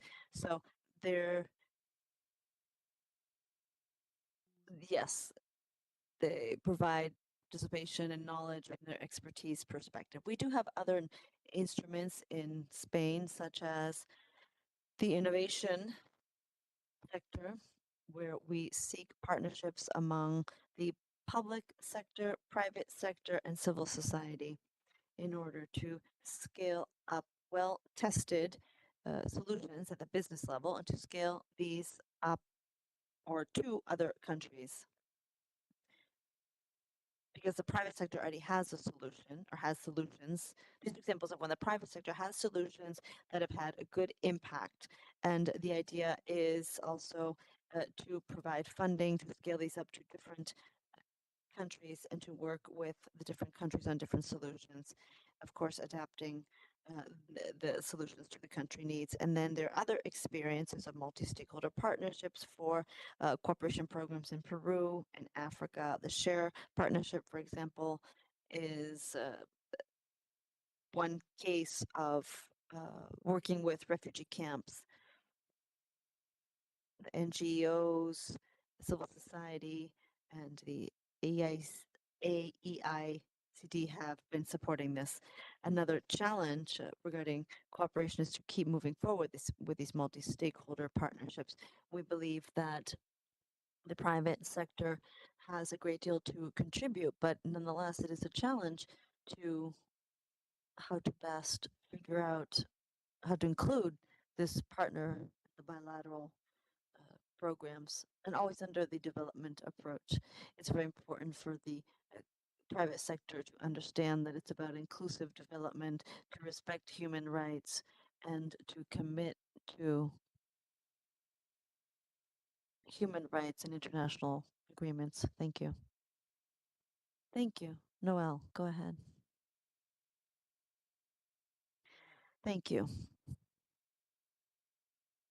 Now, multi-stakeholder partnerships are increasingly more important, and the Seville commitment has provided significant backing in the international arena, I would say, allowing companies in the private sector and academia to join the cooperation initiatives.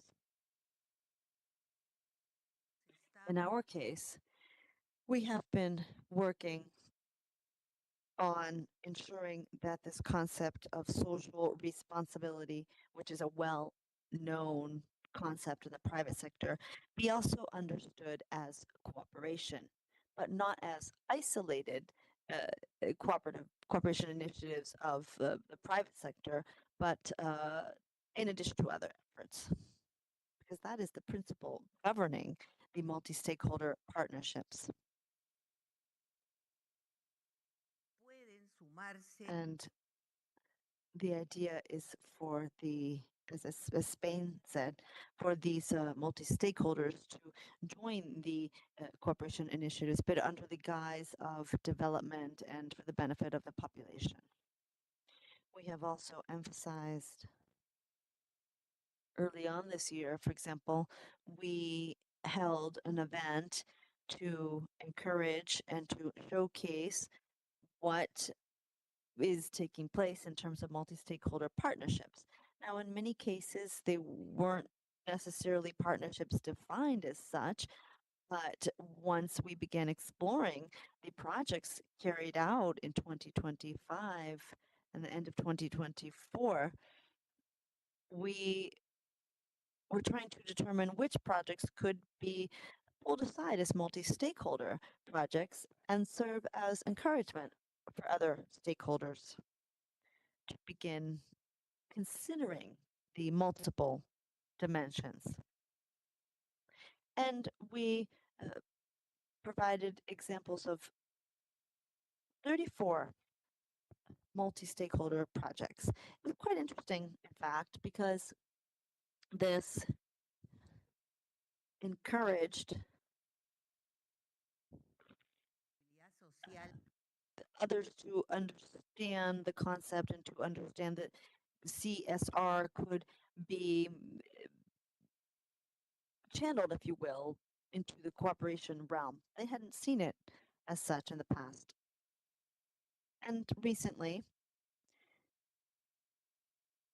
regarding territorial initiatives, we have seen some examples. There's actually a Peruvian transnational company that wanted to become engaged in this system, work with one of the regions, and said, well, maybe we could work with a community. And again, this is an issue related to native potato crop in Peru. And you know that there's more than 3,000 species of potatoes in Peru. And we host the International Center for the Potato in Lima. So the idea, well, we have been working on this, so we still need a great deal more initiative to move forward and to provide support for the sustainability of native potatoes. And our communities, our indigenous communities, are in charge of this, and they hold the ancestral knowledge to sustain all of this. And these multicolored potatoes are the leading players. So in any event, there was this multi-stakeholder initiative involving this transnational company, the local governments, subnational governments and local communities and academia. And I think we also need to be innovative and figure out how we can best continue encouraging others to engage in these efforts. And to be creative, apply innovation and creativity, and a great deal of conviction that all of the various sectors need to be involved precisely to secure the well-being of our societies. Thank you. Thank you. Go ahead. I have 30 seconds. I will speak in 30 seconds. I know we're running short on time. Dinera. I actually focused on financing, but CAF has a very powerful technical assistance agenda with limited resources because essentially the technical assistance resources at CAF are the result of the bank's profit, and then the board will decide how much will be allocated for technical assistance. Now, this encourages us to come up with initiatives where we can involve other stakeholders. So there are a variety of different technical assistance initiatives addressing different topics in partnership with UNICEF, for example, or the IAE or other organizations. We do this with countries as well, thereby positioning CAF internationally. It's also helpful because CAF's good international positioning allows us to better leverage the technical assistance. And every time we identify a potential partner, we call them the Green Fund for example, works with us, and we are constantly seeking opportunities to support countries with technical assistance initiatives, high caliber, that is, that call for international level funding. Our agenda is quite broad and open. We are open to sharing information at the individual country level and at the regional and sub-regional level as well. Thank you. Okay, we have reached the end of this panel. I wanted to thank all of our distinguished panelists for their valuable contributions and to thank the individuals present here in the room and virtually for joining us. Thank you.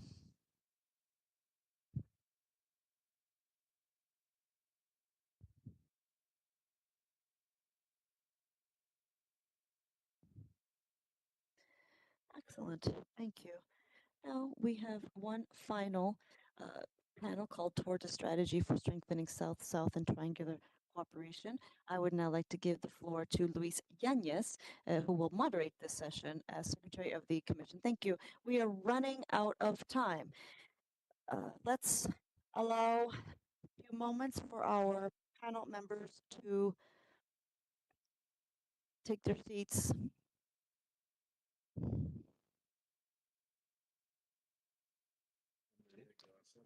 Segunda.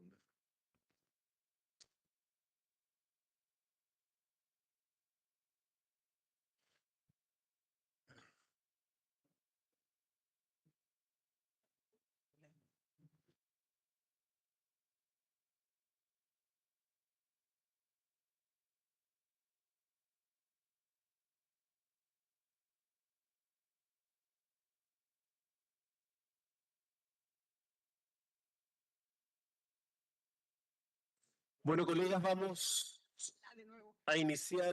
Colleagues, we will begin this panel towards a strategy to strengthen South-South and triangular cooperation. I would like to very briefly say that there are moments when we have to share some acknowledgements. This is a panel that has been structured around a document prepared by the presidency.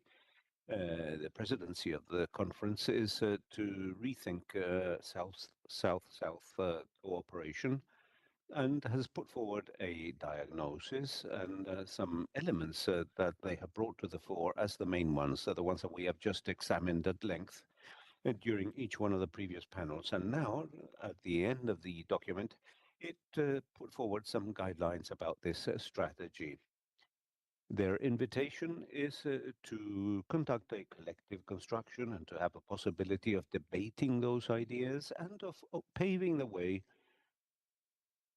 towards, and in view of the next conference, and that is very important, that the institutional construction that we're doing during this conference of a strategy that, given the changes that we are experiencing, and that I'm not going to list because they are very numerous, but that become fundamental in order to pave the way towards the sustainable development of Latin America and the Caribbean. In order to debate this issue, we have the honor of having with us several panelists. Rolando Campo, Director of the Statistics Division of ECLAC, Martín Clavijo, Executive Director of the Uruguayan Agency for International Cooperation, Luis Hortensia Solchaga, Director General of International Cooperation Projects for Development of AMEXID, Enrique O'Farrell, Executive Director and of AGESID and responsible for us holding this discussion, and Paul Shett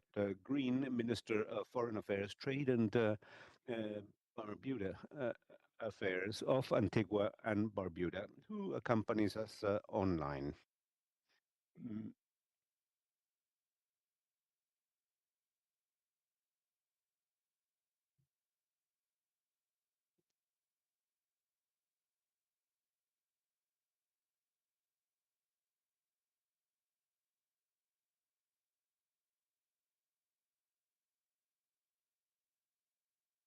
You are mute, sir.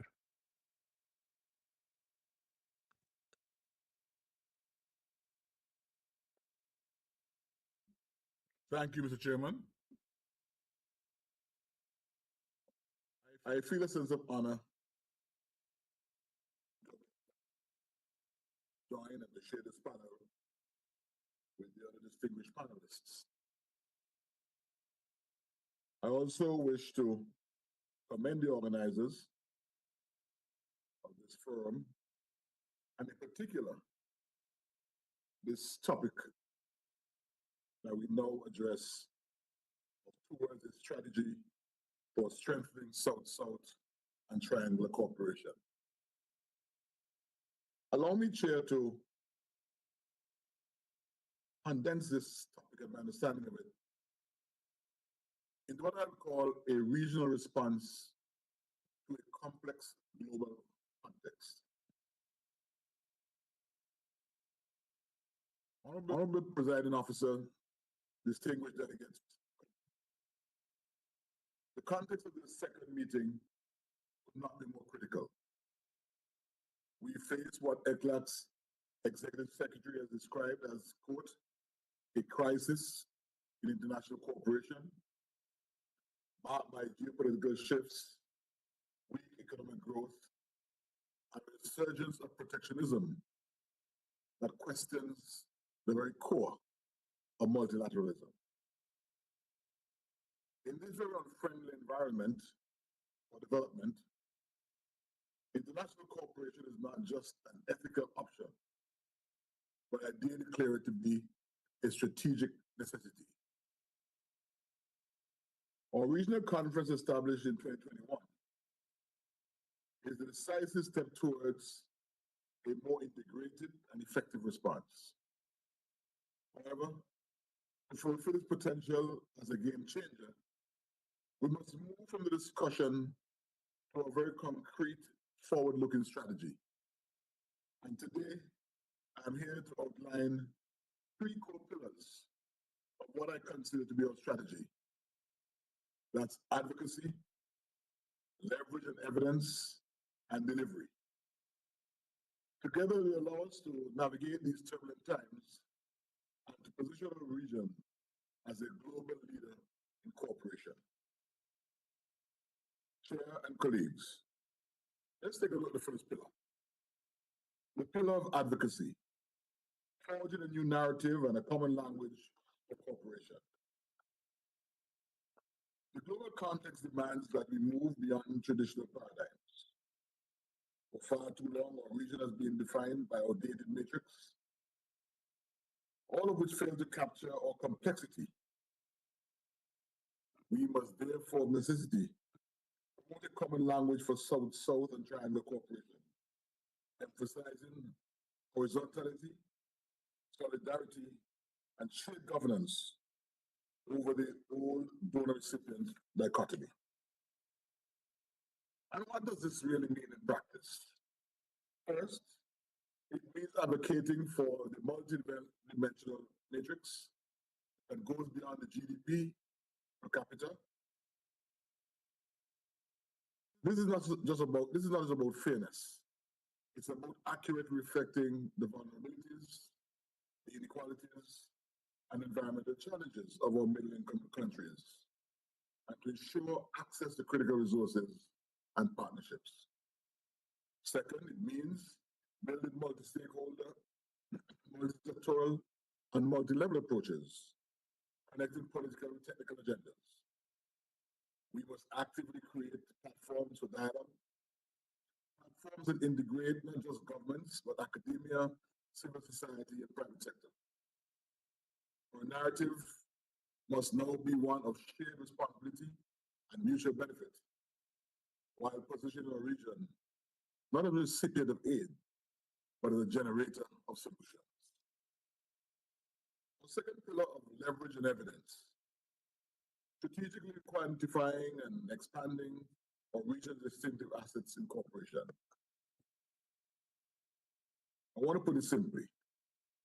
We cannot manage what we do not measure, and neither can we advocate effectively without data. This pillar has two critical dimensions. One, leveraging our unique position.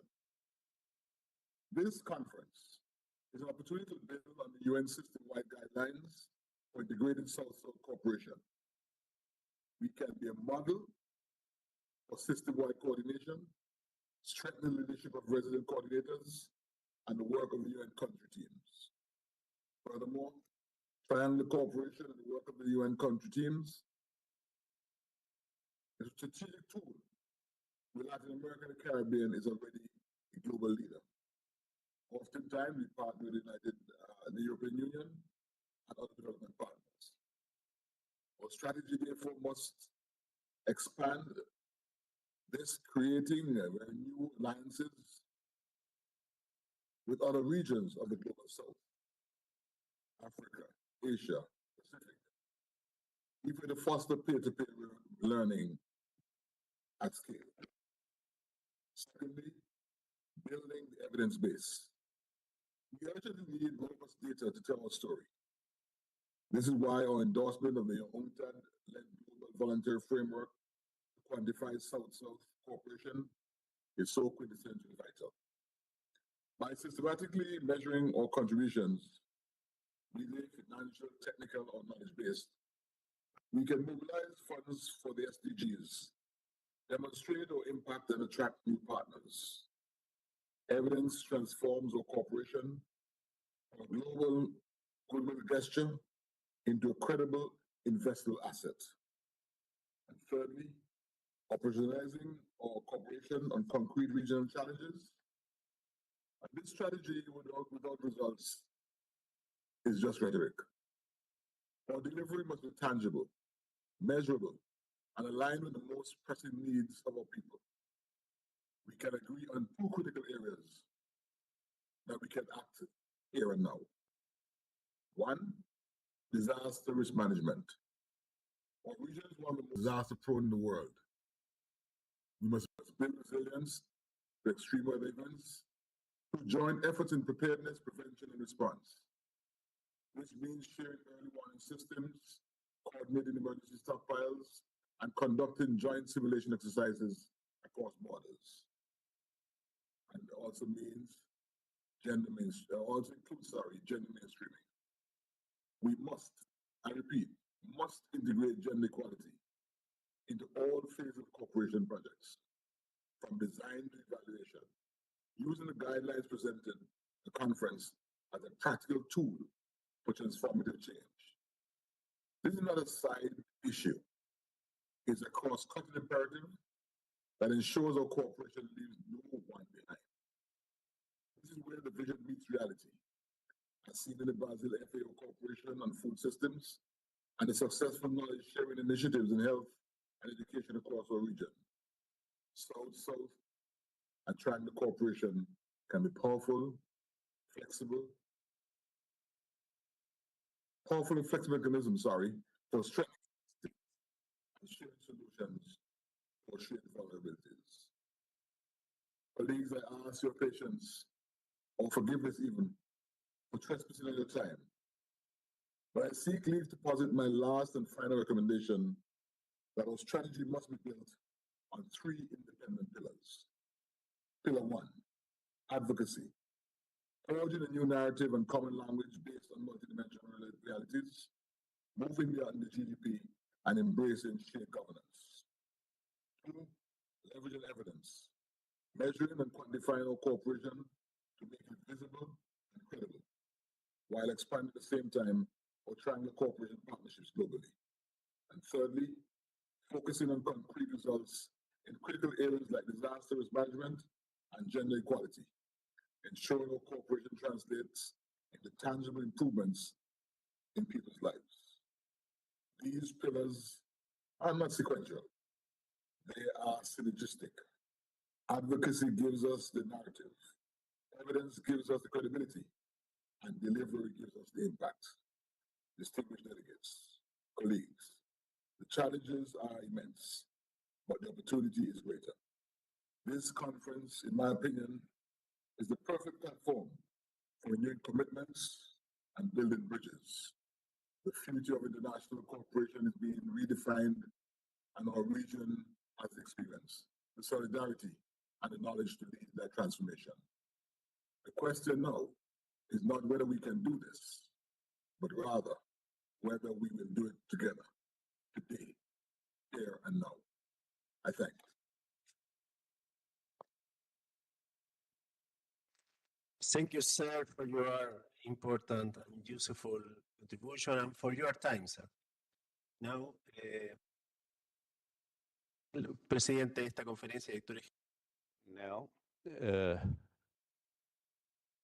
president of this conference. Thank you, Luis. Dear friends, please allow me to begin by thanking the valuable reflections that have been shared today. The debates that we have held in the different panels have brought to the fore the validity of South-South and triangular cooperation as an essential component of the regional development agenda and más relevante para enfrentar to face common challenges from a perspective of collaboration, solidarity, and mutual benefit. We will now reflect on the future. And we need to do that as from a strategic viewpoint, acknowledging both the transformations experienced by the international system and also the opportunities that appear for Latin America and the Caribbean. The global scenario experiences a period of profound changes that have a direct impact upon international cooperation for development.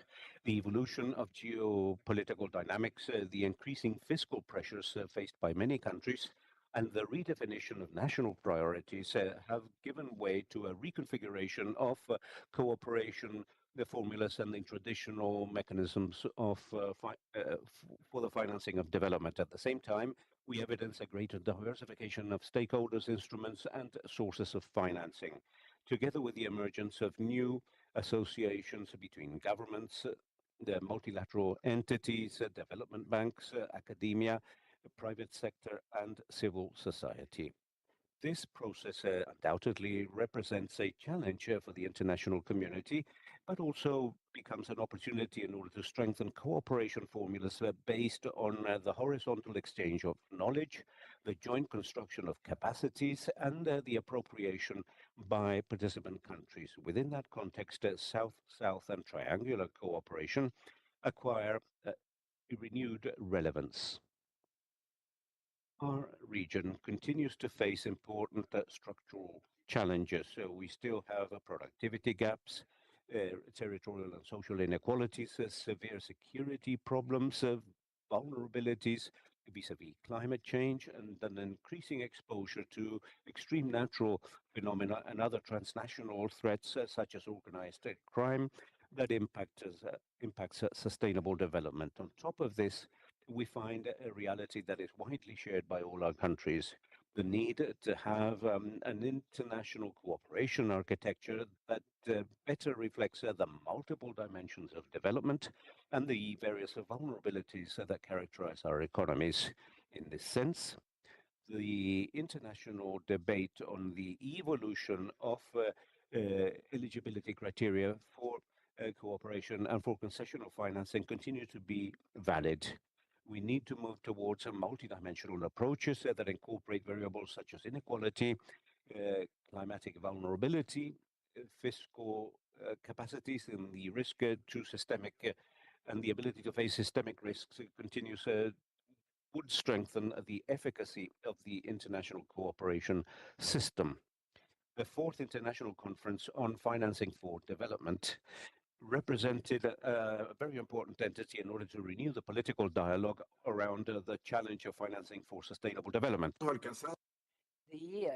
consensus achieved and initiatives constitute a very valuable base to continue moving ahead. However, there are relevant challenges to consolidate a more inclusive international financial architecture able to respond appropriately to the needs of developing countries and mobilizing sufficient resources to achieve the SDGs. In this context, it is essential to continue promoting compliance of international commitments in terms of official aid for development, recognizing that it continues to be a relevant pillar of the international cooperation system. At the same time, South-South cooperation and triangular cooperation contribute additionally to strengthen the horizontal exchange of knowledge, capacity building, and the construction of partnerships based on mutual benefit. Far from conceiving the current situation as a source merely of uncertainty, Latin America and the Caribbean is able to project a renewed view regarding the role of South-South and triangular cooperation. For decades, our region has built significant experience in the exchange of public policies, institutional strengthening, disaster risk management, social innovation, health, education, sustainable agriculture, and multiple spheres of development. This accumulated capital is a strategic asset that must be strengthened and projected towards the future. South-South cooperation not only facilitates the transfer of knowledge and capacities, but also contributes to strengthen trust among countries, to consolidate regional networks, promoting solutions adapted to our realities, and generating space for political agreement that enrich multilateralism. That is why Chile considers South-South cooperation and triangular cooperation should be consolidated as permanent components of a regional development strategy, fully complemented with official aid for development and other modalities of international cooperation. As chair of the presiding officers, Chile considers the strengthening of South-South cooperation and triangular cooperation should be conceived as a long-term strategic process to consolidate capacities in the region and respond in a coordinated way to current challenges. In this sense, we would like to propose 4 spheres of action. First of all, reposition South-South and triangular cooperation as a strategic pillar for regional development and a multi-stakeholder dimension, not as a residual modality, but as a permanent component of our public policies and our international integration. This implies strengthening national cooperation institutions, consolidating technical capacities, and fully making the most of the existing regional mechanisms. Likewise, it presupposes decidedly extending the multi-stakeholder dimension of cooperation, systematically including subnational governments, universities, research centers, private sector, and civil society organizations. Second, to further elaborate the use of innovative financing mechanisms. The reduction of official development aid obliges us to diversify sources of finances. The region today has important opportunities by means of a closer relationship with regional development banks such as CAF, IDB, BCIE, and Fonplata, as well as instruments such as the bonds linked to SDGs, blended finance, and other arrangements able to mobilize additional resources. But the challenge is not merely to learn of these tools, but rather using them as a scale, coordination and speed of the circumstances actually require. And for this, it is important to promote these mechanisms for financing that is innovative for the strengthening of projects and public assets at regional level linked to digitalization, climate change, productive integration, and the regional citizen security agenda. Third, to strengthen international position of South-South cooperation, Latin America and the Caribbean should actively take part in global discussions about the future of international cooperation. We must contribute with our own experience to discussions about development in transition, financing for development, multidimensional measurement of well-being, and the reform of international financial architecture. Accumulated experience in the region shows that there are successful forms of cooperation based on horizontal solidarity, mutual learning, and joint construction of capabilities, same as promoting the principle of shared but differentiated responsibilities of countries in the spheres of the environment, economics, and social aspects, and multidimensional criteria, including vulnerability, domestic inequalities, and among countries, fiscal capabilities and exposure to climate change, among others, and extend the access of Latin America and the Caribbean to concessional financing. It is important that this experience should also contribute to guide the future rules of the international system. Fourth, strengthen statistical capabilities and regional information systems. You cannot manage what you do not measure. The availability of reliable information, comparable and timely, is an indispensable to learn of outcomes, improve decision-making, and strengthening the transparency and accountability. Chile proposes to move ahead towards a regional plan to strengthen statistics and consolidate common methodology, strengthening national information systems and enhance the exchange of experience among our countries. This also represents a concrete contribution to the compliance of Target 17.18 of the SDGs. At the same time, this strategy should be projected towards emerging spheres that offer tremendous potential for regional cooperation. Digital transformation, AI, science and technological innovation, adaptation to a climate change, the integral management of disaster risk, citizen security, cybersecurity, and productive integration are areas where the exchange of capabilities and technical cooperation may lead to concrete benefits for our countries.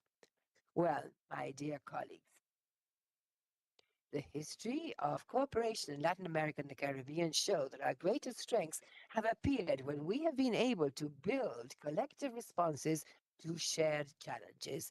South-South and triangular cooperation are a concrete expression of that vocation towards collaboration that does not seek to substitute other cooperation modalities but supplement them, does not intend to replace existing international commitments but strengthen them based on a rationale, on reciprocity, mutual learning, and shared construction of capabilities.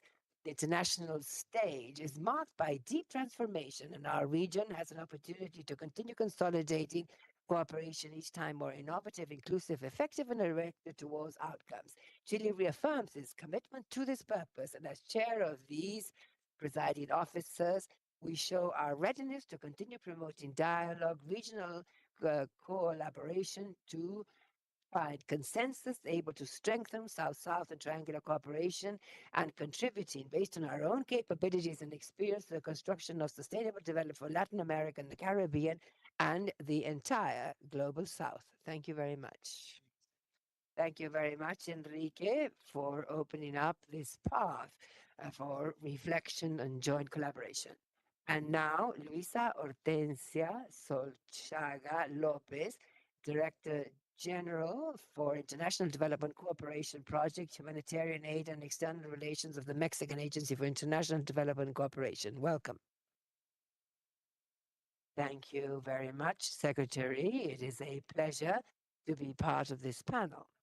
The previous panel were all women, and now I'm the only one. Well, but we are very well represented, all countries, and this is the matter of great pleasure. I would like to thank our dear friend Enrique Fabio for considering us and able to take part as the VP in this panel. First of all, I would like to thank you for the document sent. Enrique, a tremendous effort in view of the challenge ahead to rethink. How are we going to cooperate? How are we going to finance this cooperation? And that, in fact, South-South and triangular cooperation should not just be a residual modality, but the leitmotif that moves us today to continue collaborating and cooperating. According to that paper, rethinking South-South and triangular cooperation within the context, international context of today, and the opportunities that we may encounter, leads us to think of maybe taking a step back, that the international cooperation model, as we've known it for the last 80 years, has come to an end. Whatever comes after will depend on the decisions being made right now, not only at this fora, but international fora at bilateral level, and as how each one of us sees this as a country. With this view and wanting to generate solutions of the magnitude of the challenges, we must think How can we manage South-South cooperation, as has been said? And here I will pick up on an idea that in 2025 was seen the greatest cutback in history in official aid for development, with a drop of 23%. For the first time since 1995, the four major donors of the Committee for Assistance for Development in France, UK, US, and others reduced their budgets for aid. For everyone, I believe that the dismantling of the USA that closed 83% of its programs is nothing new. But this was not a temporary adjustment. It has been a change in era. This is not just an alarm. It's not just a warning. It is an opportunity to rethink about on the basis of different considerations. The first, aid has never been, nor should it have been, the heart of our cooperation history. For decades, we dedicated too much political energy to a single asset that was aid, official aid for development. Today, that aid represents less than 10% of total financings received by low and middle income countries. Domestic resources, either taxes, remittances, private investment, trade, amply extend external aid of this modality, which does not mean that aid does not matter. It continues to be critical for many countries, and the poorest, the most fragile, the most affected by conflict, and where that aid could make a difference between life or death. But for the great majority of middle income countries, as mentioned by Ecuador, for example, the center of gravity has moved. Needs continue to be the same, and they're not average. I like that phrase, Ambassador. Thank you. Second, cooperation in our region is multipolar, and Latin America is no longer merely a receiver of aid, but also offers. It is not only those in the north that cooperate. Today we have Saudi Arabia, Turkey, another 54 countries that do not belong to the Committee for Assistance for Aid for Development, and that they have their own cooperation agencies. How can we address them? And here, I'd like to highlight the dual role of many of our countries that at the same time receive and offer cooperation. That's why the importance of this South-South and triangular system. This dual role provides us with an important argument. South-South trade already exceeded the North-South trade of the developing countries, going from $0.5 billion in 1995 to $6.8 billion in 2025. Latin America has strengthened its links actively. The future of cooperation does not rely only on what is decided in Brussels, Beijing, or Washington. It also depends on how much we deepen the cooperation amongst ourselves and with other regions of the global south. And this is going to ring a bell to you to do more with less. I see some eyebrows raising.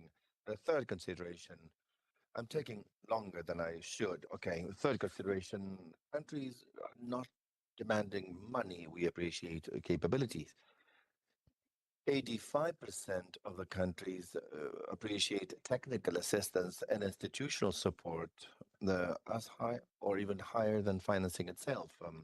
The cooperation of the future is not only about transferring resources, they should help build the state's capabilities for planning, negotiating, executing, and for accountability purposes. And there's an important caveat here. Almost 80% of the countries must coordinate with more than 60 different donors, each one of them with their own reporting and follow-up and design requirements. That is not cooperation. That is an administrative burden that ends up weakening the institutions that are there to be strengthened. Fourth consideration, the financial global context is still not balanced. It's like this. In balancing it out, it's an outstanding task. Talking about the future of cooperation without talking about the governance of international financial institutions, it's an incomplete discussion. In which the vision is that cooperation should respond to the demand of the countries. Effective cooperation should be an association among peers based on trust, respect, transparent goals in which each country defines its own priorities, and international cooperation should help accelerate this effort and not dictate it. Fifth,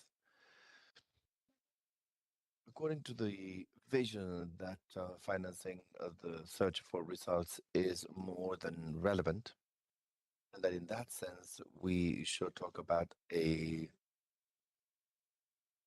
degradation of official assistance to development in order to get the resources.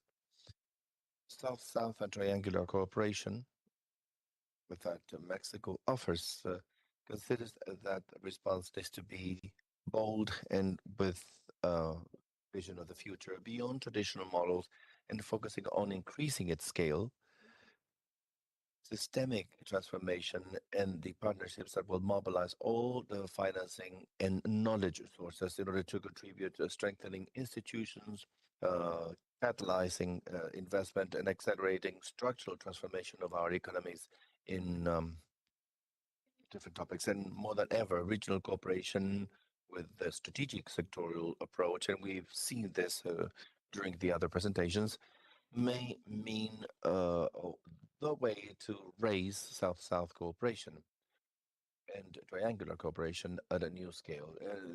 The relevance of these modalities will be bigger and bigger, and it will be our responsibility to guide it, and not only to strengthen capabilities, but to strengthen public policy ecosystems in our partnering countries. Sectorial approaches must be more sophisticated and expanded, catering to the current reality and the demand of our partners. Enrique already mentioned artificial intelligence, entrepreneurship, innovation, technology, and the digital economy as one of the sectors that should be addressed. Undoubtedly, the new paradigm also implies introducing new stakeholders. Countries must be very attentive about how the institutional ecosystem grows in some sectors in order to integrate the new stakeholders to this cooperation dynamic. In the case of trilateral or triangular cooperation, it would be valuable to look at the efforts of traditional donors in order to promote this cooperation modalities in our region, and also leveraging it to connect with other regions. As you know, in Mexico, through the Mexican International Cooperation Agency for Development, we produce data. And in that sense, we offer our support if in any way we can collaborate with ECLAC, with the chair, to strengthen the production of data, the decision-making process, and to value the contribution of our countries to sustainable development. I'd like to close with that. Chair and Secretary, thank you very much for the document. We are eager to contribute to the strategy and the pillars that are presented in that strategy. Thank you very much.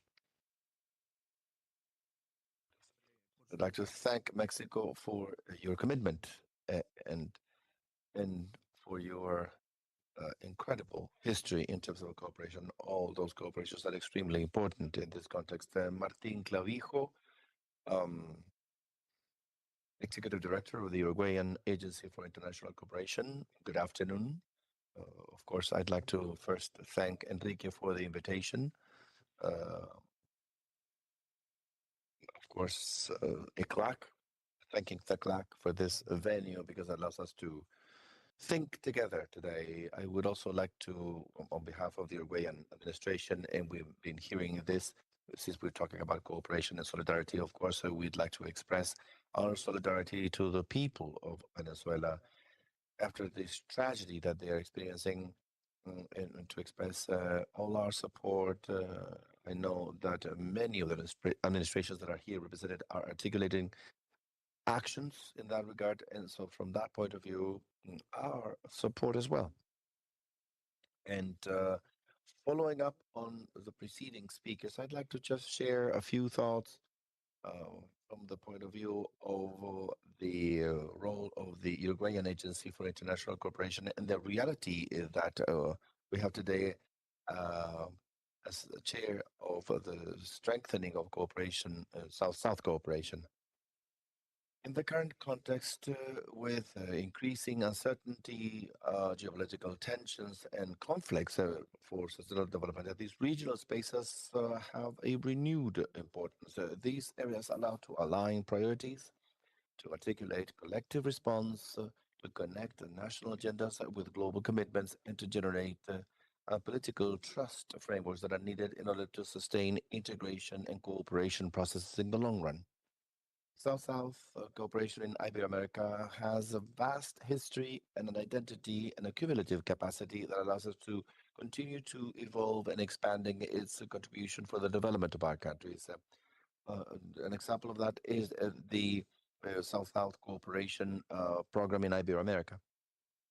South-South cooperation is international cooperation that mobilizes knowledge, expertise, and capabilities to face shared challenges, as we have heard during this session, with the logic of a peer-to-peer association and without conditioning. But it also represents a political space for collective construction able to develop solutions for the realities of our country and more aligned with the specific needs of our societies, recognizing the multidimensional aspects of development in order to progress to more inclusive, sustainable, and resilient models. These spaces also have added value that transcends the specific results of its initiatives. Its strength lies on the way they build the cooperation based on a horizontal and reciprocal context and peer-to-peer knowledge. These are principles that strengthen the ownership of the processes and they contribute to long-lasting relationships based on trust.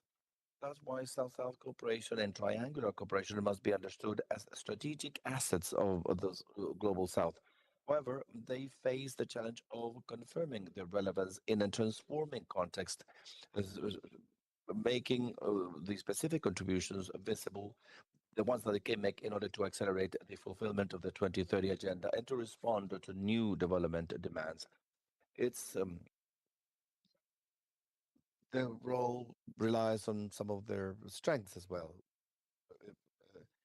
Exchange of knowledge, capacity building, and national appropriation, peer-to-peer learning, and the construction of solutions for specific contexts. However, the current scenario demands to go one step further, consolidating a strategic vision to phase impacts, strengthen alliances and partnerships, and to strengthen cooperation for development. The Ibero-American Program for Strengthening South-South Cooperation accounts for a concrete and consolidated expression of the evolution of regional cooperation and of the capability of our countries to build responses to face shared challenges.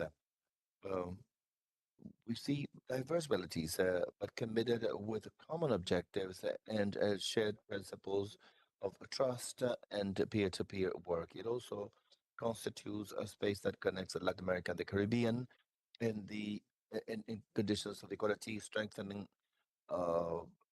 community based on knowledge exchange and the co-creation of solutions. Among the priorities, we find decentralized cooperation and South-South cooperation among territories. And it's precisely here where we find one of the keys to build more effective responses in the face of the current challenges.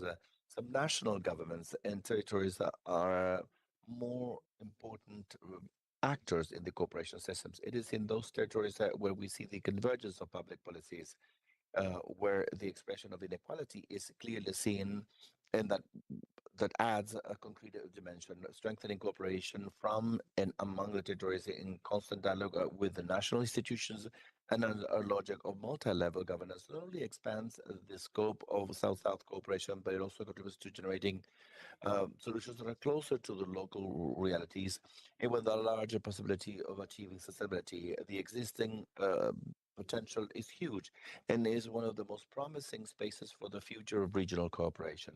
In that direction, the program is being driving several actions through mm, um, expertise exchange mechanisms, South-South cooperation, to strengthen the multi-level links to promote knowledge, facilitate the replicability and scalability of successful initiatives, and to provide a technical support in order to identify cooperation opportunities with an impact on the territories. The program funds 11 initiatives in which 25 territories of 12 countries are involved. These experiences reflect the territorial diversity of our region, involving from large metropolitan areas down to small locations far from the main urban centers, going through different municipalities and other territorial articulation forms. This diversity is one of the largest strengths of South-South cooperation because it demonstrates that development is also built from the territories through shared solutions, strengthen local capabilities, and partnerships that create public goods for our societies. In this framework, we must also strengthen a dialogue and bilateral links and bi-regional links with the countries in the global south, as Luis just expressed it. Finally, setting up the assessment and follow-up mechanisms to be more efficient in the use of resources to achieve effective cooperation with concrete results when we're talking about a reduction of reduced development financing. I'm convinced that regional cooperation will be a key tool in order to build concrete solutions in the face of the challenges that we face as a region. Thank you very much. Gracias, Martín. Thank you, Martin. Uruguay also carries the burden of CELAC, the group of 77. I mean, we know, and in that sense, the cooperation space in the global south are very natural to what you're doing today. And we'll close with Rolando Campos, director of the statistics division of ECLAC.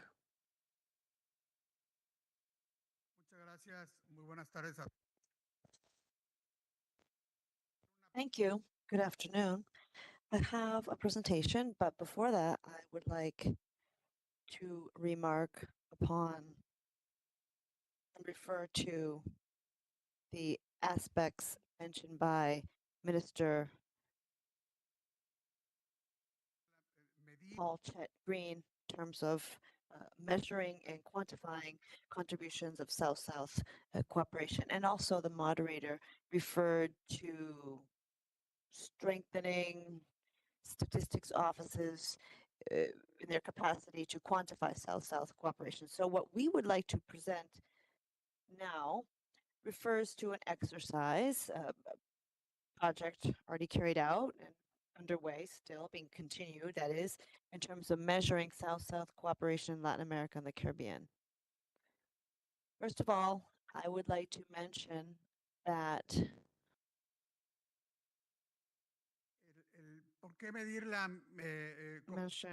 why would we measure South-South cooperation? Well, we have heard from different individuals today on showing evidence of the regional contribution. How can we evidence the LAC region's contributions to 2030 agenda, and how can we reinforce transparency? How can we improve accountability in terms of international cooperation? And also, how can we provide information, quality information for strategic decision making in terms of public policy? So in that context, and thanks to a UN Development Account project organized by UNCTAD, we were able to launch a project to quantify South-South cooperation and for resource mobilization for sustainable development. We are we started working with 9 countries in the region. They already engaged in the regional process. And it's a 3-year project that will culminate in December. We have been working with the countries virtually, holding webinars, addressing methodologies, presenting these methodologies, in fact, that were adopted under the original project. Primarily, Brazil, Colombia, and Mexico were the pioneer countries in this project. But in addition to those 3 countries, or rather the virtual contributions, we had 2 in-person workshops, one in Santiago, Chile last year, and another one in April of this year. And all of this, and it's important to mention that we received support from the Colombian Cooperation Agency in the form of funds in order to allow for this process to take place and to consolidate the project and obtain the results we have obtained thus far, which I would say constitute an excellent practice. And we have the platform, so on the UNTAD platform, 9 countries are reporting on their information, and we have, this is the result of the commitment to the interest of the countries in reviewing and understanding the South-South Cooperation Program. So what countries are involved? Brazil, Colombia, and Mexico, as well as Ecuador, Peru, Argentina, Chile, Dominican Republic, and Uruguay.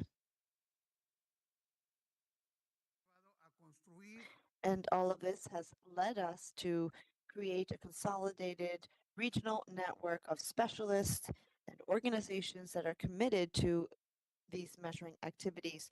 It's also important to mention that the countries throughout the entire process have shown their technical capacity, they have information in their countries, and the idea was to be able to apply a methodology that would allow for this to be operational and to have the results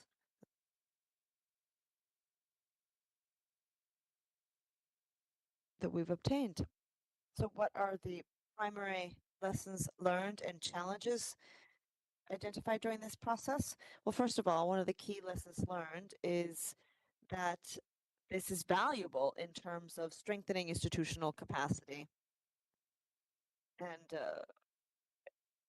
it's not just about the reports, but it's about the institutional capacity left behind at the national statistics offices and other institutions.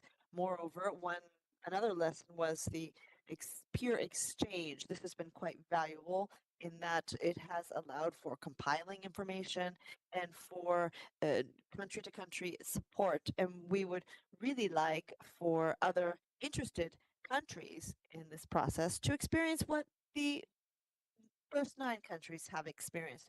Another lesson is that the countries have come up with inputs to reinforce the practical implementation of the measurement process. And what are some of the challenges that we've identified? Oh, and by the way, thank you to the technical secretary Para poder hacer esta presentación, porque una de las cosas for pulling together this presentation, because one of the desired proposals is to be able to guarantee the sustainability of this process in the long term so that we may provide continuity for the measurement process and not just have it end up as an exercise. primera señal aquí a la mesa directiva para llevarse a cabo. Por supuesto, institucionales. We would also, again, like to guarantee the sustainability of this in the long term. Another challenge is to institutionalize the regional coordination mechanisms, and thirdly, to coordinate and new strategic partnerships for continuity. So above and beyond the actual report itself, I would like to refer to how we were able to compile this process. As I mentioned, the primary result has been the institutional capacity created. The information generated has potential, strategic potential that goes beyond statistics and should not be limited to accountability. Now, it's also crucial to recognize that all of this information may be useful for identifying available capacity, for guiding cooperation priorities, for strengthening regional agendas, and for supporting public policy decision making. En Bogotá, We had a discussion in Bogota in April when the Brazilian Cooperation Agency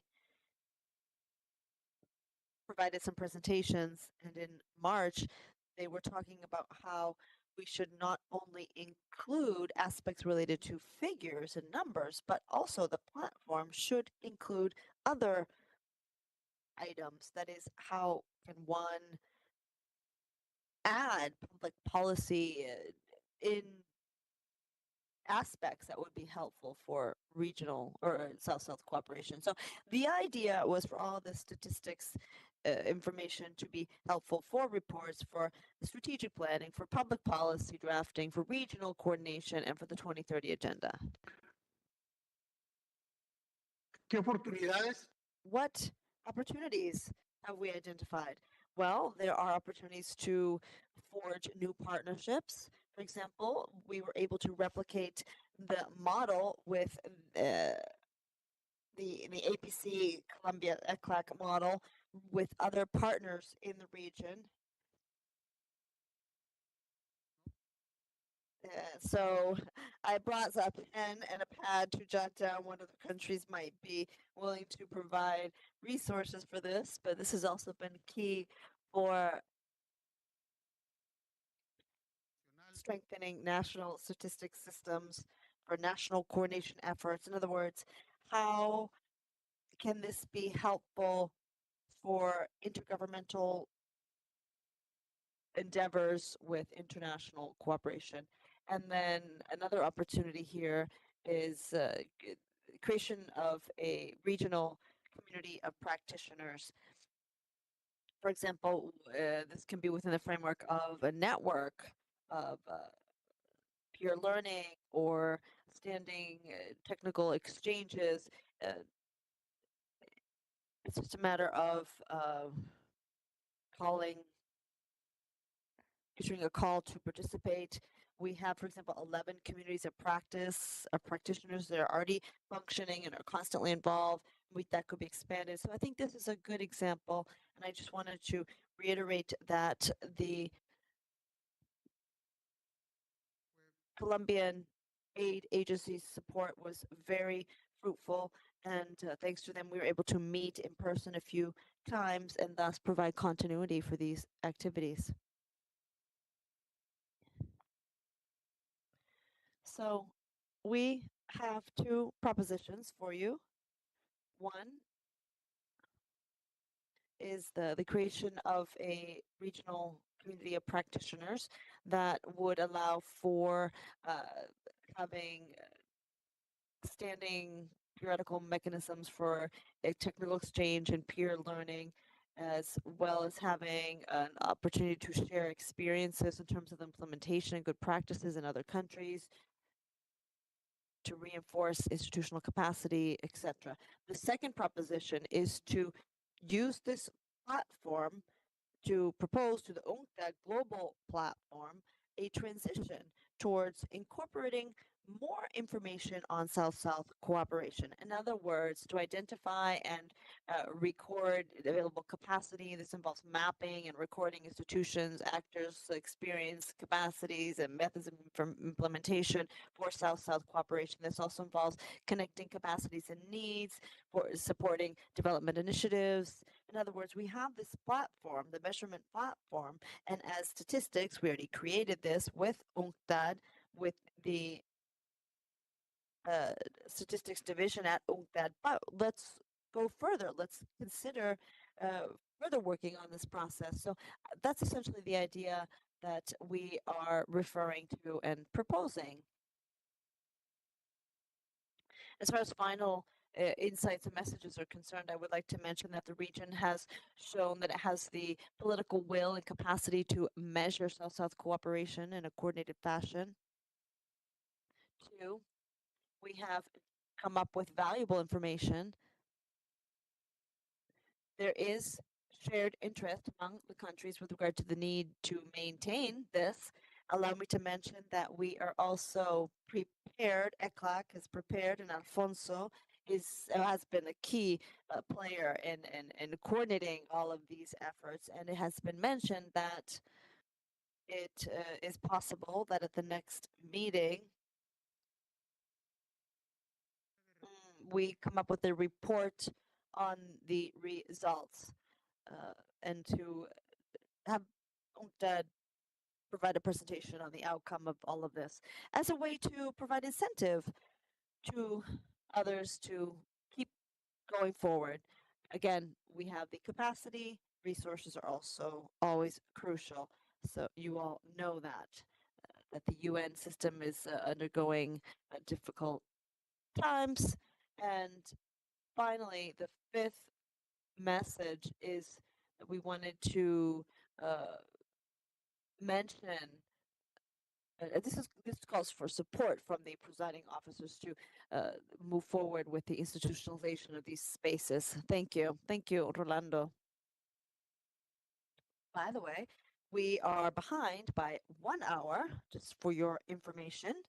So I would like to give the floor to the delegations for their statements, and please restrict your time to 1 to 2 minutes. El Salvador, go ahead. Thank you. Just quickly, I cannot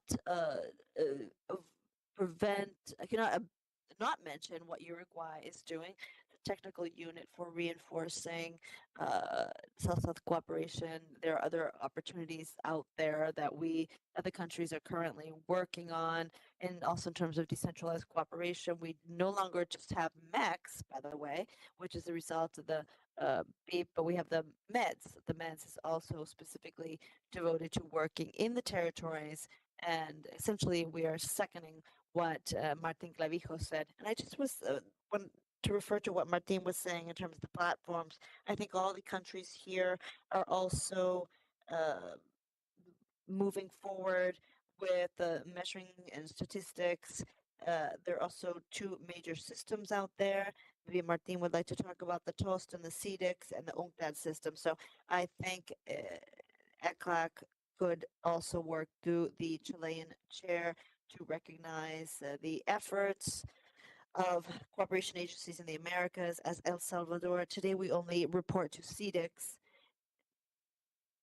We have always had the idea of reporting to another body, but that's within the hand of the teams involved. Maybe the COSAHID could coordinate that topic. So that's what I have for you. And I just wanted to thank the panelists who have presented this afternoon. Thank you for your information, and allow me to refer to Luis's remarks regarding Mexico's experience with data. And again, the agencies could pick this up and go further. Thank you. Thank the delegate from El Salvador. Now Brazil is recognized. Thank you very much. I would again like to thank panelists and say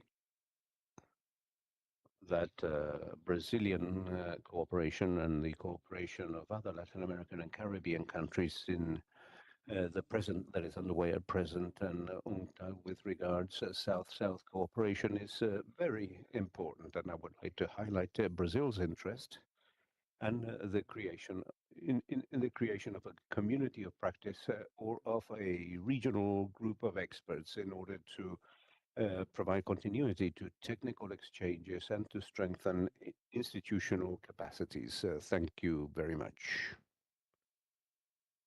Any other country? Okay, Ana.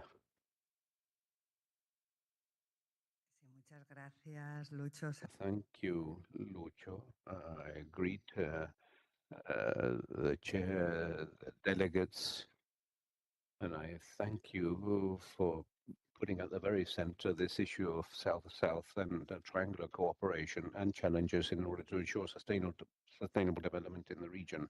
And indeed, one of the key aspects of the common challenges that we have is to advance towards equality between men and women in all countries in the full exercise of the rights and autonomy of women.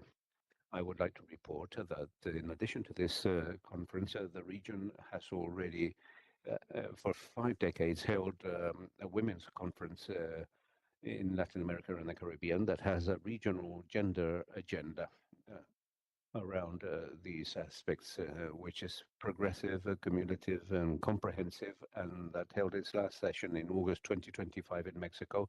Under the presidency of Mexico, our countries entered into the Tlatelolco Agreement that establishes a decade of action in order to ensure substantive development and the society of care. This is what has been mandated as from Chile and Mexico, the articulation of both conferences. One of the issues that came up was how to deepen the gender perspective mainstreaming, which is an obligation of all countries when it comes to international cooperation for development. And therefore, last year, during the meeting of the presiding officers, we presented this document, which is guidelines and plan of action for the mainstreaming of the gender perspective when it comes to international cooperation for development. And we also held a forum. Well, we will send you all this, and that was a forum where all countries participated. And on this occasion, the idea came up to have a toolbox enabling us to compile what countries are already doing. And this is something that we will distribute. And I'll ask the Secretary to distribute that now, which is a toolbox that contains what countries already have. Tools, guidelines, strategies, planning frameworks, systematization, and also includes the tools of international entities and development banks. We have done this with 3 countries, accompanying the work of Chile, Mexico, Colombia, and the accompaniment of GIZ, BMZ via their triangular cooperation project on international cooperation for development. This is an instrument, which is an active instrument, and that responds to the importance of strengthening international cooperation and of mobilizing additional resources and of making progress with the 2030 agenda. The focus is twofold.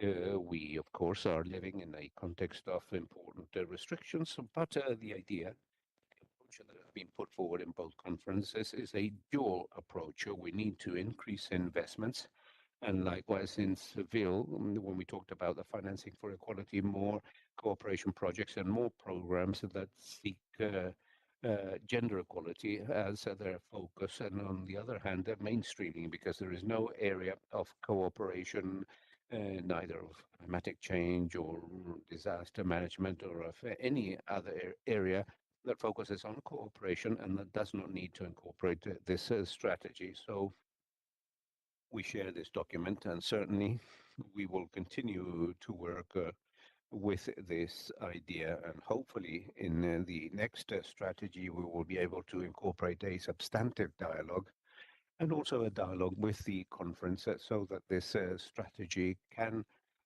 talk to the decade of action established in the Tlatelolco commitment in order to ensure substantive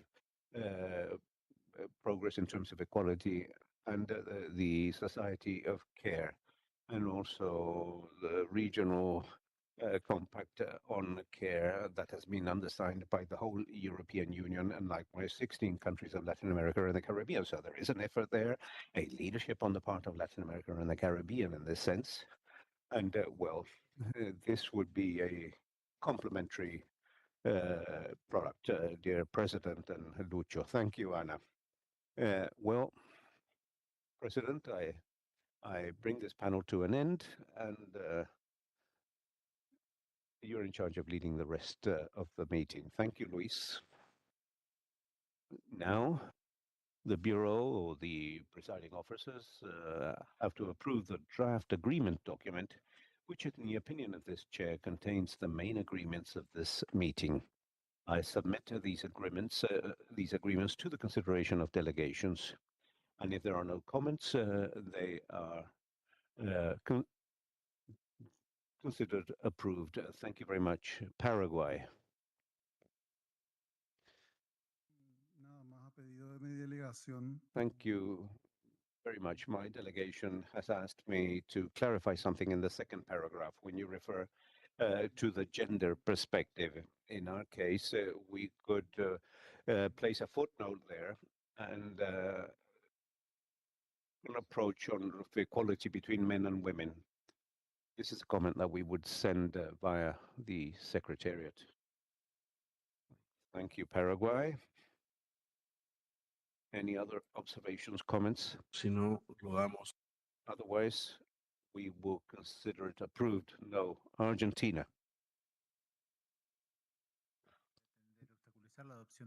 Without seeking to hinder the approval of these agreements, Argentina interprets gender as men and women. Okay, thank you, Argentina. Muchas gracias. Thank you.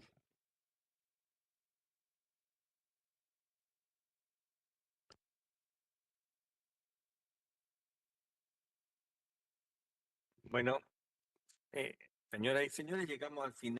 Gentlemen, we have come to, we thus bring this meeting to an end, and I would like to offer the floor to the chairman for some brief closing remarks. Thank you. What I was going to say, I have already said on 2 occasions. And I would just, and adding something else would be repetitive, and we're also very tired. We have run out of time. So what I will say is simply that this presidency will continue to work with you and with all of you so that we can make progress when it comes to all the issues that have been discussed today. They are all important, and we'll try to put our hearts and minds to face up to these challenges. And maybe we can all chip in, as we say, to conduct this statistical project. Work is underway, and in June of next year, we'll be holding another conference, and always with tremendous willingness, hope, and commitment. That is what I would like to say. Thank you.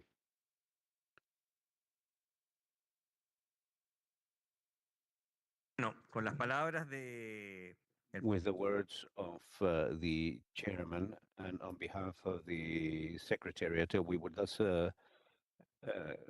conclude the second meeting of the presiding officers of the Conference on South-South Cooperation of Latin America and the Caribbean. Thank you very much, everyone. And now we'll move on to a dialogue. So we will try to a dialogue on South-South cooperation with the Presidency pro tempore of the Community of Latin American and Caribbean States, CELAC.